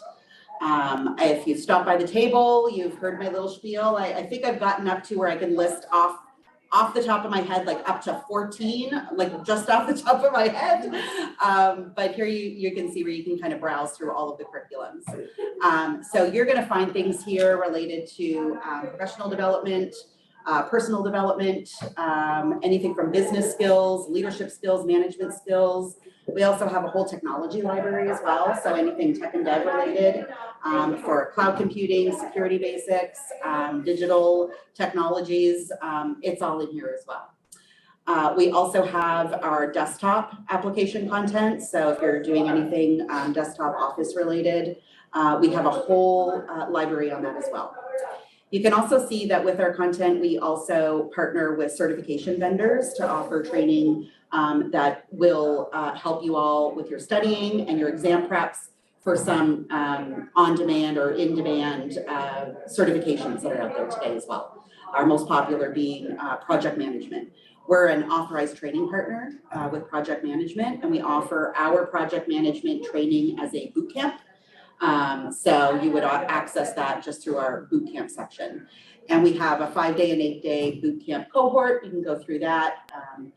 And then PMI, there's a fee with PMI for you to take the actual exam and the additional toolkit, but the boot camp can be accessible right through here for you to take that learning and sign up. Yeah. So the other element that we're very proud to offer to you guys are our Aspire Journeys. These are pre-curated learning paths in business skills and tech and dev. I'll just click in through some of the business skills so you can get a bit of an example here. So an Aspire Journey takes all of our media of content, and as I said, you got videos, courses, books, audiobooks, practice labs. We put them into a pre-curated, essentially career path for you all, where you can go through sometimes 3 to 7 tracks of learning to kind of progress through that particular topic area. I'll show you tech and dev in a minute. The tech and dev ones actually are job role specific. So it'd be like, be a security analyst and progress to like a security, whatever the most professional version of that is. So it kind of takes you right through those job roles.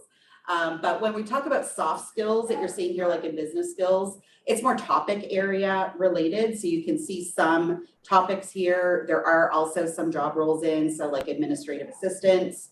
What else? We can see communication, content marketing, content strategy. So if you're doing any learning deliveries of your own or creation, we have a full journey on that. Yeah, so you can get an idea of some of those topics. What I wanted to do is just kind of show you that experience here. So when you find a journey that's relevant to your topic of interest, when you click into the journey, this is what you're going to see. It will tell you approximately how long it's going to take you to go through this particular career journey, how many courses are involved, how many books, book summaries, audiobooks, etc., and an estimated duration. So you can kind of make that, that decision on, how much time would I like to invest in this. The other component of this, as I scroll down, you can see that we organize our career pathing journeys into tracks. So obviously, the point of this type of learning is for your own self-guided, self-directed learning. So nobody's assigning this to you. Well, today, I don't know, unless Juliet and team have different ideas, but this is meant for you to come out, for you to discover, for you to take that initiative for your own learning. So we're not saying you're required to do all of this. You might decide to do a track, one of the track on administration skills or a track on research and writing. But if you do go through all of the tracks, you do get a completion for that. You can also earn digital badges. So digital badging is available on all of our content. So even if you take an individual course through Percipio, you will get a digital badge for that course, and it will say, I took course with the title. We also have that in our journeys where it will say, I completed the track administrative skills of the administrative professional journey. That will be stamped onto that digital badge. If you complete the entire journey, again, the labeling, so the badge verbiage is adjusted based on the type of learning that you have completed in your badge. These digital badges are earned through Accredible or maintained through Accredible. So you can then take that digital badge, you can post it on your LinkedIn profiles, on your own email signatures. And that will follow you wherever you go. So that's another, really great feature of coming in, taking some of this training right here through Precipio. I also wanted to point out for you, as you're going through, there's this My Achievement section right up in the upper right. So this makes it easy and intuitive for you to basically access what you have, as it says here, achieved through your Precipio learning. So there's a lot of different options here. You can actually set yourself some learning goals. So if this is something where you're embarking on your own independent learning journey and you want to get a little bit of a reminder of, hey, you've learned this much this week, you can certainly go ahead and set your own learning goal, and it'll prompt you with little email messages to remind you to come on back and start earning. You can view right here, this is where you'll see your completions, this is where you'll see your digital badge earnings, and you can kind of navigate through the activity page right here. So there could be some assignments, because like I said, the feature capability is here. So your admin teams might start making some assignments. You can simply drop down your activity to view anything that you've completed, started. And you can see here that you can even sort by PMI and NASBA as well. So an easy way, if you've been just kind of taking some learning and you're just curious what kind of like PMI credits or NASBA credits that apply, you can just filter that list right here, just on that. You can filter it to say what journeys, I just want to see what journeys I've done. You can also upload your own external learning if that's something that you would like to do as well. So if you've been taking training outside and you just want to kind of track it in here so you can kind of see it in your transcript, go right ahead. So the other thing I wanted to show you guys is related to live training. So I know you indicated earlier that we do have a partnership with Global Knowledge now, and everything that they do is instructor-led. So you're going to start seeing more of this coming into play. We do have right now, as part of the Skillsoft library, what we call boot camps. Those are considered our live classes. We do also have, as you can see here, live events and leader camps. These would all be instructor-led, live, register for the session type classes. And that is all in here available today. The Global Knowledge will simply start expanding this library as we start bringing more of that in for you. If you want to view the full live course calendar, there's a lot of links throughout the site to just click in there, even from the home page, but we also have it in the library view. So anytime you see that little button for live course calendar or view all live courses, that's what we're talking about. So when you click into that, this is specifically anything that you would register for and attend on a particular day. So it'll view the whole, or it'll display the whole listing for you. You can filter here by dates, etc., and simply go in. Maybe I should be looking at my screen because my glasses aren't working up there. Let's take a look at February 13. We have, and this is actually a new series that we've just implemented. So I should probably feature that when you click in. So our monthly middle Monday meditations. We're just calling them the meditations. So let's meditate. So the next one is coming up on February 13th. So this is just an example right here where you can click into this. You can view the next sessions upcoming and just go ahead and click register. And you can even put it on your calendar too. Once you register for one of these, it'll give you a little calendar to sign up. So the other component here that I wanted to talk to you guys a little bit about is skill benchmarks. So when it comes to online learning in general, typically you do some learning, and you take a test, you figure out how you did and what you learned, and that's great. Skill benchmarking is a little bit of a different take on how you sort of approach your learning journey. This is a way for you to actually pre-assess your knowledge on a particular area. And based on your results or your score on that particular topic area, then we present you with learning and say, based on how you did on this topic area, here's some learning that will help you sort of take it to the next level and improve on that particular skill. This is just showing you the topics, and I've only gotten to C. So these are all of the topics available in which you can just directly go and grab a skill benchmark. And the number beside tells us how many individual skill benchmarks are in there for this particular topic. Did anyone want to shout something out? When you're seeing this list, is there one here that maybe you're like, ooh, infrastructure? Ooh. So does it kind of determine if you're like beginner, intermediate, that kind of thing? Absolutely. The topics of interest. If not, I'm going to pick on Excel. Productivity. Yeah, there we go. All right. This is one of our newer ones, which why there's one. So this particular, on this topic, and you're going to see, that's the other thing, we release new content very, very regularly.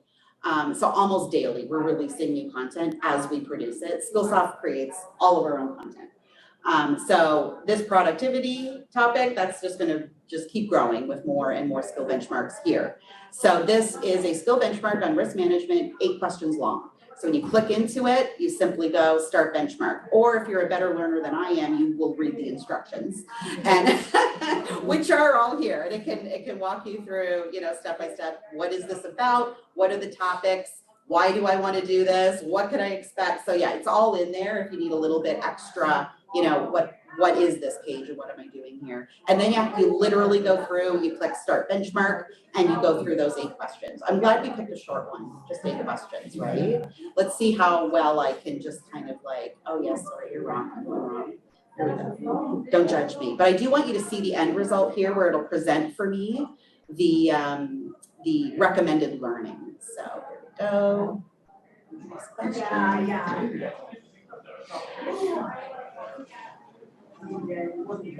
What are your guesses on how well I'm going to do on this? I might be a little disappointed, right? I think I'll be disappointed if I do well, to be honest. There we go. And I mean, I know I'm going through quickly, but you can see here it even kind of like coaches you along the way, like this was right, this was wrong, here are some others you could have selected. So it's just kind of that dynamic navigation here where it's kind of giving you that feedback on the fly. And a couple more. Last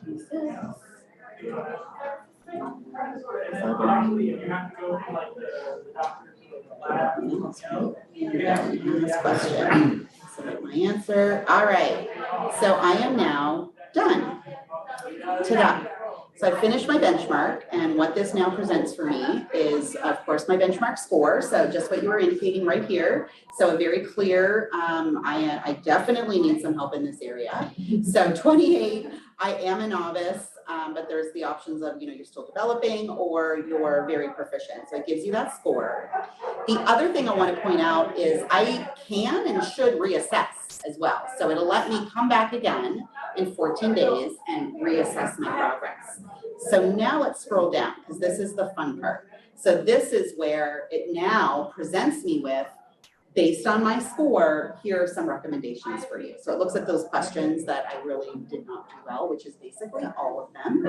And this is the learning that I can now take, and it'll give you, even tells you like, here's your quick videos. And then here's, more topic-based learning. So a little bit longer, 20 to 90 minutes, which would be our full courses. And even in some of these scenarios, I'll see everything. Yeah, I have a lot because I really, really did that.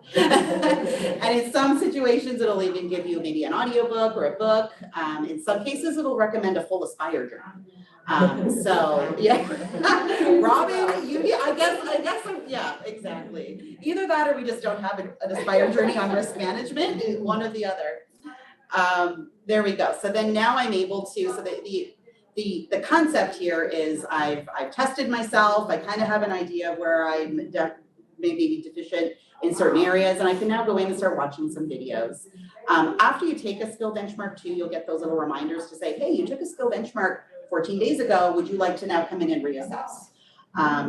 So there's that sort of like automated reminders that go along with it as well. Just gonna go back to the home page here. Your skill benchmarks will also show up right on your homepage. So as you start completing skill benchmarks, They're just gonna show right here in your little menu. So you can come back and access anytime, because of course, this is where my learning is, right? So I can click into it anytime and either reassess or link right to some more learning on that particular topic. Does anyone have any questions about what's available to you today? Yep. So the boot camp courses, are those employee certified as opposed to the personal online courses? So, yeah, okay, so there's a couple of different ways to answer that. So the PMP bootcamp is the one that we offer for certification. There are a few others. This is your training hours towards the certification. Specifically for PMP, we are the authorized training partner. They require you to go through this bootcamp to get PMP certified. Does that answer your question? Okay, okay.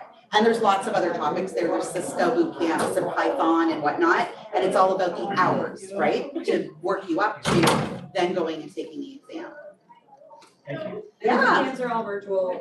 Ladies and gentlemen, thank you so much. So it's for mostly attending our which one, sorry? Yes, Like Yes, all live. And that's important or? Absolutely. No, those are right here today, right now. There's gonna be some more coming with local government that will be a little bit like. Yeah, this is yours today. And not just today. All right, guys, we have a raffle. We are all done. Thank you. We're in the last demo of the day. Yay! My job is officially done.